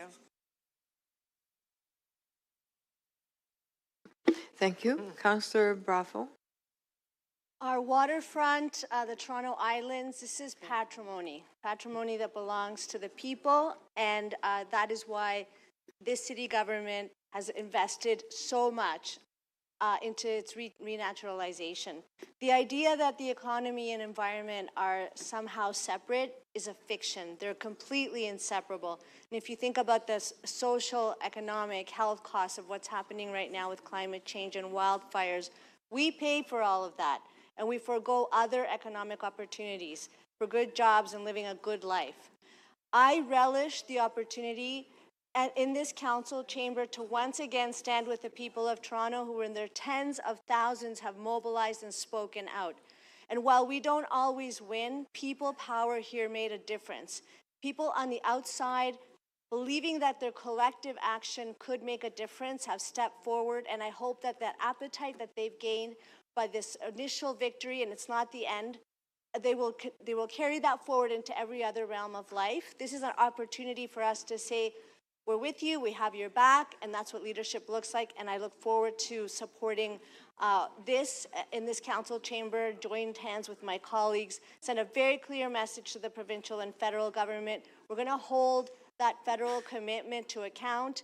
We're going to make sure that our members of parliament continue to hear from residents and from us as city councillors, and this is the beginning of a number of wins that I think we're going to be able to score together in the interest of the people of Toronto. Thank you. Okay, Councillor Bradford. Councillor Bradford to speak, just one moment. Okay, go ahead. Thanks, Madam Speaker. Through you, I will be supporting this motion because this land belongs to the people of Toronto. I think that's really important. Little Norway Park and Hamlin's Point are not bargaining chips, and Toronto's seat at the table that governs its own airport shouldn't be either. I've been clear since we first learned about these plans over recent months that it's unacceptable. Toronto has had a seat at the table since this tripartite agreement was struck many, many years ago. If you are not at the table, then you are on the menu. And that's what's happened to Toronto with this island airport debacle. Torontonians must have a say in consequential decisions, and I think this council chamber is united in that fact. I think that's why it's extra concerning what I read about in the Toronto Star yesterday, particularly with respect to the mayor's role on this file. Because the mayor would not answer very simple questions about when she first learned about this proposal. Back in March, in this very chamber, Right after the Premier made that bombshell announcement that he was planning to take over the city's land at the Island Airport, I asked Mayor Chow when she spoke to the Premier about this. The Mayor said, and I'm going to quote it, quote, "I spoke to the Premier about a number of matters. He briefly spoke about this and said his vision. He also said he wants jets." End quote. Mayor told us at the time that this was a few days before he first spoke publicly about it at the end of February. You can go watch that tape. People expect the mayor of the city to be forthright with the people of Toronto. Did the mayor first learn about this in February? Did the mayor and her staff team learn about it from the airport's lobbyists? We don't know. The mayor won't say. She wouldn't say then, she wouldn't say this morning, she didn't say this afternoon. So it's understandable why Peter Donolo in the Toronto Star described the mayor as, quote, missing in action on the file. Now, we heard from the mayor's comments in responding to my questions this afternoon. She's trying to muddy the waters. She needs to tell the truth about that debate, because council considered 3 options for meeting the runway and safety area requirements, RESA. I think Councillor Carroll was talking about the safety requirements. That's where this started back in 2024. None of those allowed for jets. Jets were not part of that conversation. And the mayor attempting to mislead the public is beneath the office that she has held. You want to hold my time? Okay, I'll continue. All right. Now. No, Councillor Bradford, if you can just retract that comment, please. Misled. Misled. Yeah. Okay. I retract attempting to mislead the public. Okay. Thankfully, the federal government gave the people of Toronto a chance to speak up. And they did loudly. The people of the city, tens of thousands of them, said no to jets on the waterfront, and the federal government listened and took action.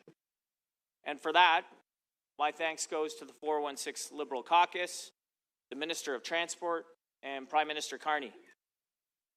To be clear, I support the existence of an island airport. I think it's vital to our economic future, to our connectivity regionally here in the country. And I believe that the airport should be there well into the future, which is why we need to make sure that we can do the safety expansion to accommodate federal aviation regulations. Billy Bishop works because it's balanced. It's an airport that serves the city alongside parks, alongside beaches, and the neighborhoods around it. What I can't support is a massive unilateral expansion where our land is expropriated, there's no business case presented, there's no plan, and there's no public support. Can't support that. I don't think this council does either. So the city said no, Ottawa said no, and to me that's the final answer. And I think Queen's Park needs to do its part and listen to the people of Toronto on that. Thousands of us have spoken up on this issue, they voiced their concerns, and I'm glad that the federal government took action and listened to that. Thanks, Madam Speaker.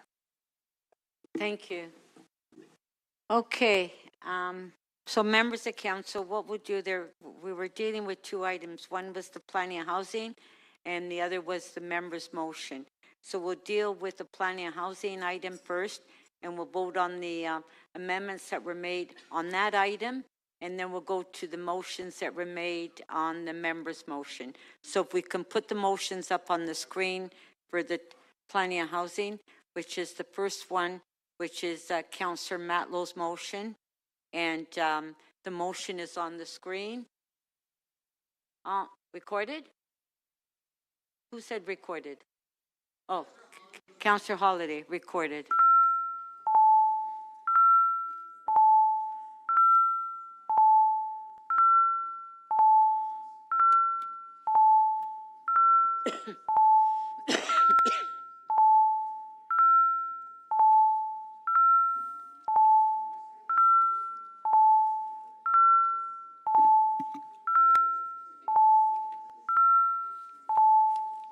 Councillor Perruzza, please.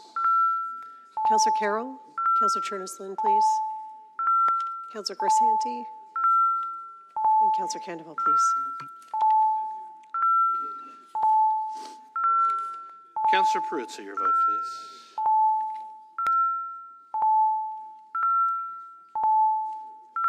Councillor Crescenti, please.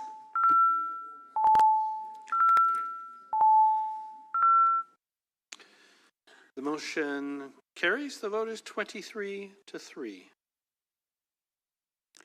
Okay, our next. Wait till the. Oh.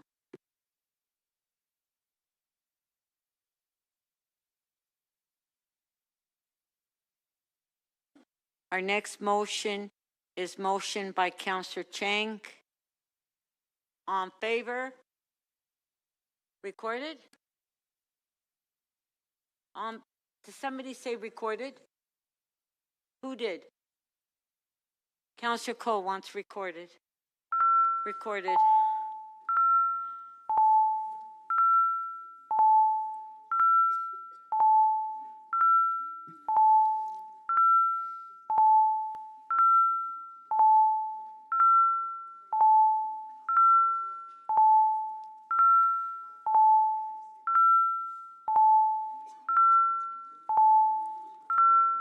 Councillor Carroll, please.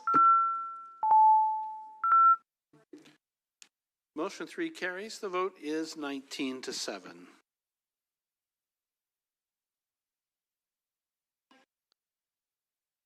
Okay, so our next motion.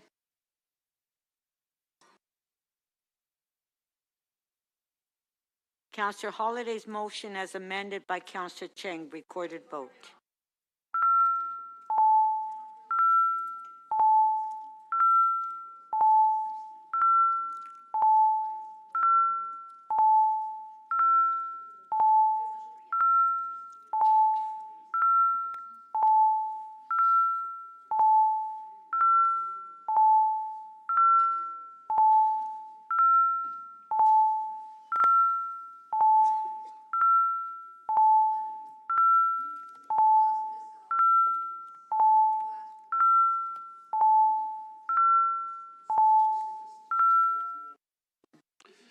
Motion 2, as amended, carries. The vote is 15 to 11.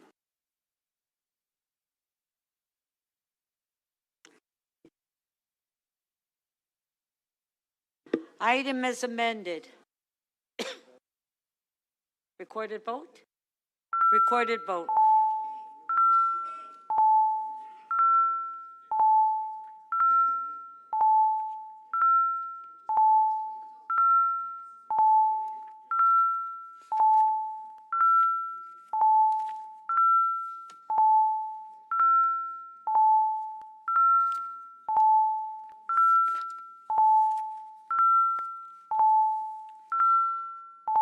Mayor Chow, please, and Councillor Perruzza.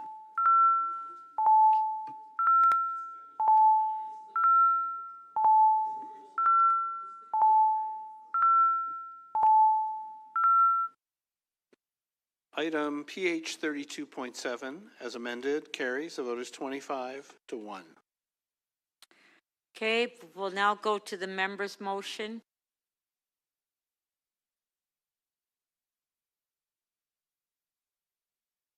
Motion by Councillor Holliday, recorded vote.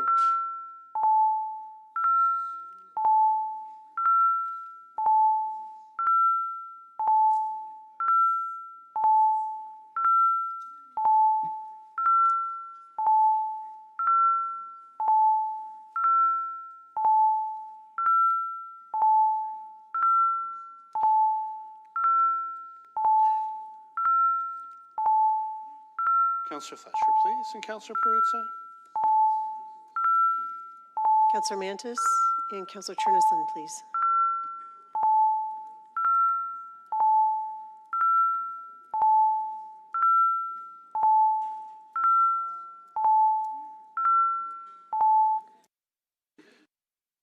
Motion 1 does not carry. The vote is 9 to 17.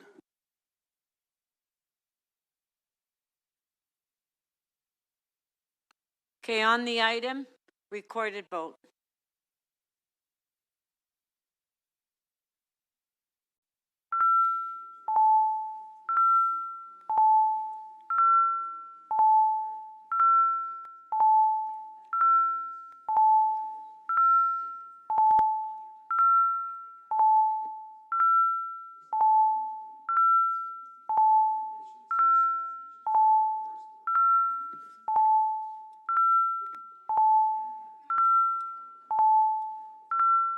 Councillor Crisanti, please.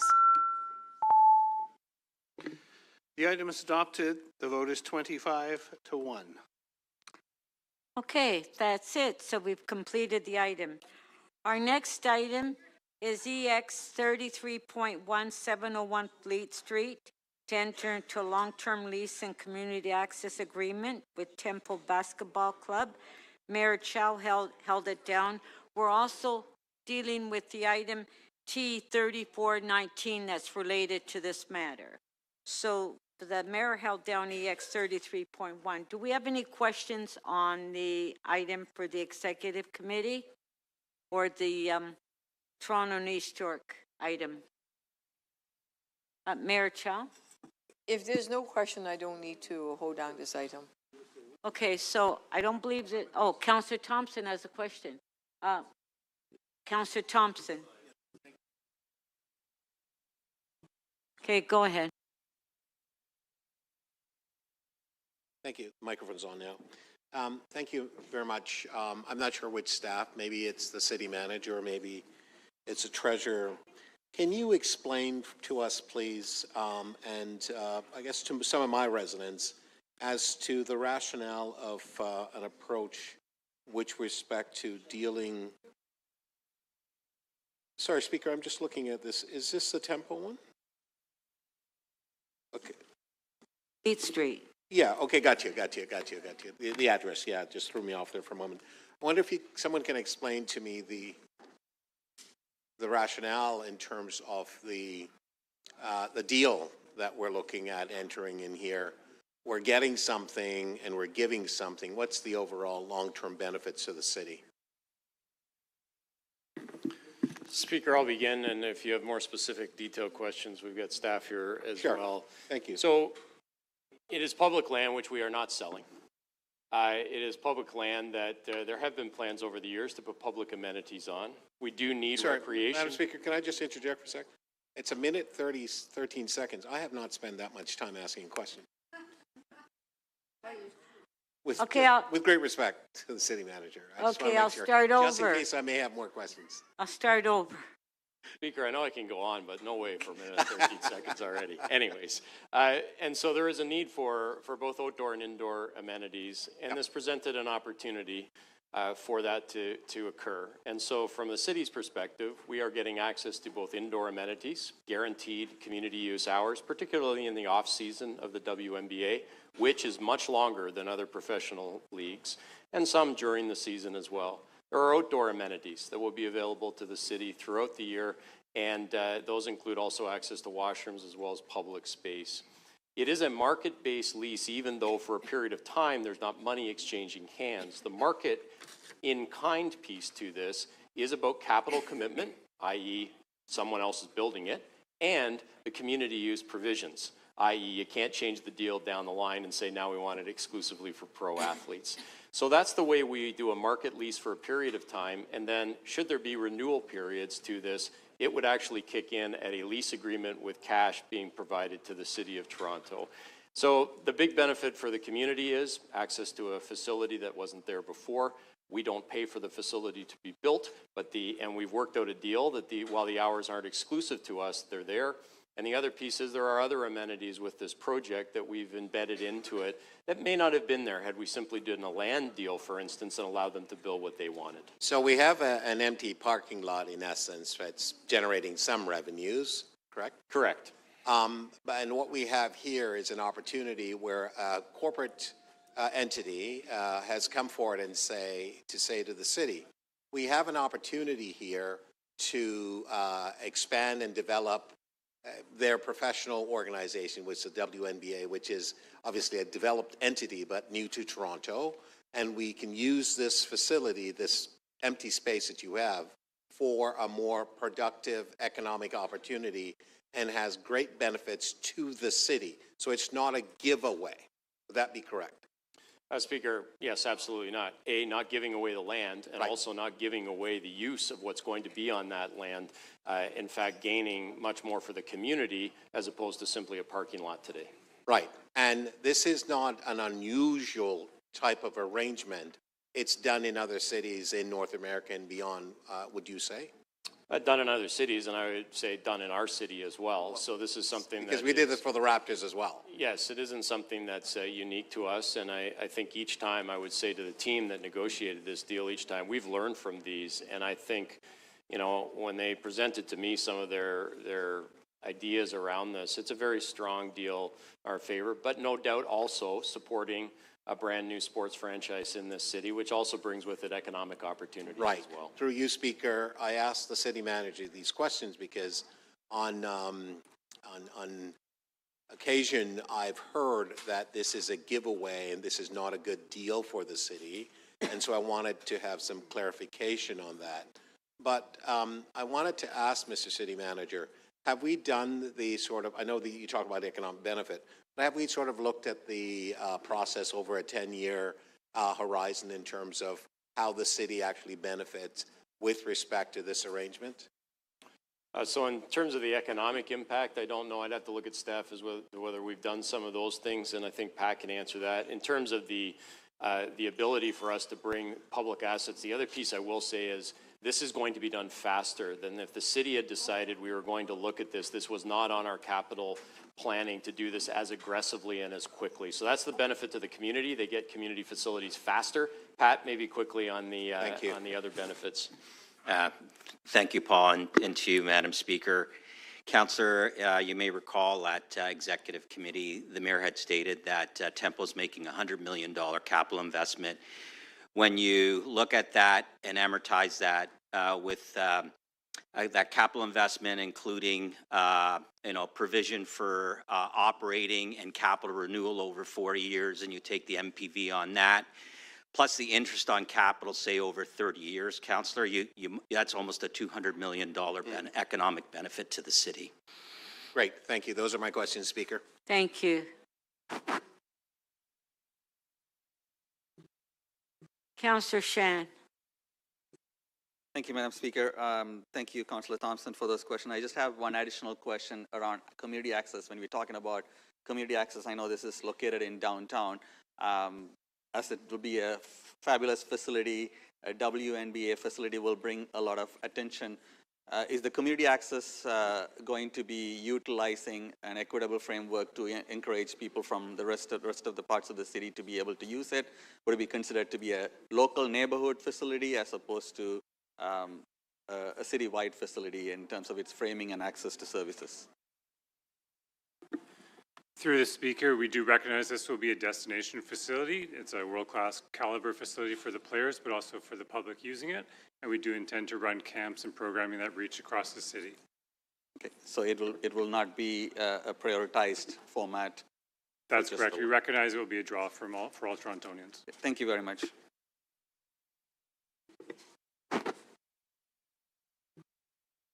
Okay, so on the item, does anyone want to speak to it on the executive item? No? Mayor Chow? Yeah, I'll briefly talk about this incredible opportunity.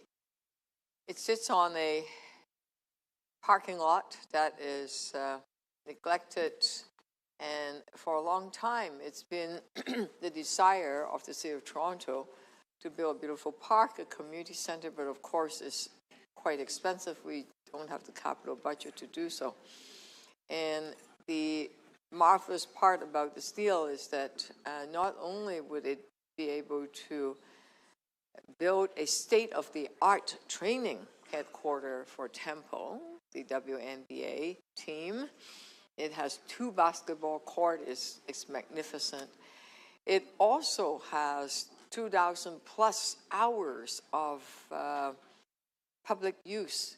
So any one of your constituents that may have a basketball team, a basketball league, and think about how precious those basketball practice space are, they can book the space and be able to play on a world-class court that Temple have been training on, would be trained on.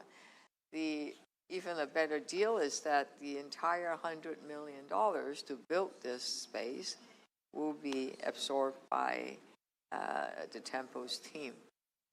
the implication, the impact it has on our future generation is incredible.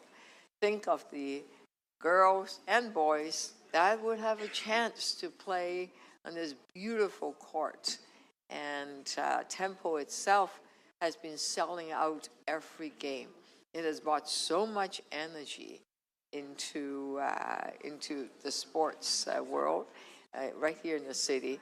And sports has a way to unite us, and we saw that at soccer and football and World Cup, and Tempo is doing exactly the same. And I'm so proud of a city that hosts a WNBA, following, of course, a women's hockey league, hockey team. There are many others, women's team that are coming forward. So it's high time. So the deal is put together by great staff that are there, whether it's Creatio or CREM and the whole team Parks and Recreation. They've worked together, and the local councillor, Deputy Mayor Osman Malik, have been very close to all the negotiation. It's truly a wonderful project, and hope to meet with your approval and support. Thank you. Deputy Mayor Malik. I will be brief. I just want to echo the thanks for this unprecedented partnership with the Toronto Tempo.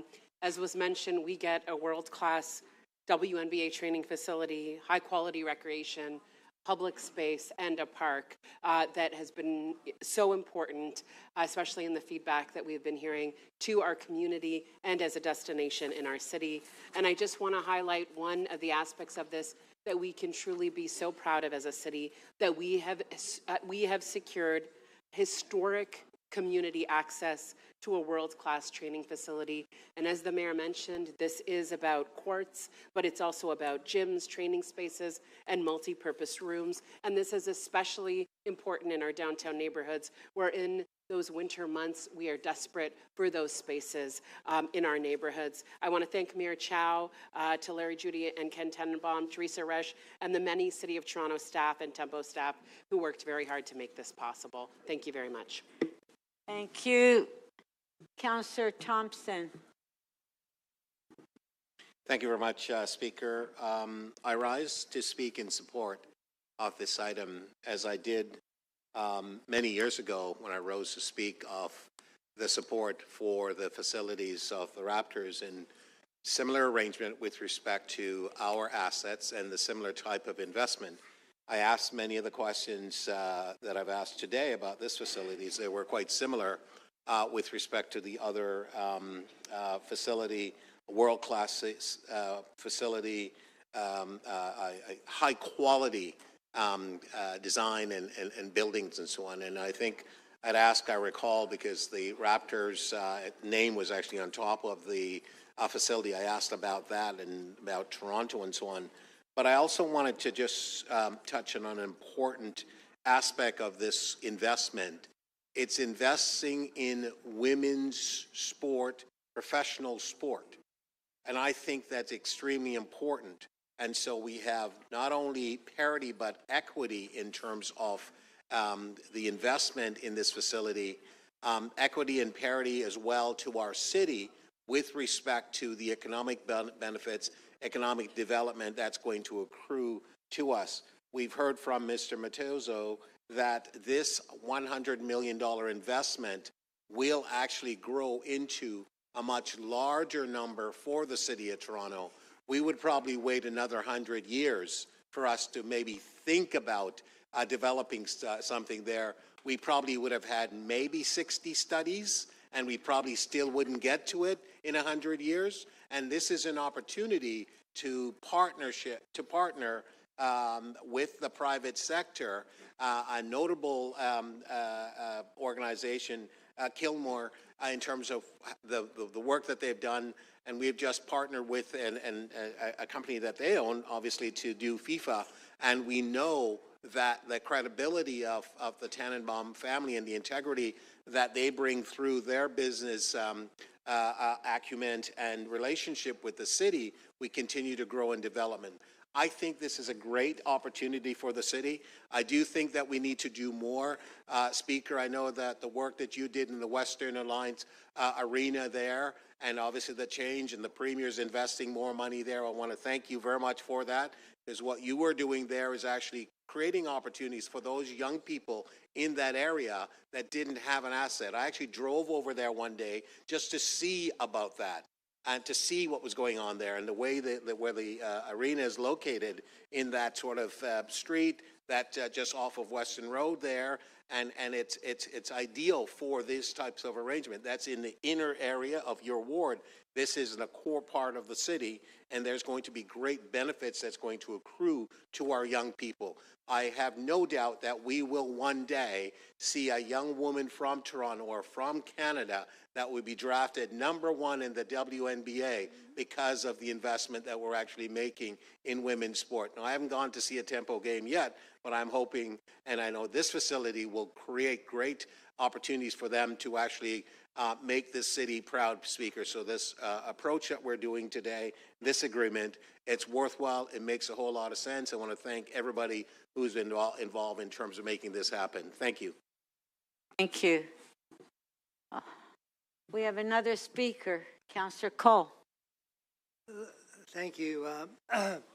This is obviously a good investment through the private sector partnership and investing in the WNBA and Tempo. You can't argue with that, and I don't. But I'm just beginning to worry there's too much downtown-centric investment happening. We've got the Raptors downtown. We have, you know, the Argos, the Leafs. Everything is downtown. What about the rest of the city of Toronto? There is a Toronto north of Eglinton, believe it or not. And when are we going to see these investments of this caliber taking place in North York, God forbid? We shouldn't all be putting our eggs in the downtown basket. There are so many young people who aspire to play basketball, to engage in these sports and all kinds of activities. But they're, you know, it's going to be difficult for them to always go downtown. They say, what about our backyard? When is the city going to start to pay attention to the rest of the city of Toronto? And I hope the next investment made by one of these major franchises happens outside the downtown, because I think you have enough. And then everybody complains about the traffic downtown. Oh, we can't get to the Blue Jay game. We can't get to the Leaf game. You know, there's all kinds of traffic congestion. We need more transportation. You know, you're going to get it because you're jamming everything downtown. And I'm not asking to disinvest in the downtown. For God's sake, we need a vision to invest in the rest of the city. And it's about time we gave our heads a shake and said there is a Toronto beyond the downtown. And I'm not putting down the downtown. We just spent the whole morning talking about the beautiful waterfront. Can't argue with that. You know, the Fletcher Memorial Park down there, just to the mouth of the Don. All these beautiful things happening downtown. Beautiful, fantastic. What about uptown? Thank you. Well,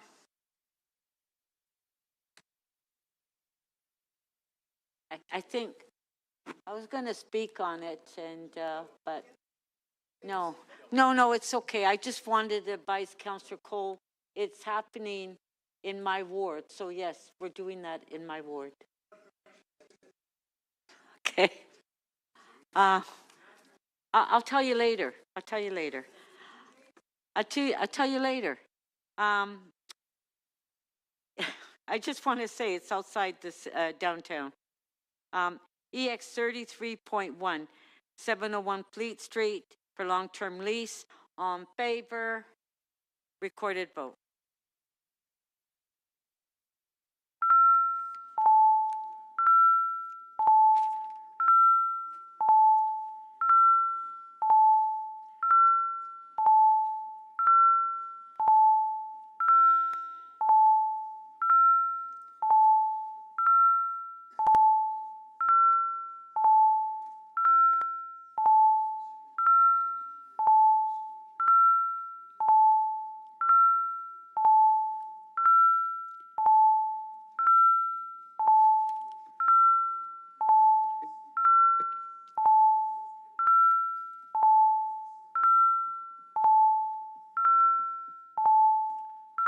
Councillor Campbell, please.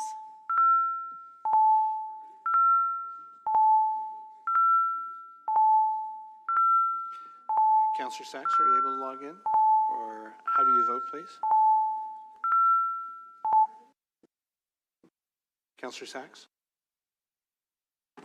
Oh, I'm sorry. Just received it. Councillor Perruzza, please. Okay.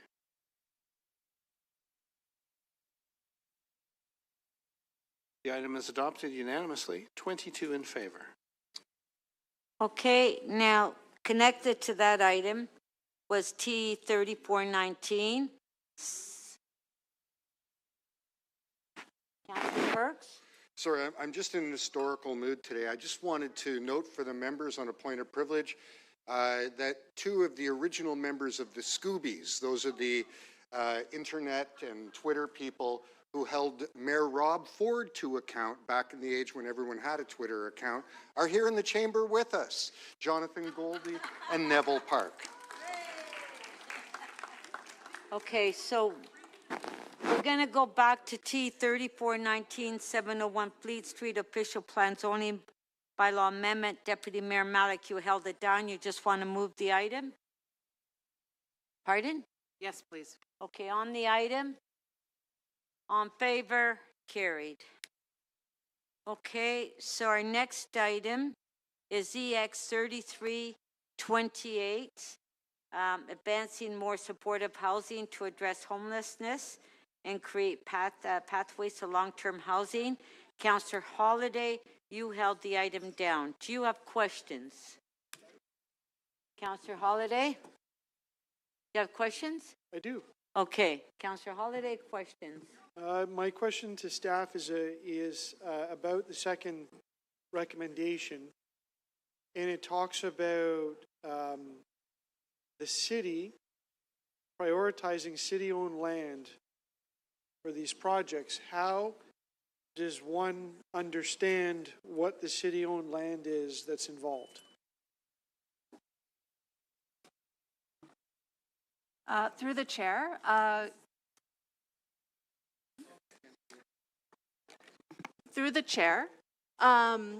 Create TO and CREM identify city land for city priorities, including supportive housing.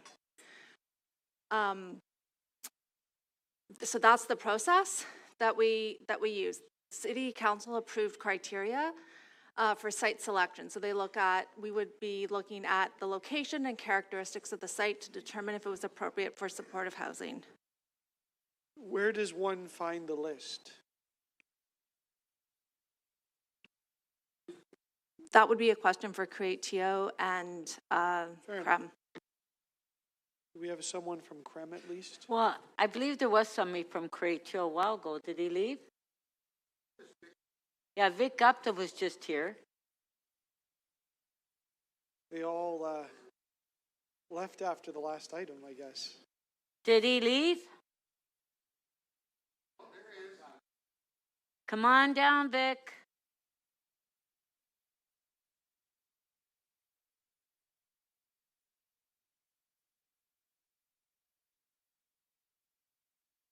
Okay, do you want to ask your question now? I can re-ask the question. So we were discussing supportive housing in this report, and the recommendations suggest that the city will prioritize city-owned land for supportive housing. My question is, where does one see the list of city-owned sites that may be used for supportive housing?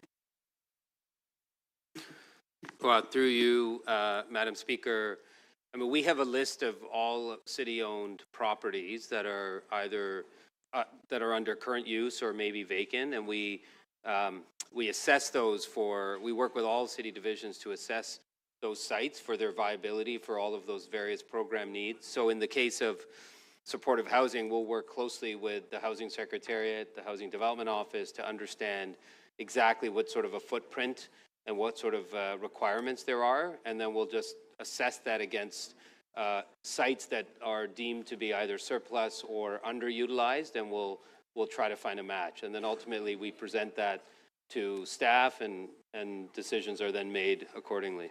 Exactly. So to yourself, Mr. Gupta, or the shelters team, at what point does the public and at what point does council get involved in those decisions? And what consultation occurs before there's a change to one of those sites into one of these projects? Speaker, on a point of order. Okay, point of order, just 1 sec. Councillor first. We have a separate piece of public policy having to do with the siting of shelters that is not before us, and the questions Councillor Holyday is asking are on that topic, not on this topic of continuing to expand. Is supportive housing under the shelters policy? Yeah, so. Through the chair, supportive housing belongs to the Housing Secretariat. Right. Yeah. Okay, so Councillor Perks's point is about something else. Could you tell me about converting? No, Councillor Holyday, please, can you just ask the question to the staff? I thought I did. What's but before us? Can I have my answer then? Councillor Perks intervened. Through the Speaker, if I may assist, the process is a process that's delegated to staff to identify sites for supportive housing. And as we do, then we would work with the ward councillor once those sites had been identified as far as the resulting Is there public of consultation in the process? So there is with the ward councillor once the site has been identified. With the ward councillor, not with the public?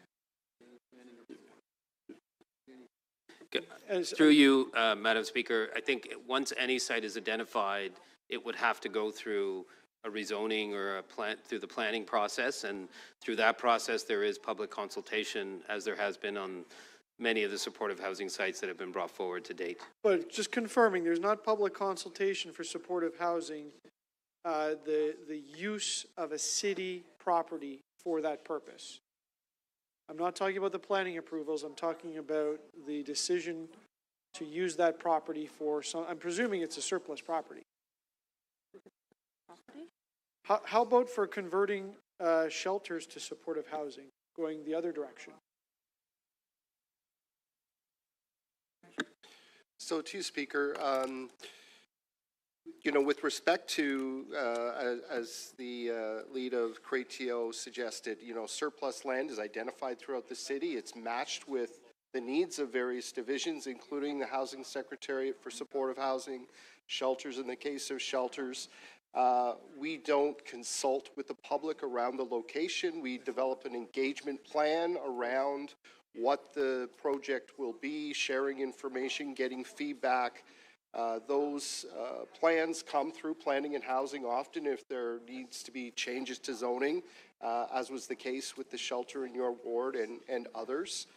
So that's the process. With respect to changing a plan from, let's say, a shelter to supportive housing, it would really depend on the project. The staff would remain having the delegated authority to make that change. There could be capital investment that would be required that would need council approval through the budget process. There could be other zoning changes that may come through planning and housing. It would be site-specific, I would suggest. So I'm hearing that supportive housing is treated the same way as shelters. Sorry, I got distracted. That was your last question. Councillor Perks. Started it after your 5 minutes, Stephen. So I just want to confirm a couple of things. If a piece of property is having a change in use from, say, a commercial property to a residential use, that is something we consult on.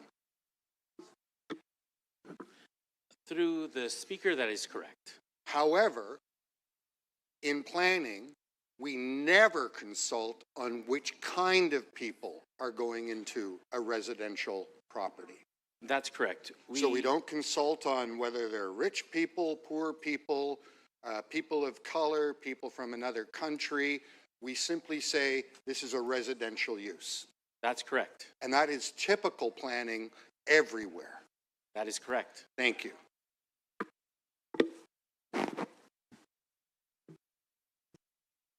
Councillor Bravo. Through you, Speaker, the priorities for the giving purpose, a new purpose to city-owned lands, are guided by City Council directed decisions. Is that correct? Yes, that is correct. And when divisions bring forward those needs, that all happens in the light of day. There's no, if we wanted to find out sort of what divisions are saying they need, whether it's park use, for supportive housing, for shelter, that would be something that we could find out. That is correct. Okay.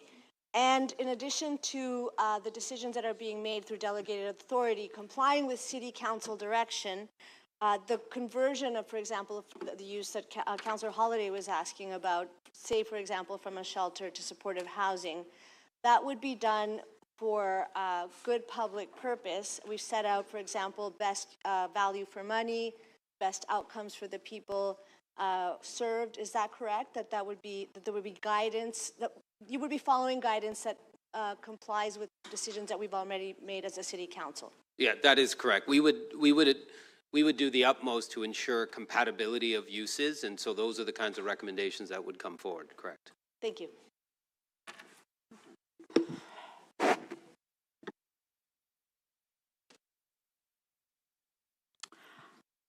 Okay,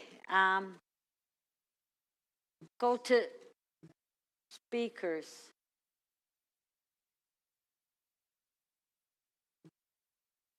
Councillor Holiday to speak.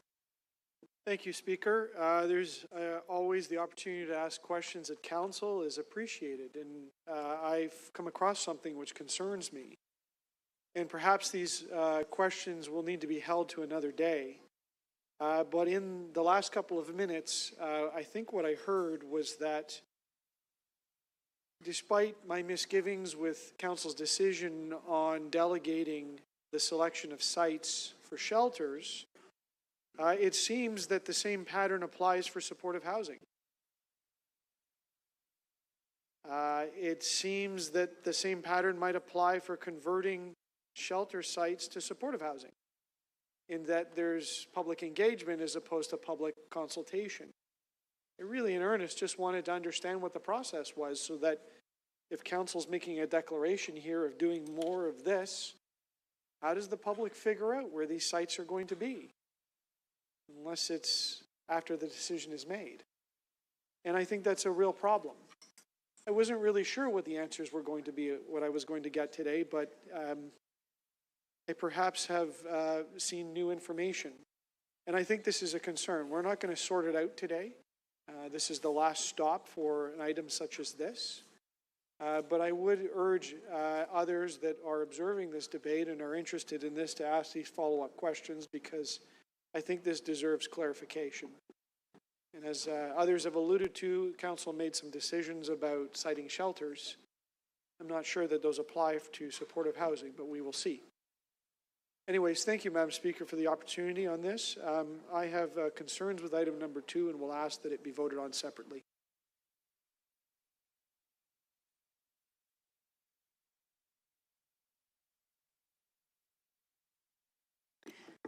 The public in the City of Toronto has many concerns. One of them is homelessness, the great numbers of encampments that we were faced with, and this council has made a priority to deal with that. Not just because of the outcomes for people that are experiencing homelessness, the illness, and all of the challenges that they face, but also because our entire society is ill when we have people living outdoors. It's a very expensive proposition that brings a lot of social challenges. So what have we done? We have given direction to staff to move on a number of issues in the public interest, because people don't want to see encampments grow. They don't want to see people sleeping on the street. And the long-term solution to all our work here, the long-term outcome, is to bring people indoors and to ensure that they live in housing, that permanent housing is our goal. And supportive housing is a solution for many people. In being able to grow this, to move ahead with these plans, and I think it's important today in the last meeting of Council to recognize what tremendous work the City of Toronto has done in the last 3 years in this regard. We're preventing homelessness by ensuring that we are protecting affordable rental housing through MURA, through supporting tenants through the rent eviction bylaw, eviction prevention programs, the rent bank. This is all tremendous work. We are bringing people indoors into shelters more quickly, and they're staying less time. The shelters are safer and producing better outcomes. But ultimately, what we're doing is moving people into permanent housing. And permanent housing is something that we should be celebrating today. And all of this requires delegating to staff with very specific instructions about good outcomes and good value for money for the Toronto taxpayer, and for them to make decisions so that we're not actually debating the siting of who lives where, for what purpose, what those people look like, what condition they're in. It's actually the outcomes that we want for society as a whole. Ultimately, I think what we have here is just an opportunity for all of us to stand together and say we should congratulate the city staff, the leadership of the mayor, and of this council in standing together and ensuring that we have the solutions to one of the greatest threats of our time. The ultimate prescription for any ill is actually a roof over your head, a permanent roof. And for those of us that need a little extra help, getting that support is the way that they're going to be successfully retaining that tenancy for the long term. And guess what? We save a truck full of money.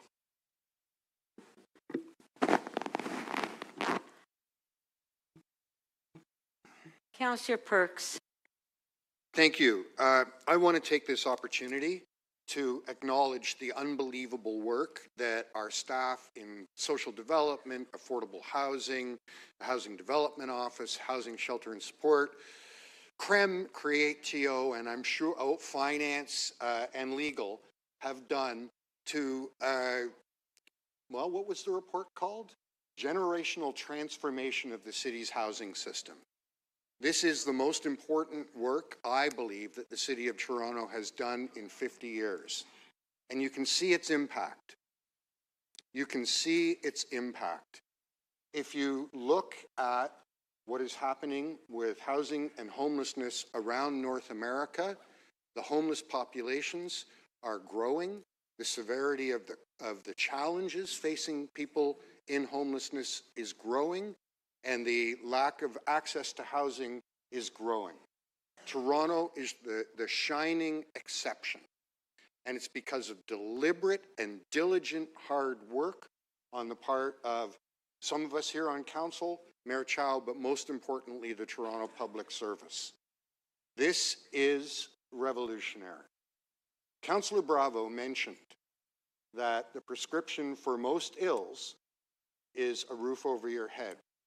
I want to remind you that if you are homeless, your life expectancy is half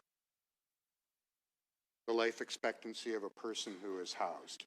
And if you are a homeless woman, that number drops to 35 years. That is your life expectancy if you are a homeless woman. I cannot think of anything else that is more important for us than to get the right forms of housing built for the right reasons for the right people. And this council has been heroic in doing that. I did want to say one other thing.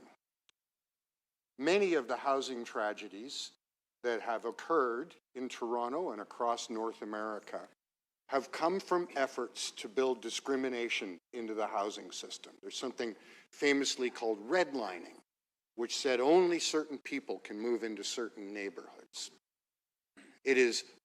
The practice is vile. The practice literally tries to create two kinds of human beings, the ones who are welcome and the ones who are not.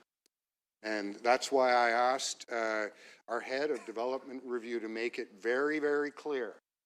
Absolutely, we consult about whether there should be housing here or a park here or a commercial area here. Those are utterly fair and important questions. It's part of how you design a city. Where people go wrong, horribly, horribly, immorally wrong, is when they start demanding consultation about what kinds of people live where. And I'm proud that this council has done everything in its power to prevent that conversation from becoming a rage-baiting attack of Torontonians against Torontonians. Thank you also for that work.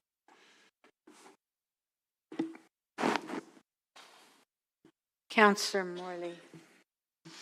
Thanks, Madam Speaker. I wanted to just rise briefly to acknowledge the work of the Housing Advisory Committee and thank them for it. As Councillor Perks so eloquently mentioned, this council has done incredible work on the housing file, and I'm flashing back to 4 years ago, and this was the #1 issue of concern on the doorsteps when connecting with our residents, and very proud about how we have moved forward on this file. I want to just also thank and point to the amendment on this item, thanking the Executive Committee for their support of the amendment that I moved specific to youth shelters.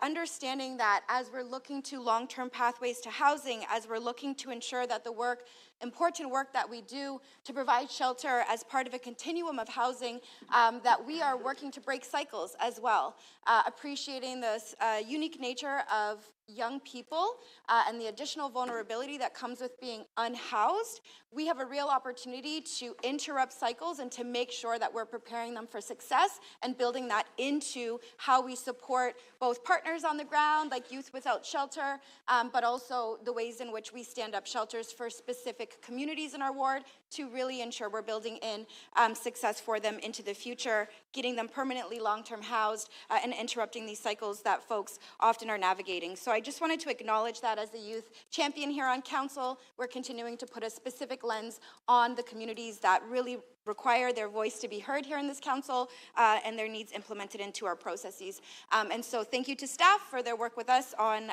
this particular amendment. And again, thank you to those on the ground holding space and serving these important communities. Thanks, Madam Speaker. On the item, recorded vote. Yeah, you wanted part 2. Part 2 first. Recorded vote.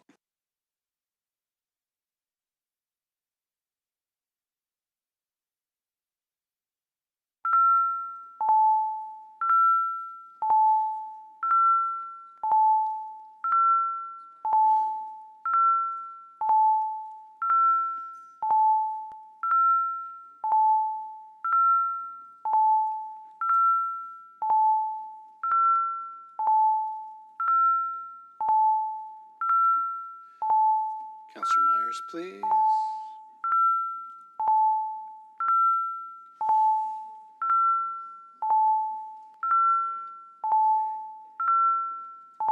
Councillor Pasternak, please, and Councillor Burnside.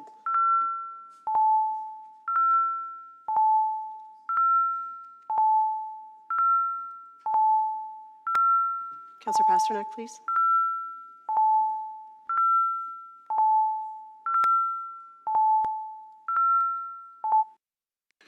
Part 2 of the item carries. The vote is 21 to 1.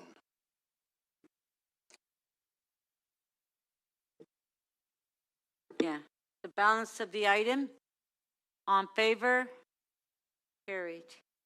Our next item is AU 13.7, Audit of Solid Waste Management Services under the Audit Committee.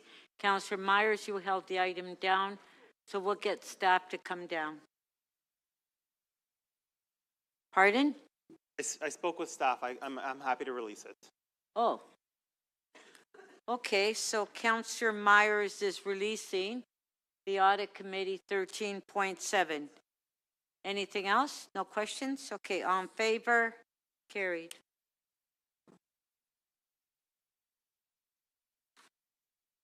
We'll go to Board of Health now. HL 34.4. Councillor Cheng, you held the item down, is public health role in indoor air quality. Do we have questions to staff? We'll bring the staff down from public health. Are they here? All right. So, I have Councillor Myers' name on the screen. And Councillor Holiday. Is that from the previous one?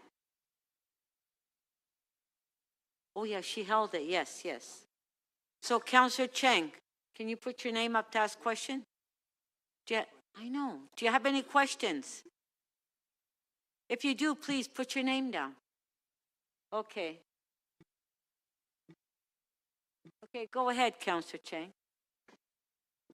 Thank you, Madam Speaker. Many advocates in the city were asking questions. Yeah, sorry. Yeah, no worries. Councillor Chang, go ahead, ask your question. Can you reset my time, please? Thank you. Councillor Holiday, why are you interrupting? Like, I don't understand. Madam Speaker, to the just Speaker. Just a sec, hold on. Yeah, no worries. There are many activists and concerned citizens across the city who are worried about the air quality, especially of students in our schools. And they are asking for the city to use every tool possible that we have to protect students and other vulnerable residents who cannot afford expensive air filters. What is the jurisdiction of the city in terms of being able to enforce an air quality standard across the city? To the Speaker, there are a number of different kinds of buildings across the city in terms of what types of jurisdiction might apply. So generally across the city, buildings would be under the Ontario Building Code. So most buildings would be under provincial jurisdiction in terms of what's required for ventilation and filtration to improve indoor air quality. That would also apply to Ministry of Education, has jurisdiction over schools in terms of providing provincial direction to what schools are required to have for ventilation as well. Certainly, there can be guidance, and we do provide that guidance to other buildings within the city in terms of best practices that are available to have voluntary means to be able to set standards for that, as we do have guidance for our own City of Toronto buildings and City of Toronto guidance for buildings owned by the City of Toronto. We set a temperature bylaw with regard to maximum temperatures for renters. Would we have jurisdiction to set air quality standards that would require monitoring and enforcement? To the Speaker, as we've seen with the challenges in terms of bringing forward that heat bylaw, there are a number of restrictions, again, in terms of not being able to go above the requirements of the Ontario Building Code. We do have some existing requirements from the city around air quality filtration that we do enforce. But in terms of setting individual standards, it is, again, difficult for us to go above what those requirements of the Ontario Building Code require. So Ontario Building Code is about the structure and what it is required, but how about the monitoring after construction and the livability? Because buildings degrade over time, and the building code does not capture what happens to air quality over time in a structure. So to the Speaker, I think that the best analogy I can give is that most recent guidance, both from the ASHRAE standards, which are building code standards, as well as Health Canada, have provided guidance as to what buildings can do if they already meet a certain level of threshold in terms of HVAC, filtration, and ventilation requirements. So it's not about retroactively requiring for buildings, because they know that's very difficult. There are sort of standards above and beyond to try to improve building quality, but based on what that baseline ventilation requirement is.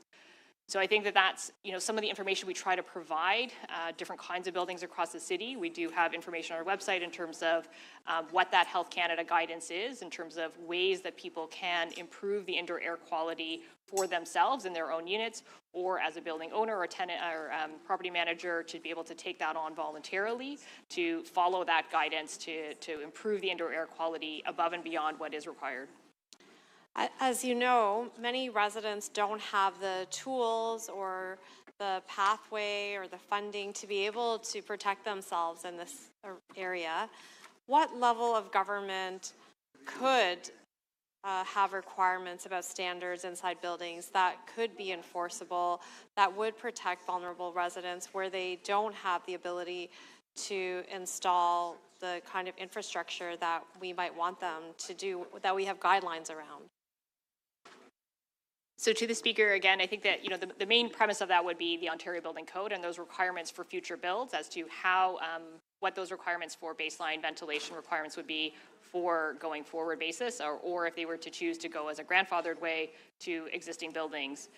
I think that what we've seen, probably the most recent example during the COVID pandemic, where there was a focus on indoor air quality, is that there are a number of things that people can do individually within their homes to improve their indoor air quality, that there are do-it-yourself homemade filters that people can make for themselves quite cheaply to be able to actually improve indoor air quality spaces.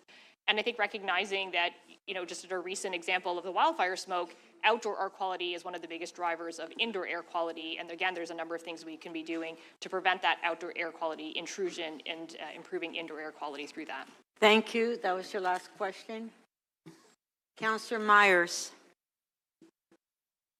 Thank you, Speaker. My question is with respect to the first recommendation for the Board of Health, that the Chief People Officer work with the Occupational Health and Safety Coordinating Committee to update the indoor air quality guidance policy with any relevant changes to reflect learnings from COVID and other technological improvements that may have happened since this policy was last published. So my question is the city potentially taking on additional liability in terms of having to make sure that their buildings are at a certain level in order for employees with certain health restrictions to enter them for work purposes? By moving with that sort of direction. I'm just thinking about what happened with the lifeguards. It was too hot, so they refused to work because it was unsafe work. Would we then be potentially creating another situation where if a building was potentially didn't meet a certain air quality standard, employees could say they would refuse to go and enter the building and work?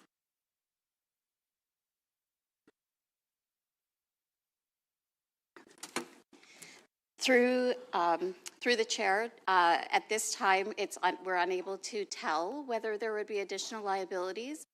We would have to undergo the air quality testing in order to determine whether we would be undertaking more liability. So has there been any determination then if an employee could refuse unsafe work if a building that they were working in didn't meet a certain air quality standard? So an employee can always has the right to a work refusal. We would then call in the ministry to determine whether there was unsafe air at the time. Right, so is that going to be reflected as part of this guidance in terms of looking at updated air quality standards, and it's particularly as it relates to employees with certain disabilities or medical issues? We'd have to take that away and look at it. The right to refuse is something that is part of the Occupational Health and Safety Act. And so that because it's part of the legislation, it wouldn't be removed from the employee's rights. Right, okay. And then the second recommendation, consider establishing a public indoor air quality dashboard for city-owned buildings, bringing visibility to indoor air quality. What is the reasoning behind that motion? Like, what's the purpose?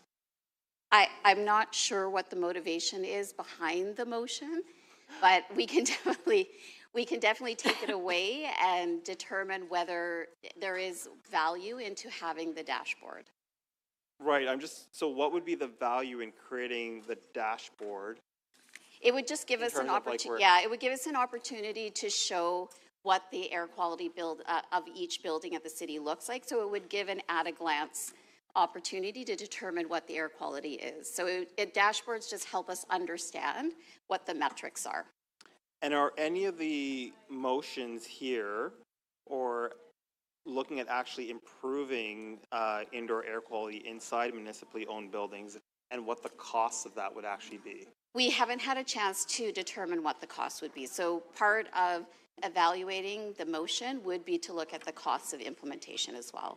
So we dealt with this issue a bit at Toronto Advisory Accessibility Committee, and one of the issues was that sometimes it's as simple as opening a window in order to create more circulation within the building. So as part of this work, are you also going to be looking at potential best practices to improve indoor air quality, such as things like opening windows, making sure that fans are positioned in certain directions, because I don't see that in here? Yeah, I mean, that's always an opportunity. We don't have many city buildings where there is the opportunity to open windows, but that's always part of the best practice in maintaining good air quality. And will this be reported through They're doing the the interview Public up Health there. Committee They can't in be terms of doing these interviews recommendations? like that. Your mic is on. I believe so, yes. Okay, thank you very much. Thank you. Councillor Holiday. Thank you. I'd like to ask about the dashboard. Could someone tell me what that dashboard would look like? What would be measured at the buildings? To the Speaker, I believe this was brought forward to the Board of Health out of a number of constituents who came to speak at the board about the value of reporting on indoor air quality, as a number of other jurisdictions have taken on monitoring and reporting. For example, Quebec has a program that monitors the indoor air quality in schools as a way to assess which schools are to be prioritized for improving indoor air quality across the province. So I think that was the, starting with buildings that we have control over, including city buildings, was a way to bring that forward, to raise the importance of indoor air quality, as well as to have that metric to be able to prioritize where we might be wanting to make those investments in improving indoor air quality. What do you mean by indoor air quality? So to the Speaker, there are a number of different particles as well as pathogens potentially that could be impacting our indoor air quality. Okay. So some of the things that most notably people would think about would be like mold, asbestos, radon, infectious particles, as we saw through COVID infection in terms of respiratory particles that can be transmitted indoor air spaces. We've seen with the wildfire, particulate matter 2.5 is PM 2.5 is a major indoor air pollutant that can be coming in from outside. So there are a number of particles that we do look at to monitor the ventilation. One of the ways that we also monitor that's been recommended or can be used is by looking at carbon dioxide monitoring as a method of way to see how well that air flow is happening within a building. Get one of those at IKEA. Yes, there are different measures that you can use to look at, ways that measure indoor air quality that could be assessed. So in order to do an indoor air quality dashboard, does this imply then you have to go out and test all of these spaces for all of those things you talked about, particles, gases, pathogens, whatever's on your list? It looks lengthy according to the appendices here. To the Speaker, I think that would be the work of the Chief Public Health or People Officer to look at what would be reasonable and feasible. Typically, carbon dioxide monitoring as a proxy measure for the adequacy of ventilation is what's most commonly used and reported on. Okay, maybe that the question's more fairly asked of the Chief People Officer or someone in the city staff. Is there any sense on what an air monitoring set of tests would cost? I guess it's a program. If it's a dashboard, you'd be running tests constantly. What standards is this? I mean, is the air quality in the parking garage here supposed to be the same as the council floor? Is supposed to be the same as the offices, as would be a garage where they're working on vehicles to, I don't know, a storage room? I mean, how would anyone make sense of it all, and why would it be here in a council motion? Is council supposed to read the dashboard? So, Speaker, the real key to part two is consider, unlike part one where we already have a structured committee and we already have a policy in place and it's probably worth cleaning it up after a decade, in part two, the questions you're asking are where we need to begin with this. A, where it fits in with our priorities. Do we actually have people that can develop this type of thing? And then third, how much would it cost to implement? So while the idea and the concept I understand from the Board of Health's perspective, this has been done, I would say we are at that very infant stage of it. I don't know that we don't have any of those answers to your questions. That's what we're going to go away and think about, and that's what I take the word consider to mean. Fair enough. And Mr. City Manager, how far would you say the scope of this is? So I understand City of Toronto facilities, the classic ones, the workplaces, maybe the service spaces, but does this include then Toronto community housing and places where people live, long-term care homes, that kind of stuff?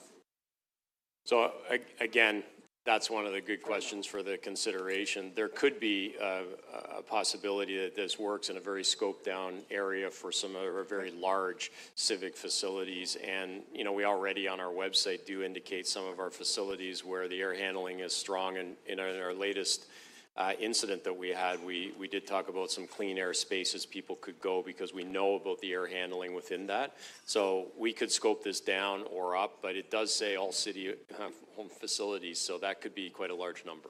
Thank you. Councillor Sachs. Yes, thank you. So one question I had was, Dr. Murdy, thank you for the list. I noticed that you identified mold and dampness as one of the pollutants for which there is strong evidence of health damage. I noticed in the Health Canada guidance document, they recommend that humidity should be kept within 30 to 50% in order to prevent mold and dampness. Will you be measuring humidity levels in this, or will you be including measurement of humidity in your guidance? So to the speaker, reflect on the remarks of the city manager. I think that had to be to consider. So most places that do some kind of air monitoring would look at temperature, humidity, carbon dioxide, other measures that are easily achievable by a standard measure. So certainly that could be part of what's included, but would need to be part of that consideration and assessment. Okay. And I've received a complaint from a constituent that in their home, humidity all summer has been something around 80%. And having read the Health Canada document, she's very concerned. Is there anything that a tenant can do now if their unit has such extremely high humidity? So to the speaker, 80% is very high. I think most people would find that very uncomfortable to be living if there's a consistent humidity of that level. That's what she says. So certainly, I think being able to raise that up to their property manager in their building, they can make a complaint to Toronto Public Health. We have a health hazards response team that responds to indoor air quality concerns such as this. We'd be able to go and investigate and make recommendations. And oftentimes that those are, if we do find something, are in partnership with our municipal licensing and standards bylaw officers as well to make sure that we're addressing that root cause as to why there's such persistently high humidity in a home. All right. So the short answer is that anyone with that kind of problem, we should be sending to public health to request an investigation? To the speaker, I think that there's a number of routes they can go. I mean, hopefully they can first address that with their building owner in terms of, is there something happening within their home? But if they are concerned about that as being a consistent health hazard, they can report that to Toronto Public Health and we would investigate. Okay. And then I guess my question, I'm not sure for the city manager, is what information do we have now about indoor air quality in the Toronto community housing buildings? There are 12 of them in my ward. I continue to go to them, and I hear a lot of complaints about poor equipment, poor air handling, poor temperature control, and humidity control. What do we know about the healthiness of the air in these facilities, and what can I suggest to my constituents? So, Speaker, I don't have that information. I don't know that anybody from Toronto Community Housing is here, so I think we'd have to go offline and perhaps have the CEO provide a briefing note of some kind that we could circulate to you around that. I think that might be the best way to go about it. Appreciate it. Thanks very much.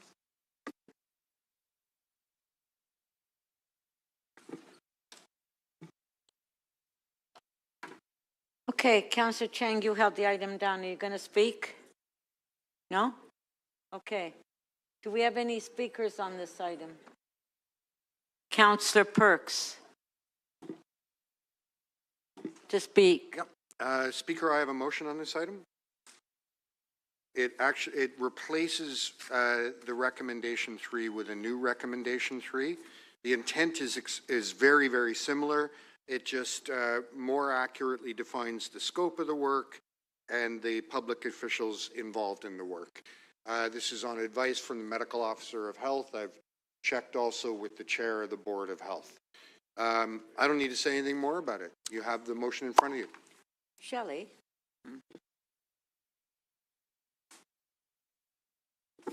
Okay, on the item. Pardon? On the amendment by Councillor Perks. On favor, opposed if any, carried. Item is amended. On favor, carried. Thank you.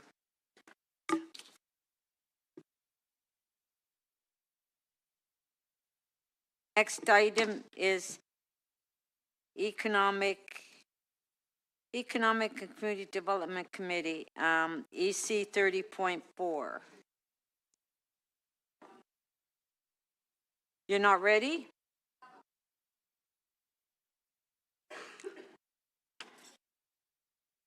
How about EC 30.6? Councillor Bravo, you ready?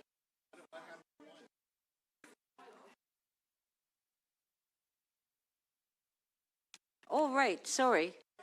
Councillor Thompson, you held down EC 30.1. I apologize. Your name was kind of scribbled at top of somebody else's name. Okay. Councillor Thompson. Thank you, Madam Speaker. Can you just put your name, please, on the screen? Yes, of course. Yeah, it's there now. Thank you, Speaker. Okay, go ahead. Through you, questions for the fire chief. Chief, thank you very much for this report. I wonder if you can help us to understand the approach that Toronto Fire is taking on diversity hire and the scope of work that's being done. I ask this question because a number of years back, probably 8 or 9 years ago, I was concerned about the lack of diversity in Toronto Fire. I asked the then Chief Speed, actually, and we put together a team of people to address that, including John Wright, Repna Anmavar, who's a senator now, and others. I wonder if you can enlighten this council as to where you are, what's happened in over the last 10 years in terms of diversity in Toronto Fire. So, Chair, since Council reconstituted the recruitment and outreach team several years ago, we now have dramatically improved both the representation of our recruits that are coming in. So, for example, in 2025, of the 207 operations firefighters that we recruited, 38% self-identified as a member of an equity-deserving group. So a dramatic increase, again, because of the investment Council made by providing Toronto Fire Service with the recruitment and outreach team again. That team, as a number of councillors are aware, is out every single weekend at community events, especially during our recruitment time. In 2025, Chair, they attended over 302 events, reaching almost 70,000 residents, sharing with them career opportunities not only on the front line, but also in inspections and communications and mechanical, so really all of our positions that are available. Thank you. That's very helpful. Chief, I turn your attention now to some more problematic issues that are happening in the community, and I just want to reference specifically my ward. There has been a number of fires, suspicious fires, and ones that have been defined as arson. Most recently at 2390 Kennedy Road. We've had at Shah's Restaurant, at White Shield Plaza. We've had 345 Nantucket and a number of others. Can you kind of maybe give us a description as to what's going on, what's Toronto Fire's doing, how Toronto Fire is working with the Toronto Police Service, as well as the Ontario Fire Marshal in terms of combating these issues, as well as maybe offer us some advice to businesses in terms of how they could protect their properties? So, Chair, Councillor, you're absolutely correct. And, for each one of those fires, you and I spoke early those mornings. Yep. And it certainly has been a challenge. So again, the Toronto Fire Investigations Division is notified. They work 7 days a week, on call 24/7. They are notified of any suspicious fire.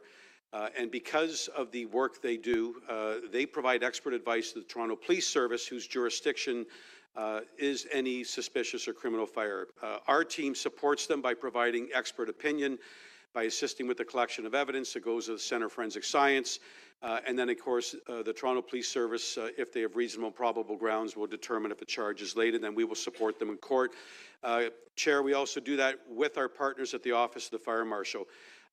Chair, in terms of assisting the businesses, the one fortunate thing we have had in a number of these fires, Councillor, as you are aware that we have shared, is we've had excellent recovery of CCTV footage. The reason we've been able to do that is because our staff have been on site within a few hours before the tapes are changed or before they've been before the data has been lost. So any lessons that we learn from these investigations go back into our public education messaging as well as our inspection protocols so that those activities are always data informed. Thank you. Chief, can you help us to understand the challenges that you face with, you know, the e-bikes, lithium-ion batteries and so on? I'm aware of people are storing some of these bikes in their homes, and you had a video, I believe, on social media recently where you show the bike exploding in a I guess, back of a car. Can you help us to understand the gravity of the situation here in the City of Toronto currently? Again, Chair, I have spoken about this publicly, and I will say this again in this chamber. This is the greatest and most evolving public fire safety risk in the City of Toronto. You know, and when we started collecting data in 2022, there were 23 fires caused by lithium-ion batteries, 71 in 2025, and already this year, 50. We've had fatalities, we've had critical injuries, and one of the more disturbing trends, Chair, that your firefighters have been dealing with over the last number of weeks is because of the number of these bikes that are often stored in these apartments, they're actually exploding and when the firefighters are inside conducting their primary searches. And we've had 2 near misses in the last 3 weeks where firefighters were inside apartment units conducting their primary search, one while we were effecting a rescue off a balcony, and the additional bikes stored on the balcony went in the thermal runaway and exploded while your firefighters, our firefighters, were trying to do their job. Thank you. That was your last question, Councillor Thompson. Next is Councillor Moyes. Oh, I'm sorry. I'm going right to the top of that list. My apologies. Councillor Shan. Thank you, Madam Deputy Speaker. Thank you very much for this report, Chief. Thank you, Councillor Thompson, for the questions about the equity and diversity-based recruitment. I have a bit of a concern around response time, travel time as it relates to Scarborough, and particularly my ward. As you can see, Ward 25 has significant differences. For example, it has the longest response time. It's 2.21 minutes higher than the city standard, which is 6 minutes and 24 seconds. I know generally Scarborough wards are having similar challenges, but this particular ward, I know it's the largest geographical ward in terms of area, but has seen a reverse pattern as well. The response time has gotten longer in 2025 compared to 2024. So what steps are being taken, or what might be some of the steps that are necessary to take to address this difference? So, Chair, Councillor, you're 100% correct. The total response time, so one of the 2 key indicators that I report to Council on every year is A, the total response time, so the arrival time to the first truck on scene, and then B, the effective firefighting force, so the balance of the firefighters required to perform the critical tasks, whether at a rescue or a fire.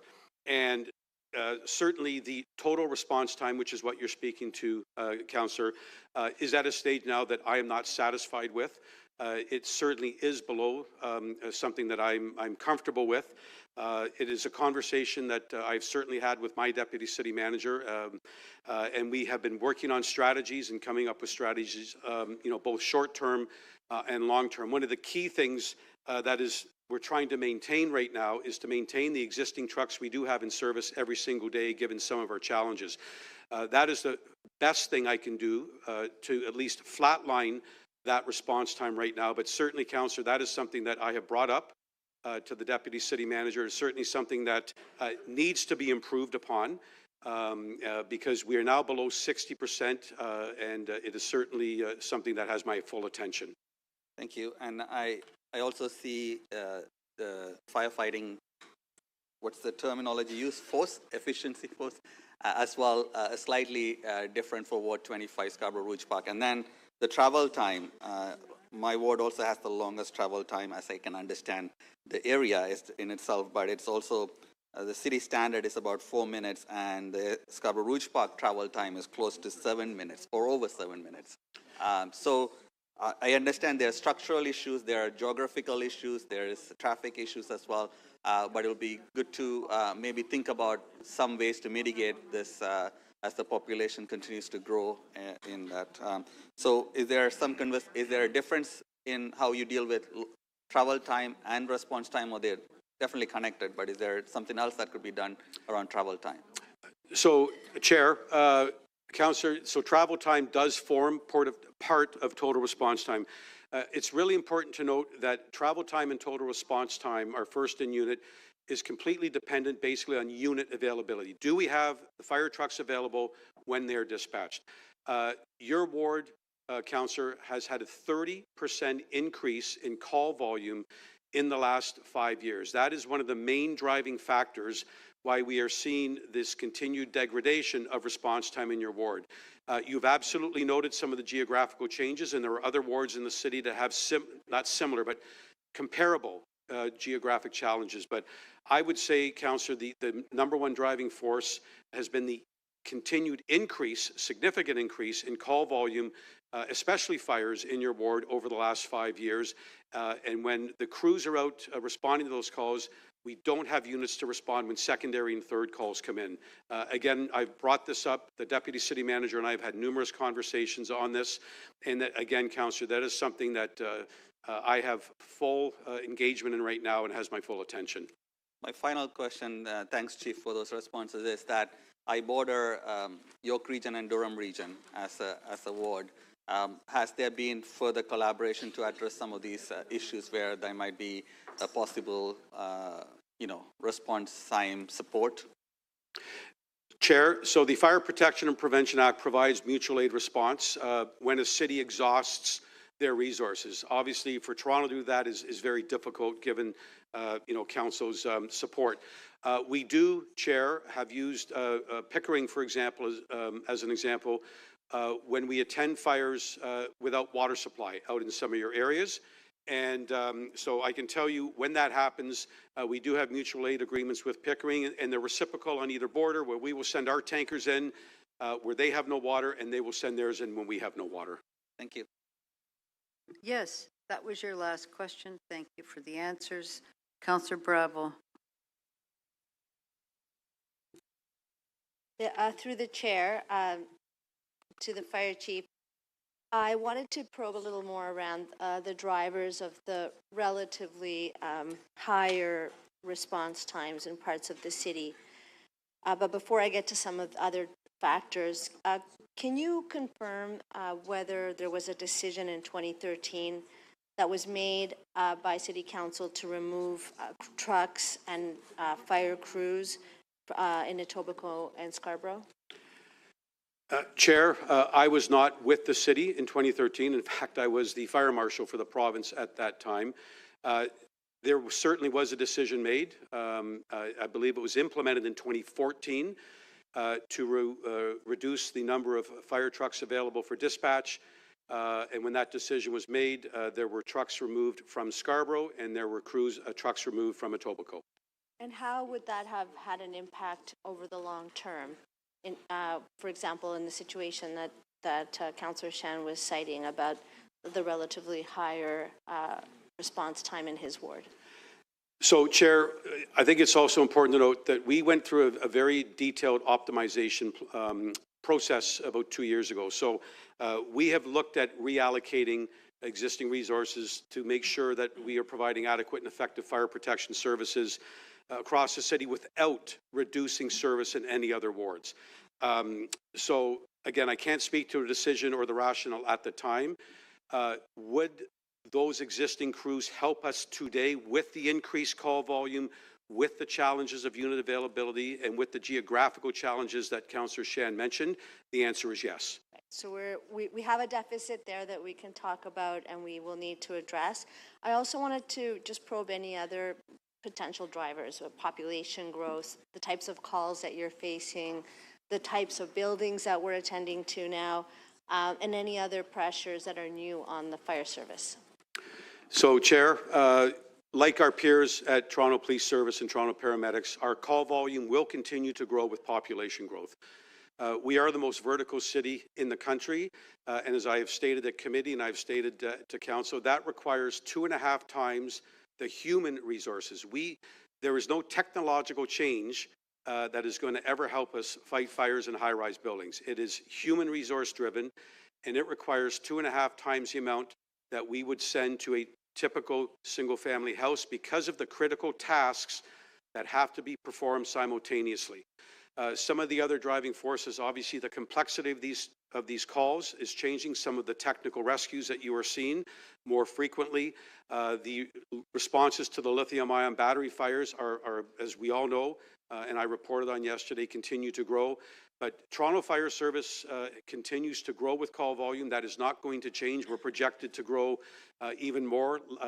We responded to over 2,000 more fires this year than we did in the previous year. So as the population grows, as we continue to build, the demand on our service is going to continue. Are there any other changes, regulatory changes or anything that are impacting the fire service at this time? So, Chair, again, I spoke at committee on this and have had numerous conversations with my boss, Deputy City Manager Basil, and others.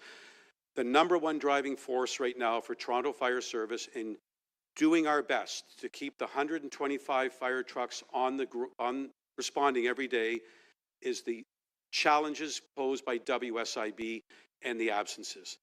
To put that into perspective for council, I have over 200 firefighters today that are off on WSIB. If you spread that across the 4 platoons that rotate, you're talking almost 18 of your fire trucks out of service every single day just because of WSIB.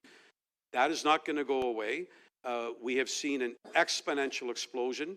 Again, that legislation was brought in for the right reasons because of what we now know the damage it does to all first responders, the calls they go on. But from a staffing perspective, it is causing Toronto Fire Services significant challenges. So we for the right reasons, we have higher standards for to protect firefighters as workers, but we don't have any corresponding support to ensure safety of the provincial government as it raises standards that entirely falls on this level of government. Last question. That's correct, Chair. So, and we get hit, to be very honest, in 2 ways, both on the staffing side and then on the cost on the awards for WSIB. And those are certainly in the tens of millions of dollars. So the operating budget certainly gets impacted in a number of ways, but without question, WSIB is the #1 driving force for our staffing challenges today. Thank you. Thank you. I'm just going to flip the order and ask the Speaker to go next, and then Councillor Moyes, you'll go after that. Thank you. Speaker Nunziata. Thank you. 1 second. Yes, thank you. So to the chief, I know recently you've updated me on a number of fires in my ward, especially with the e-bikes and in apartment buildings. And the last one that you had was in a high-rise where you felt, and you called me because there was a number of bikes in the balcony as well as motorcycles. And the concern you had with the firefighters that actually there could have been a huge fatality. And so can you just elaborate on that? Because it concerns me. I know you've updated me quite a bit in the past month on the number of fires we've had in apartments with e-bikes in the lobby or in the balconies. And the last one, I think you were very, very concerned about. Chair, you're absolutely correct, Councillor. That fire that you're referring to, we are very, very fortunate. That was one of the fires where they had numerous e-bikes in the unit of origin that started to explode while the firefighters were conducting their primary search. When they finally knocked the fire out and ventilated the smoke, there were half a dozen to a dozen motorcycles and e-bikes that had luckily not caught fire or exploded on the balcony, because if not, the firefighters would have been stuck between both. I certainly worked with our partners at MLS in Toronto Building. Both Sean and Kamal and I had conversations, so they were all notified. So each division could work within their own jurisdiction to address this. We issued immediate threat to life notices ordering the removal. And again, as I spoke yesterday, Chair, the number of e-bikes that we are seeing, especially in units in high-rise buildings, quite often are north of a dozen that are being stored. And that is why we have called on the provincial government, which they have started their technical advisory committee, because those are some of the potential amendments to the fire code that we want to explore with the province. So for this particular unit, which is on Western Road, so was the landlord notified, and did staff give an order to the tenant? Like, I mean, something had to be done, because obviously in that building, I know for a fact they're all storing them all in the balcony, and so we could have other incidents. So was anybody charged in that, like the landlord or maybe the tenant? Or So, Chair, I will tell you, before that, shortly after that call you and I had, orders were issued immediately. Staff were in on that day. We have absolutely engaged. The challenge we have right now is there is no regulatory requirement limiting the number of bikes to be stored. And so we have to go on a case-by-case basis using our discretionary independent authority under our legislation and make sure that we're exercising reasonable and probable grounds. So that is why we have been very, we want to work with the province. We want to work with the Fire Marshal's office. Toronto is a lot more unique than any other city with respect to the vertical challenges and the number of e-bikes that we are finding on a daily basis in these units. yeah, okay, thank you for that, and thank you for the updates, because when you called me that day, I was very concerned, and because I know the building well, and I know there's other balconies that have those storages, and I don't know, maybe we should do an audit or do something, because it could happen again. Thank you. Thank you. Councillor Moyes. Thank you, Madam Deputy Speaker. Most of my questions have been answered, and I did ask a lot of questions at committee as well. So, but there's one outstanding question you partially answered, but I will maybe just tease out a little bit. The paramedic chief mentioned that he has seen a 200% increase in his calls because of since the closure of the supervised controlled substance sites. And so I know that when there's non-overdose calls, that fire, police, paramedic all respond. Has that impacted your wait times? And how has that impacted the work that you do? So, Chair, as I spoke to at committee, we are required under provincial statute to use provincial standard incident reports. The province has not caught up yet from the fire service perspective on subrogating naloxone or overdose calls. So they will come in as short of breath or vital signs absent, something like that. And then when we arrive, then we will deal with it. What I will say is, based on the tiered medical response and based on decisions made by Sunnybrook Base Hospital, when there are life-threatening calls, we obviously will be, along with our colleagues at Toronto Paramedic Services. So while I don't have the data at this time, we are working on that to tell you the percentage of increase. It is certainly reasonable to suggest that as medical call volumes go up, that fall within our realm of responsibility as well to support and assist them, so will ours. Okay. And so as a result of that, I guess, again, you haven't seen a wait time increase. So we have certainly seen a response time increase in the number of calls. Councillor, yes, we have. Okay, great. Thank you for that. Thank you. Councillor Holiday. Thank you for the report. Chief Jessup, this report has a whole bunch of performance measures in it. And do I understand that's important? That drives the work that you do and the planning that you do. Is that correct? Chair, that's correct. So if I go to page, 46, it's effective firefighting force. And I look at these numbers, 93%, 94, 97, 98. Those are great. If my kids brought home report cards that said that, I'd be very happy. But I go to the next page and it says travel time. And the numbers are like 38, 40 for Etobicoke Centre, 50, 58. Very different. I'd be very unhappy to see a report card such as that. Whose fault is that? So, Chair, travel time is one component of total response time. So the two key performance indicators that I report to Council on yearly is, you noted, effective firefighting force, which we now exceed based on our optimization work, and B is total response time. So total response time also includes what we call turnout time and call processing time.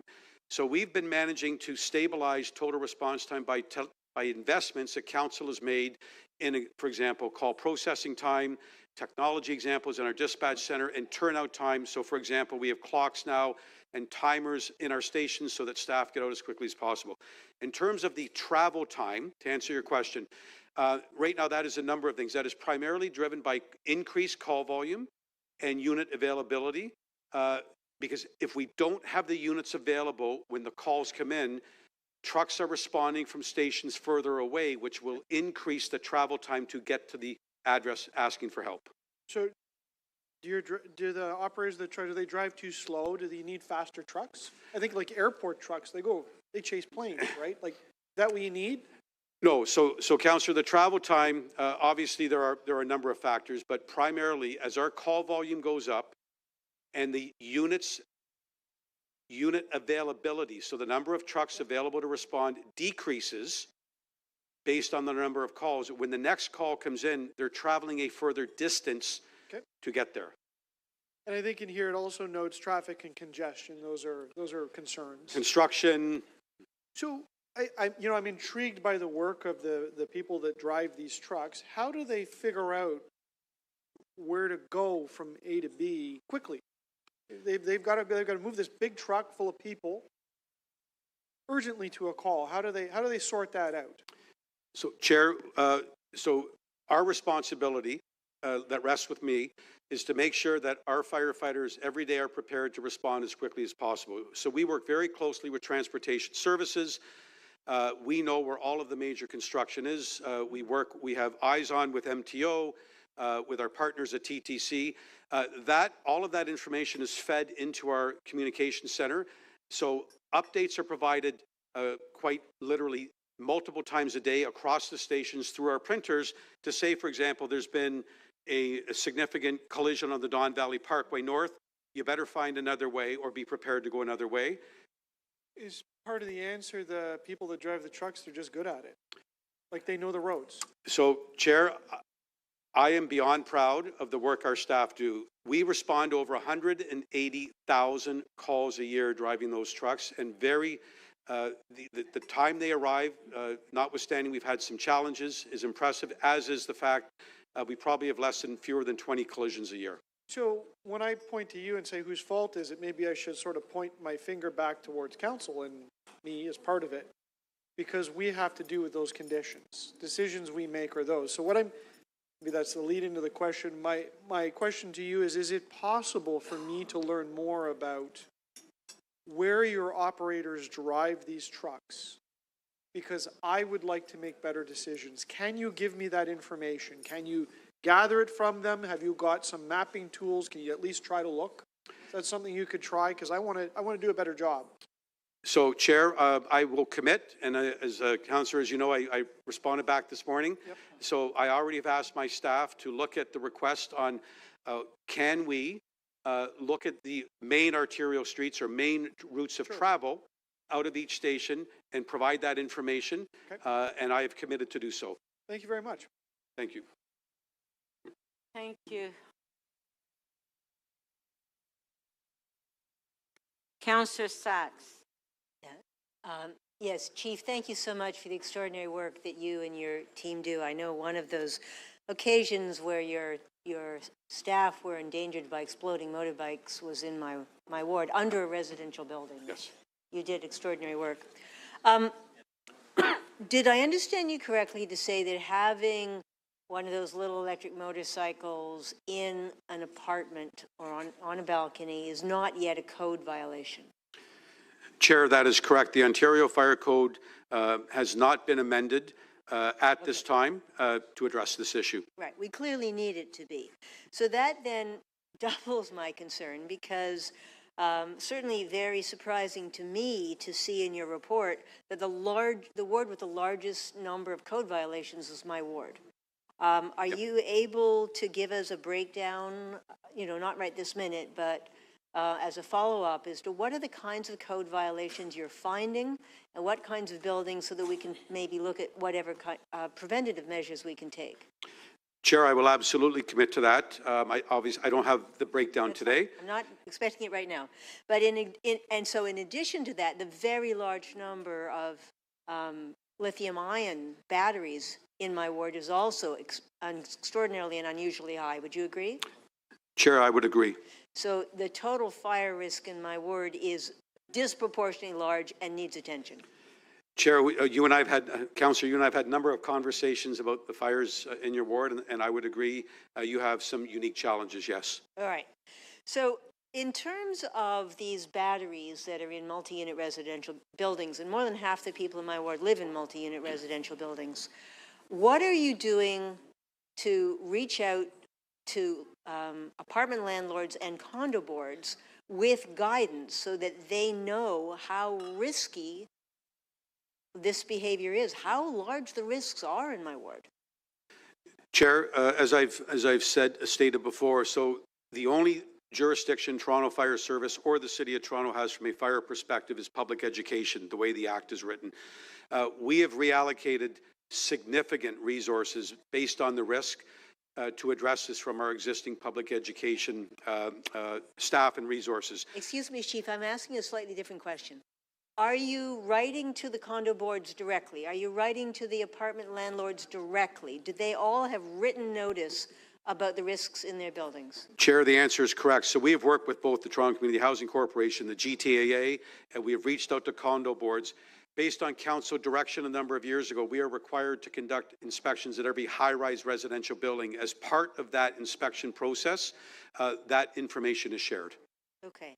And in terms of so one other thing I noticed that you're doing inspections of the storage lockers in basements, in parking garages, and that's creating a lot of grief for tenants. But I noticed that you allow bicycles to be stored in these cage lockers next to cars without a fire separation. Do you allow things with lithium-ion batteries to be stored in those unsecured, no fire separated cages? So, Chair, this is an evolving file right now. I've actually asked for a briefing note from my staff I know exactly the situation you're speaking about.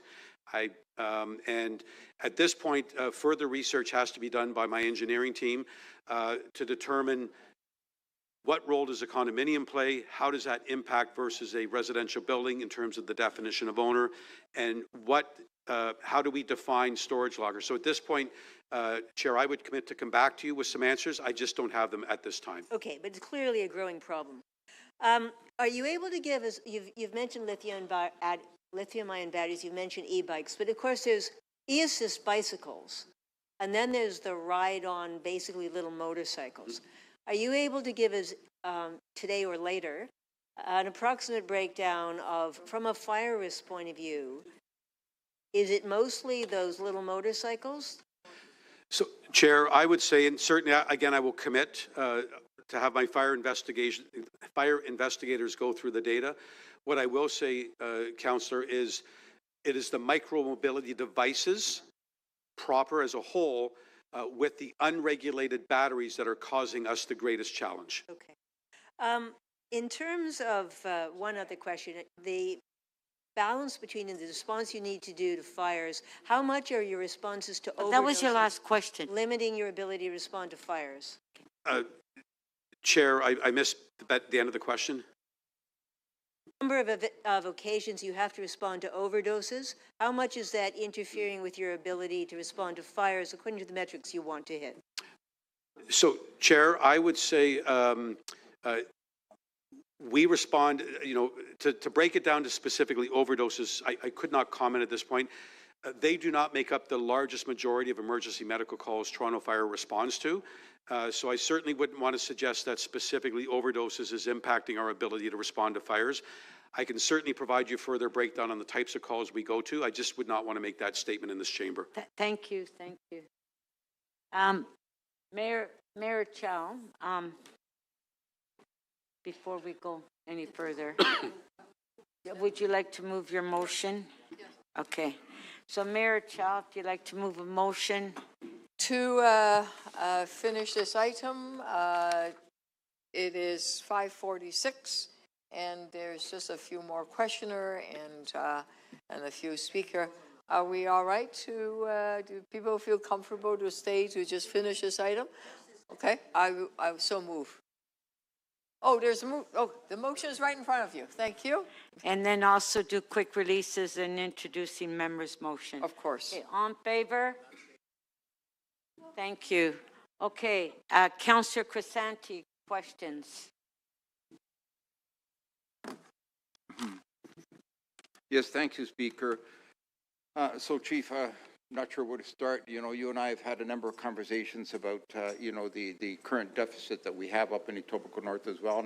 And sadly, you know, we've had a handful of very serious fires up in Etobicoke North as well. I think I want to start, Chief. I want to try and understand your total complement of uniformed firefighters, frontline firefighters that you currently have. And how would that, if you have the answer to this, how would that compare to other jurisdictions comparable to the City of Toronto of more than 3 million people? So, Chair, we have approximately 3,300 Toronto Fire staff, Toronto Fire Services staff proper. Approximately, and I can certainly come back, Councillor, with the exact numbers, approximately 2,800 frontline firefighters. Chair, I do not have a comparable, for example, firefighter to population ratio right now, but Councillor, I can certainly get you that information. I just don't have it at this time. No, Chief, that's fine. I had a quick look, and I think, you know, we fare significantly lower than some other jurisdictions, and so that's one issue that needs to be addressed. But back in 2013, I think Councillor Bravo alluded to this when she asked her questions. She's correct, and you verified it. There were some cutbacks, and we were a victim of that cutback up in Etobicoke North. We lost some resources. We lost a very important one up in Station 413, where we had 2 very active trucks working there all the time. Tons of calls out of that one station, and we lost a vehicle. And as you know, Chief, I advocated, or as I mentioned to you, you know, to try and keep that truck. Wasn't successful. Is there a plan for you to review what the deficits that we currently have up in Etobicoke North, understanding that also the discussions we had around the growth, the massive growth that we're having up there with potentially over the next number of years another 20,000 units of housing on the Woodbine entertainment lands and the casino area, and the growth that we're going to be experiencing up there? So, Chair, the answer is yes. I've had numerous conversations with my deputy city manager on this in terms of, you know, response times, in terms of my concerns in certain areas, and certainly my deputy city manager and I have spoken at length about always looking forward about the impact of potential growth and future growth, and certainly that whole Woodbine area, Councillor, is at the top of my list. The response time, I believe, when I looked at these charts that you supplied us with, up in Etobicoke North currently is 2 minutes, just over 2 minutes above the average, and it's barely reducing the needle on you know, on any improvement over the last couple of years. What do you attribute that to? Is it because of that deficit, you know, and the response time is just not getting any better currently? So, Chair, very similar answer to Councillor Shan. Your ward has seen a 33% increase in the number of emergency calls over the last 5 years. So it is a combination of increased call volume, which we will continue to see, which decreases the unit availability, especially as you border the edge of the city, which means the next responding fire trucks are coming from further away.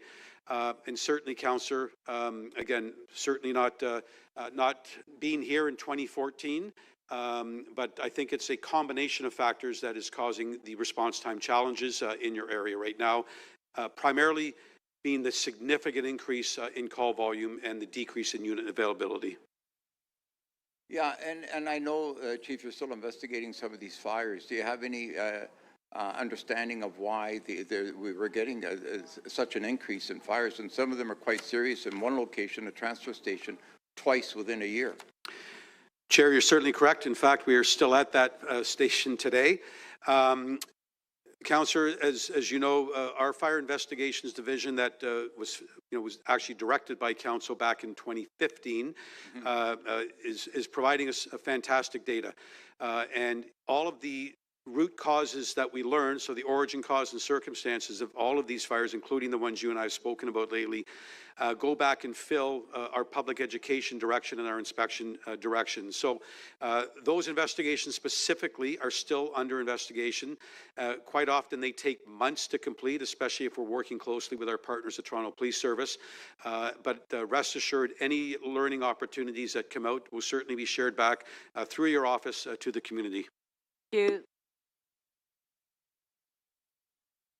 Councillor Chang. Thank you, Madam Speaker, and thank you, Chief, for responding to so many questions and all the great work that you do. I'm just wondering, when I look at this report, I'm a little bit confused and just need some clarification, because on the one hand, we have 90s all across the city in terms of effective firefighting force, which talks about the elapsed time between when you receive the call and your arrival, and yet travel time is very low, dipping down to below 50% in many parts of the city. How do those two numbers square? We're traveling further, taking longer, but yet we're still meeting a very good standard. Is that what this is saying to us? So, Chair, this speaks directly to the work that was done several years ago as part of our accreditation, where for the first time since amalgamation, we actually looked at what resources are we sending to what calls, and are we sending the appropriate resources? And what we learned was there were a number of calls where, candidly, we were sending too many resources, and there were other calls where we were not sending enough. The best example I can give you is we were sending the same number of resources to a 1,000-square-foot bungalow that we would be to Rogers Centre. And so when we actually did that work and we reallocated our response guidelines, at the same time we actually reallocated several fire trucks where we knew it would improve effective firefighting force. And so all of that work now has actually taken us above the standard of 90%. And candidly, probably cost avoided hiring 11 crews to achieve that, but it was because of that work and actually optimizing, sending the right amount of people to the right calls for the first time since amalgamation. So despite seeing these travel time numbers, people should be comforted that this benchmark is being met and exceeding that benchmark over 90% of the time. So, Chair, I would state that there is not another metro-sized city in North America that is exceeding the effective firefighting force set by NFPA. I'm wondering, has there been advocacy by fire chiefs across the country about lithium-ion battery fires? I'm sure Toronto is not unique. Chair, so not only through the Canadian Association of Fire Chiefs, but we have partnered with the International Association of Firefighters. So both labor and management are completely aligned with the risks that these batteries posed to the public and to our responding first responders. And I can tell you that both sides are advocating as hard as we can at the federal and provincial level. That's great to hear. What investments could the city make to address the very high number of WSIB that it claims that are happening? Is there ways that things that we could do to improve that situation? So, Chair, there are a few things that keep me up at night, and this is one of them. We know, especially in this city, that our first responders, police, fire, and paramedics, often respond to some horrible calls. Council has been extremely supportive and has made significant investments the last number of years We now have 2 staff psychologists. The deputy city manager and I have spoken at length about what additional supports and resources we have our chaplaincy program, our peer support team, and we are now speaking about it where it's no longer a stigma. So, we now are taking advice from our experts, and I bring that advice to the deputy city manager, and certainly I know I have her support. If there's anything that I come to the DCM about supporting WSIB and protecting our staff, I know that I will have full support. That's great to hear, and hopefully we can keep working on that. My last question is around the shape of our city. I often ask you the same question. We are building 40, 50, 60-story buildings, or at least approving them. And what are the implications in terms of our response time? I've heard statistics that your chances of survival decrease with the height of the building that you live in. So the higher you live, if you have a heart attack, the slower it will be for someone to reach you. Is it the same for fire, that the higher you live, that there are increased risks? And what are we doing to address that? So, Chair, that is a great question. Again, we are the most vertical city, which is why the number one thing that we do, and I've worked very closely with the deputy city manager on, is we need to make sure that we have enough firefighters on duty so that we can put the appropriate amount of staff as quickly as possible to these fires, especially high-rise fires. We know that fire doubles in size every minute. And so that is why, we send the appropriate amount of staff now to the report of high-rise fires. The second thing that we have done, Chair, is in last year we put into the outlook for 2028 the additional request for 2 more high-rise specialty trucks, so that there will be 1 in each command, because they carry special equipment with respect to ventilation, search and rescue. So we have taken all of our steps right now, and then correspondingly and similarly, we are also working right now on a new public education campaign about what to do in a high-rise fire. We were very, very fortunate the other day at 1420 Victoria Park, where we lost an entire floor. But because the messaging was stay in your unit and close the door, we did not have a single fatality. So it's not just responding, it's about preventing, and it's about the public education messaging we provide to our residents. Thank you. Mayor Chow to speak. I have 3 motions that, if it could be put on the screen,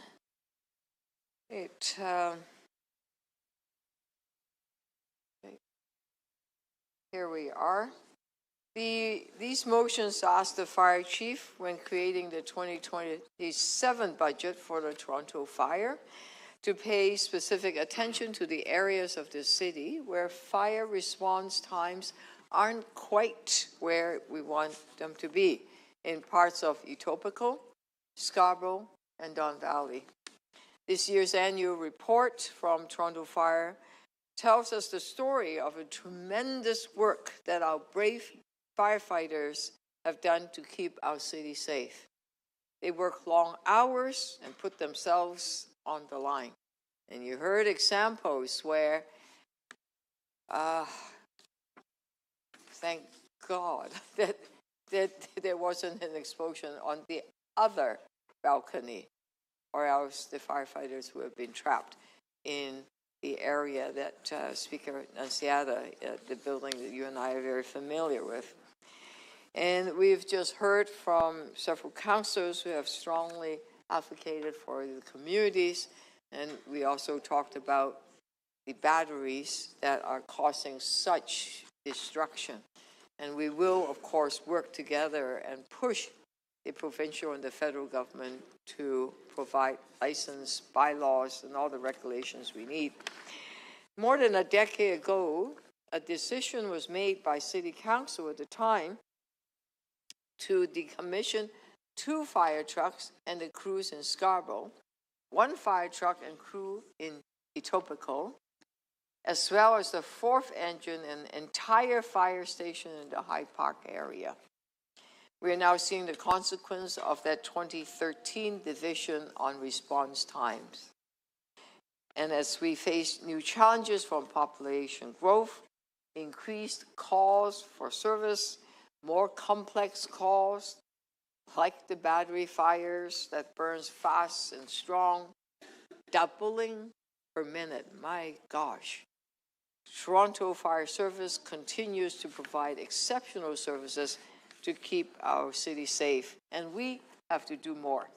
We're moving forward on building a new fire hall right now in Flemington Park. I think councillors in that area understand that. It will support improving response times in the Don Valley area. We've had a plan for a new fire hall and trucks in the Woodbine area for many years now. It's right by the racetrack. Now is the time to get the plan to make it happen sooner, given the increased demand we are seeing in Etobicoke.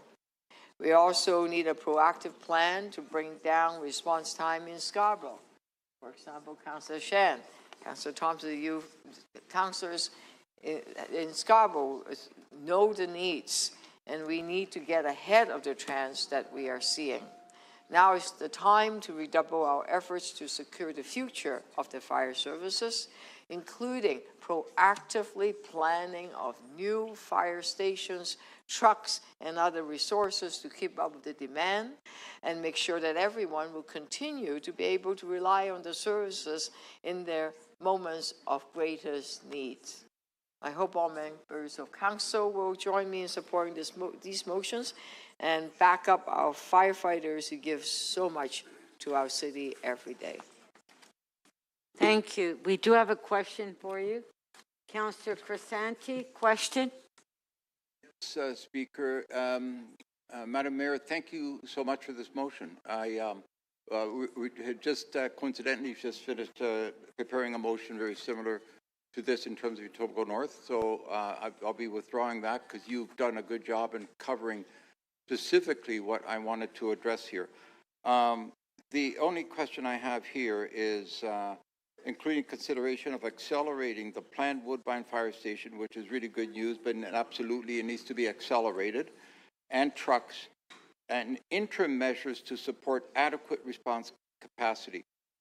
There's no timing attached to that because I'm very, very eager and interested, and my community is as well, to find out what these interim measures could look like.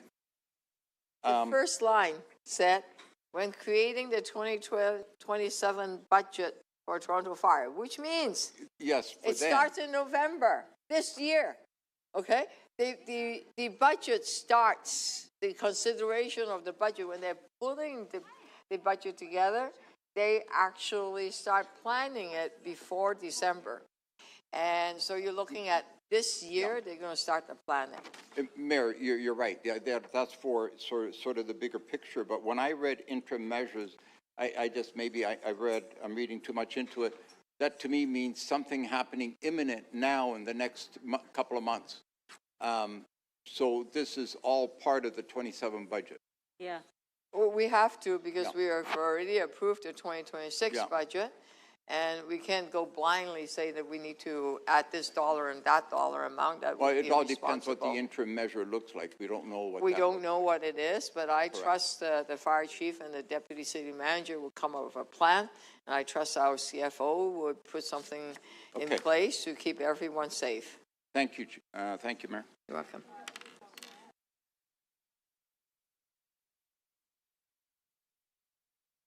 Councillor Thompson. Thank you very much, Madam Speaker.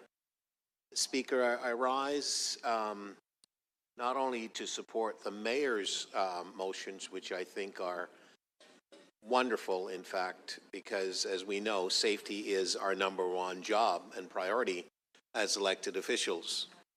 I want to thank the chief for his leadership, again, responding to the issue of safety and the priority. We've asked a lot of questions, and I'm really bolstered by the fact that so many members of council here have asked questions, and this is not a knock against any member who may not have asked questions because they may have already been answered that you may wanted to ask, but all of us are in unison here with respect to our intention and our desire to ensure that we provide safety with respect to all of our emergency and paramedics, and specifically police, and we're dealing with fire. In my ward, I can tell you, Madam Speaker, sometimes my phone pings and it's the chief waking me up to tell me that there is a matter in my ward. And I'm grateful and thankful to him, and obviously the members of the Toronto Professional Firefighters Association, as well as the Toronto Fire Service, and all the men and women who work in this particular space. Speaker, I've had a number of fires in my ward, many of them suspicious.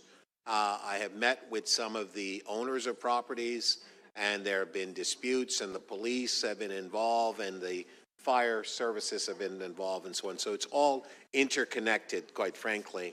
And most recently at 2390 Eglinton Avenue, just last week, we had a major fire. District Chief David Badger, who was leading the group there, and his team did an amazing job. At this location, we had residents on top of the strip plaza, and there were 10 of them altogether. They had to be evacuated. There was a gentleman, and I really want to acknowledge him publicly, Neil Dillon. Neil Dillon, who is one of the residents in this complex, went and banged on doors at 2 o'clock in the morning or 2:30 around that time to wake up all of his neighbors. I've spoken with him. He is in a hotel in the city, and he thinks he's going to be displaced for another 3 months or maybe 4 months because of this fire. And again, this is a suspicious fire.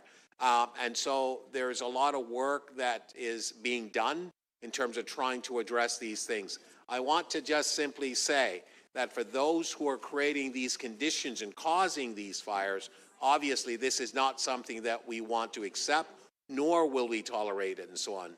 I'm bolstered by the fact that the TPS, Toronto Fire Service, the Ontario Fire Marshal are all working together to try to address some of these issues. Some I speak to you about, Speaker, I'm aware that there are business disputes that are creating some of these conditions. That's my belief, that's my understanding because of the information. But I want to thank the fire chief and obviously all of the men and women who work in fire that protects this city. We've had plans about vertical integration, how we deal with fires in tall buildings. We've had plans about fire prevention that this council has endorsed and supported. As the mayor has identified the fact that decisions were made here that has not been very helpful in terms of response times and dealing with some of the challenges that we have seen with respect to Toronto Fire. But I'm delighted to understand and learn through this report that there's a lot of work that's being done by Toronto Fire Service. The response time, the chief has spoken to this. We as a council have got to put the resources in place to address this. The chief has also spoken about the fact that many he's got 18 trucks that are not operational because you've got some 200 plus firefighters that are not available to work because of workman's compensation, injury, and so on. We have to figure out a way to address that, because that does affect and compromise the overall safety, although efforts are being made to address those issues and so on. And I think that it's important for us to recognize the investment. And finally, thank the chief for the work that they've done with respect to diversity and ensuring that this fire service and this fire department reflects the diversity of the city for those young people who are of a diverse group who want to be productive members of the fire department, that they have an opportunity and a chance. So again, thank you, Speaker, and thank you to the chief and the men and women in Toronto Fire. Thank you.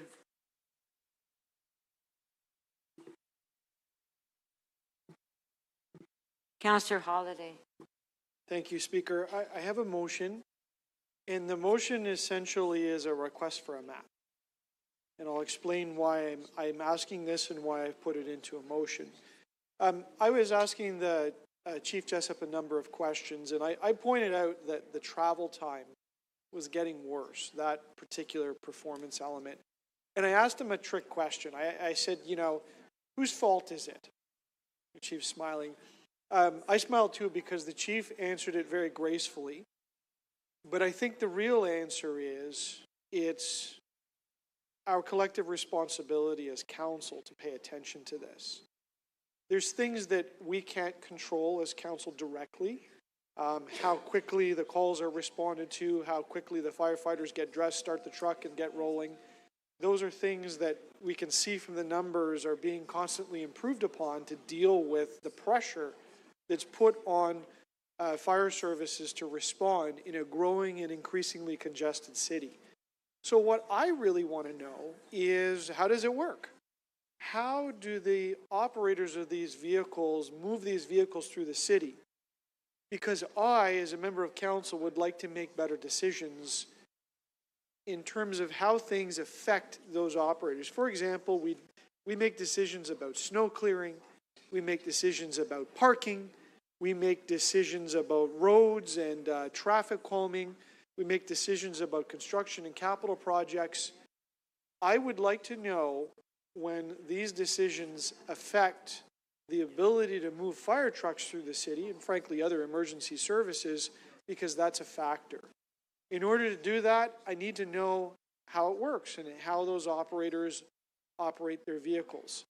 There's a lot of words in my motion, but essentially I'd like the computer to figure it out. Can you tell me where these trucks go and how often? And then we can take that map away and think about it. If that's not able to be done, I'd be even settled just for a map with a highlighter, just telling me where the important routes are so that they can be kept in my minds. And I put it in a motion because I think we as a council should recognize that that's part of our responsibility to make wise decisions. Thank you. Okay, let's get this item done. Councillor Shan.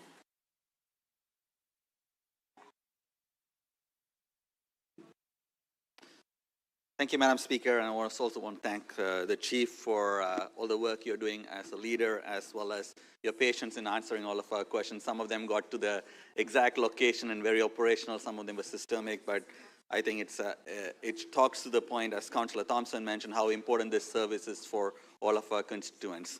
So thank you for the work you're doing. Thank you for the work that all the firefighters are doing on the front line for what's becoming increasingly more and more difficult work on the front line. I want to go back to the issue around response time, travel time, firefighting, efficient firefighting time, and other things that were mentioned. And Ward 25 falls pretty low, in fact, the lowest in many of those things. Not because of the work that the firefighters are doing, it's structurally one of the most challenging areas. From the north end of my ward to go to the south end of my ward, it will take half an hour in car. I don't think we have any other ward that has 30 minutes driving. I mean, some probably from traffic purposes as well. And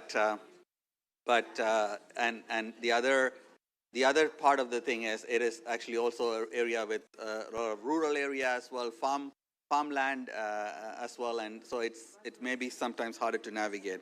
But that just talks to the point of trying to fix this through design. So I want to thank the mayor for looking at this issue, looking at the report, and not just sitting with the report, but looking at inequities in certain areas and putting forward a motion that starts to address that inequity structurally, because that's what we need to see more of. And as a Scarborough councillor, I think that we have seen many times reports have come here and have highlighted an issue where there is an inequity, where there's a disparity, and a lot of the times reports have gone without having an action. So I want to thank the mayor for directly addressing that with some of the ask around the budget considerations coming forward. I also want to thank the work that's being done around recruitment. I know when Councillor Thompson moved this motion, I think many years back, to look at recruitment, there was one gentleman who was the face of diversity at Toronto Fire Service. He was the only person I saw, whether it was in Etobicoke or in Scarborough. I forget his name. He was an elderly person who was the only person we were able to send out. And fast forward a few years, we have a very diverse team out there. The young people can see people they can relate to, and the recruitment, and not just recruitment, and also more effective with public education. When they're out there, when they see people that are reflective and they can connect from a generational point of view, that has helped us well. So thank you for the work that you're doing. I also want to thank you on the communication front, because I know I get text messages from from the chief, from others, letting me know direct update as things are happening. There's been challenging fires in my ward. When I was councillor in 2017, we had a seniors building that many lives were lost due to fire, and now most recently a lithium-ion battery fire in my ward in West Hill. So I do think that all of these things, with increased communication, with us working together to address some of the structural pieces that Scarborough and other parts of the city have, we can keep building a stronger foundation for safety through your work and through the work of the frontline staff as well. So thank you very much, and I look forward to these changes in the coming year. Okay. Last speaker, Councillor Bravo. Thank you, Speaker. I also want to thank the Chief and the Toronto Fire Service for the excellent news in this report. There's some real progress that's being made and some really great outcomes in terms of response times. The relative lower outcomes in certain areas is something that it came up at committee, but it's crucial to address. So I want to thank the Mayor for her leadership in bringing a motion that will scope the conversation to the real challenge here, which is to get all the information that we need about how to level the playing field for the entire city and what the budget implication of that is. I think that leads me to want to say something about cause and effect here, because there was a decision in 2013 to remove fire trucks and fire crews, and now we're seeing the impact of that. But I want to cast our minds back to what was happening, 10, 15 years ago. In 2011, there was a 0% property tax increase in the city of Toronto, but at the time inflation was 3%. Those structural and cumulative deficits that we've experienced is work that we're still undoing, and it's been under the leadership of the Mayor with her budgets, and we need to make it right, because the fire service is the last line of defense when you are in a desperate situation. Fire can take your health, it can take your life, and it can take all of your home, your business. It's a devastating effect, and it has a huge impact on a broader community. So here we are. Property taxes do matter. They invest in the kind of life-saving results that we all want to see here in this community of interest, which is City Council representing our residents. We also need to acknowledge that the complexity of the calls has changed, and there was many questions about the lithium batteries. And I have worked with the chief, and I want to congratulate him and the Toronto Fire Service for putting this issue on the agenda. There were some questions about what advocacy is being done. Well, we now have a table at the provincial level looking at these issues. We now have a process at the federal level looking at these issues. But Toronto Fire played a really important leadership role in this. There were many questions about how does it work, what's allowed, what's not allowed. We also had the motion from the Mayor this year with laying out some very detailed direction and signaling the importance of dealing with the issue of e-vehicles, e-micromobility vehicles in total. It's not just the small motorcycle-looking e-vehicles. It's not just the bikes. It's also the scooters. It's all of them in total. And what we need to remember is that the storage and what's allowed and how many and how they should be stored, that's a provincial responsibility, and we need provincial legislation to define that. We've requested that. We've requested that in my motion. We've requested that in the motion that the Mayor moved. So that's moving along. And the fire services across Canada are also addressing other questions. What about the importation of this technology? I can buy something online and modify it. I can make it go faster, and I don't know whether it's safe. The modification itself can make it unsafe. And what we know is that within 90 seconds, a fire of this nature can consume a room, and the fire burns so hot, it's exponential, it can melt firefighting equipment. So yes, this is a real danger. The increase is massive, and this is the kind of complexity that this service has to deal with. So I want to thank again the Mayor. I want to thank the thoughtful questions from the colleagues who have seen relatively increased response times. But finally, I want to say that the question about what the roads are like and what you have to transit through. You know, some of the really good response times are in the parts of the city that have the greatest numbers of bike lanes and streetcars and lots of different, you know, people converging downtown, for example. It's really, we really do need to take the leadership from this service, like we do with every other experts, around what will actually make a difference. And what will make a difference here is having the resources that are needed, addressing and contending with the WSIB changes and other changes to training that are provincially legislated for really important reasons, right? But then the cost is entirely borne by municipalities. And let's remember that these kinds of services in other provinces have real provincial support. And that puts us in a very unique situation. Thank you. Thank you. Okay, let's ring the bells so we can vote. Yes, we'll do that after this. Yes, and we're introducing motions as well. Okay, motion 1 by the mayor, recorded vote. No, this motion that you have on the screen is motion by Councillor. Oh, here we go, okay.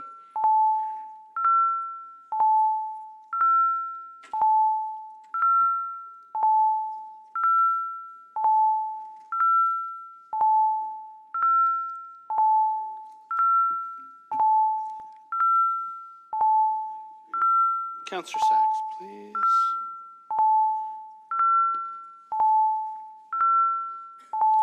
Councillor Crescendy, please.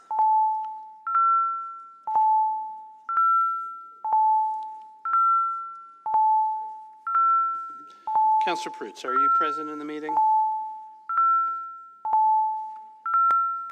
Yes.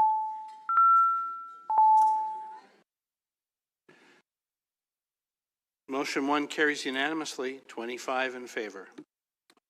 Okay, next motion.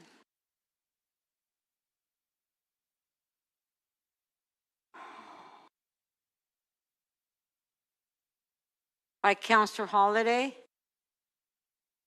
On favor? Carried. That's it? Yeah. Item as amended. On favor? Opposed, if any, carried. Thank you. So we'll now do quick releases and then we'll do introductions of motions. Quick releases? Okay. Get the right screen up. Councillor Sack. Yes, thank you. I understand that my motions are available now on TE 34.22, 240 McCall Street. Okay, just a sec. Do we have the motion for T 3422? Okay, it's on the screen, Councillor Sachs. Yes, I'm just moving the motion. Thank you. Okay, so on T 3422, Councillor Sachs has the amendment on the screen. On favor? Opposed, if any, carried. Item as amended. On favor? Carried. Thank you. Same thing on TE 34.24. Okay, and it's here without a recommendation. Yes. So you have a motion? I have a motion. Thank you. Okay, so we'll put the motion on the screen. There's 2 motions on this one. Okay, there it is on the screen. And could we look at the next one?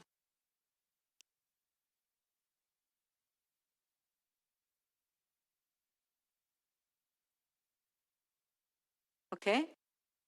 Yep. Those are the 2 motions on this item. So on 1A, on favor, carried. 1B, on favor, carried. Okay, that was the item. Yes, no, there's 2 companion items that I want to move. TE 34.25. Okay, and it's here without a recommendation. Yes, and so I'm moving the staff recommendations. Okay, Councillor Sachs is moving the staff recommendation on 420 and 444 Yonge Street and 1 and 23 College Street. All in favor? Oh, sure. We'll put it up on the screen. Okay, on favor? Carried. Thank you. And there's a third item, also moving the staff recommendations, TE 34.26, same address. This is the heritage permit. Okay, we'll put it on the screen. There it is on the screen. On favor? Carried. And finally, TE 34.27, 835 to 839 Yonge Street. I have a motion. Okay, we'll put it on the screen. There's two motions for this one. Okay, there's 1A.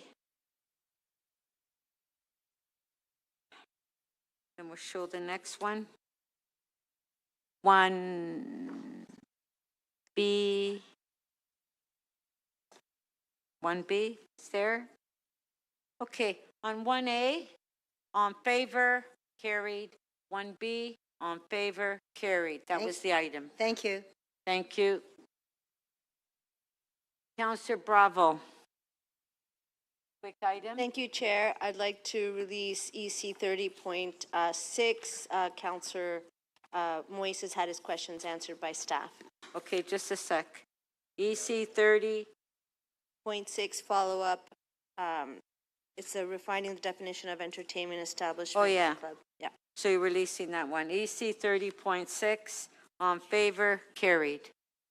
That's it? I also have a quick motion on TE 34.105, transit priority measures to support transit diversions during constructions on King Street West.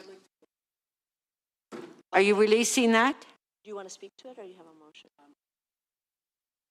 Councillor Bravo, no, you... I can transfer the... Actually, no, I'll keep holding it because Deputy Mayor Malik has, a motion. All right. Councillor Fletcher. I will release EC 30.4. Okay, just a sec, let me find it. Don Parkland Indigenous Naming Progress Update. Okay, hold on, let me find it. It's okay, I'm just reading it. EC 30.4, Lower Don Parkland Indigenous Naming. Okay, yes. Releasing that. Okay, EC 30. Sorry, wait. Oh, moving the supplementary report. Thank you. There is no supplementary report. There is none. I'm just moving the motion. That's fine. Okay. Councillor Fletcher is releasing EC 30.4. On favor, carried. Okay, that's it, Councillor Fletcher? No, I have a few more. Okay. Planning and Housing. Okay. PH 32.2. Yes. Oakwomen Minising, Draft Plan of Subdivision Application Decision Report. Mm-hmm. Moving that. Okay, so Councillor Fletcher is releasing PH 32.2 on favor, carried. I'll release TE 34.54, which again is Oakwomen Minising. Okay, let me just find that one. 34.49. G 34. 65 Oakwomen Street. I just have to find it. I got so many pages here. I know. T 34.49. Yes. Councillor Fletcher is here without a recommendation. I'll move that recommendation. You're moving the staff report? Yes. Okay. On favor? Okay. Sorry, too fast.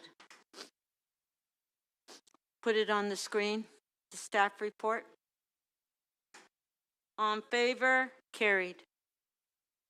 And then I'll move TE 34.113, Richmond Street West, 471 Richmond and 38 Camden construction staging area, which had a catastrophic failure, it looks like. So you're just moving the item? Yep. Okay, Councillor Fletcher is moving TE 34.113. On favor? Carried. Thank you. Okay, thanks. Councillor Pasternak.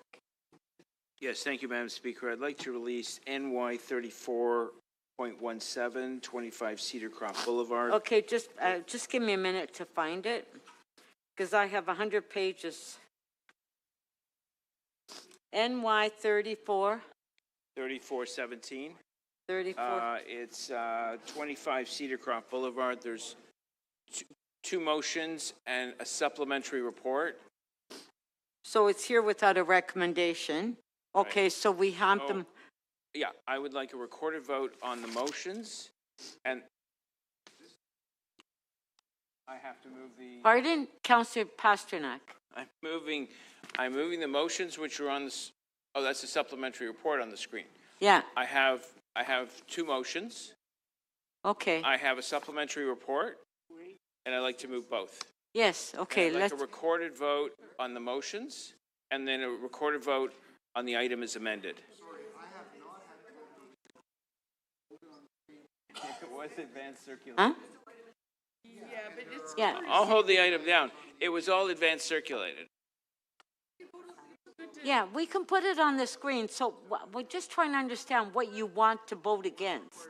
Yeah, you want a recorded vote on everything? It's not quite. Oh, it's not ready then. All right, we'll leave it be. Okay, let's move on. Do you have another one?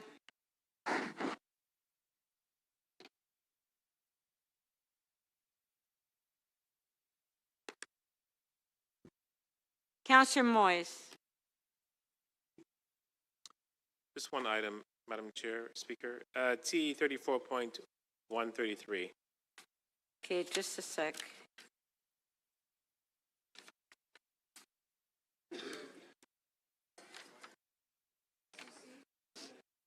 TE 34.133.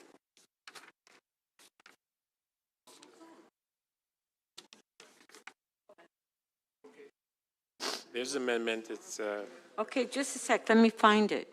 What's the item again? T 34.133. Oh yeah, because it's not on the list. So it's the one that you brought forward. That's why I didn't see it. Okay, it's on the screen by Councillor Moyes. On favor. Opposed, if any, carried. Thank you. I was looking for the number and I didn't see the number. Councillor Chernislin. Thank you. I'm not sure if staff have this ready yet, but it's for PH 32.12. Okay, just let's find it. This is on 2 Hedgewood Road. Do we have the amendment? No, they Not don't ready. have it. Okay, thanks. Deputy Mayor Malik. Thank you very much. I have two releases. The first is CC 43.20, 147 to 151 Liberty Street. I'm sorry, I didn't hear. Sorry, it's CC 43. Okay, so hold on. It's this under new business? Yes. Okay, let me find it.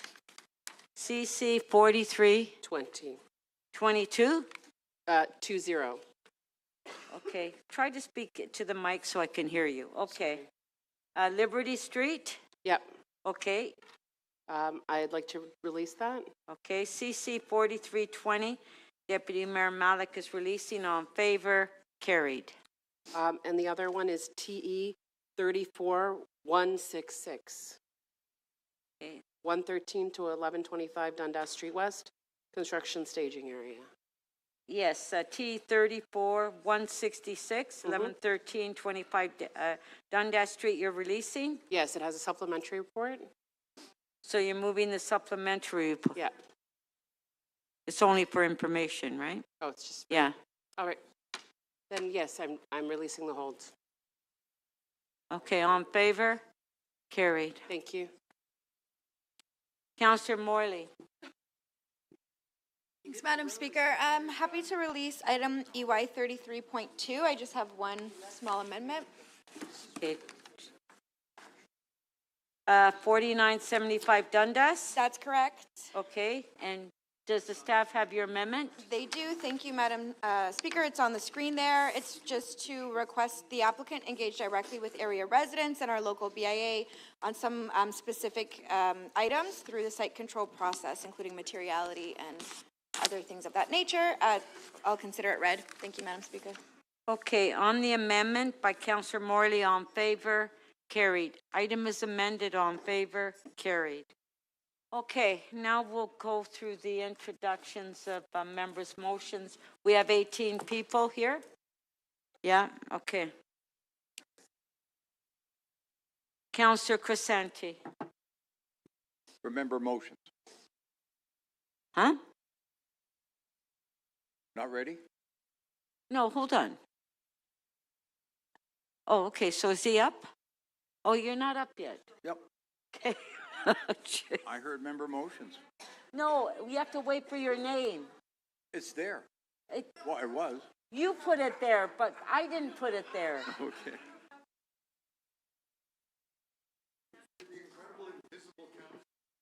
I guess. Count. I mean, is this your first rodeo, Councillor Crescenti? Councillor Morley. Thank you, Madam Speaker. I'm happy to introduce this motion, and with great thanks to staff for some quick work. It's to, 59 and 60, Annie Craig.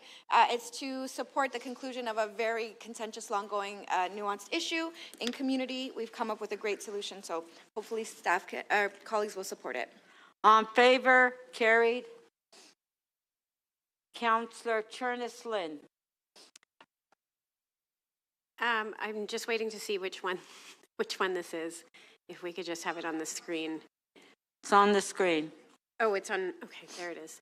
Okay, this is with respect to a development that has had some significant challenges just in terms of the access, and so staff have come up with a solution to facilitate and mitigate safety by having working on a reserve. Okay. So that's why it's urgent, because it's underway now. We're on favor, carried. Okay. Whatever. Tongue-tied. Councillor Candival? You just have to introduce it. You don't have to speak on it. Councillor Candival? This is to release Section 37 funds for a decorative pedestrian crossing in front of Legion in my ward. Okay, on favor, carried. Councillor Fletcher. Oh, yes, I do. Thank you. There somewhere. Is it up there? Alternative governance for Bidasige. Thank you. On favor, carried.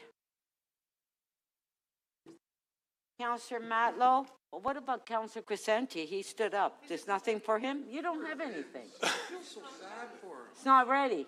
Councillor Matlow. Hi, sorry, Vince.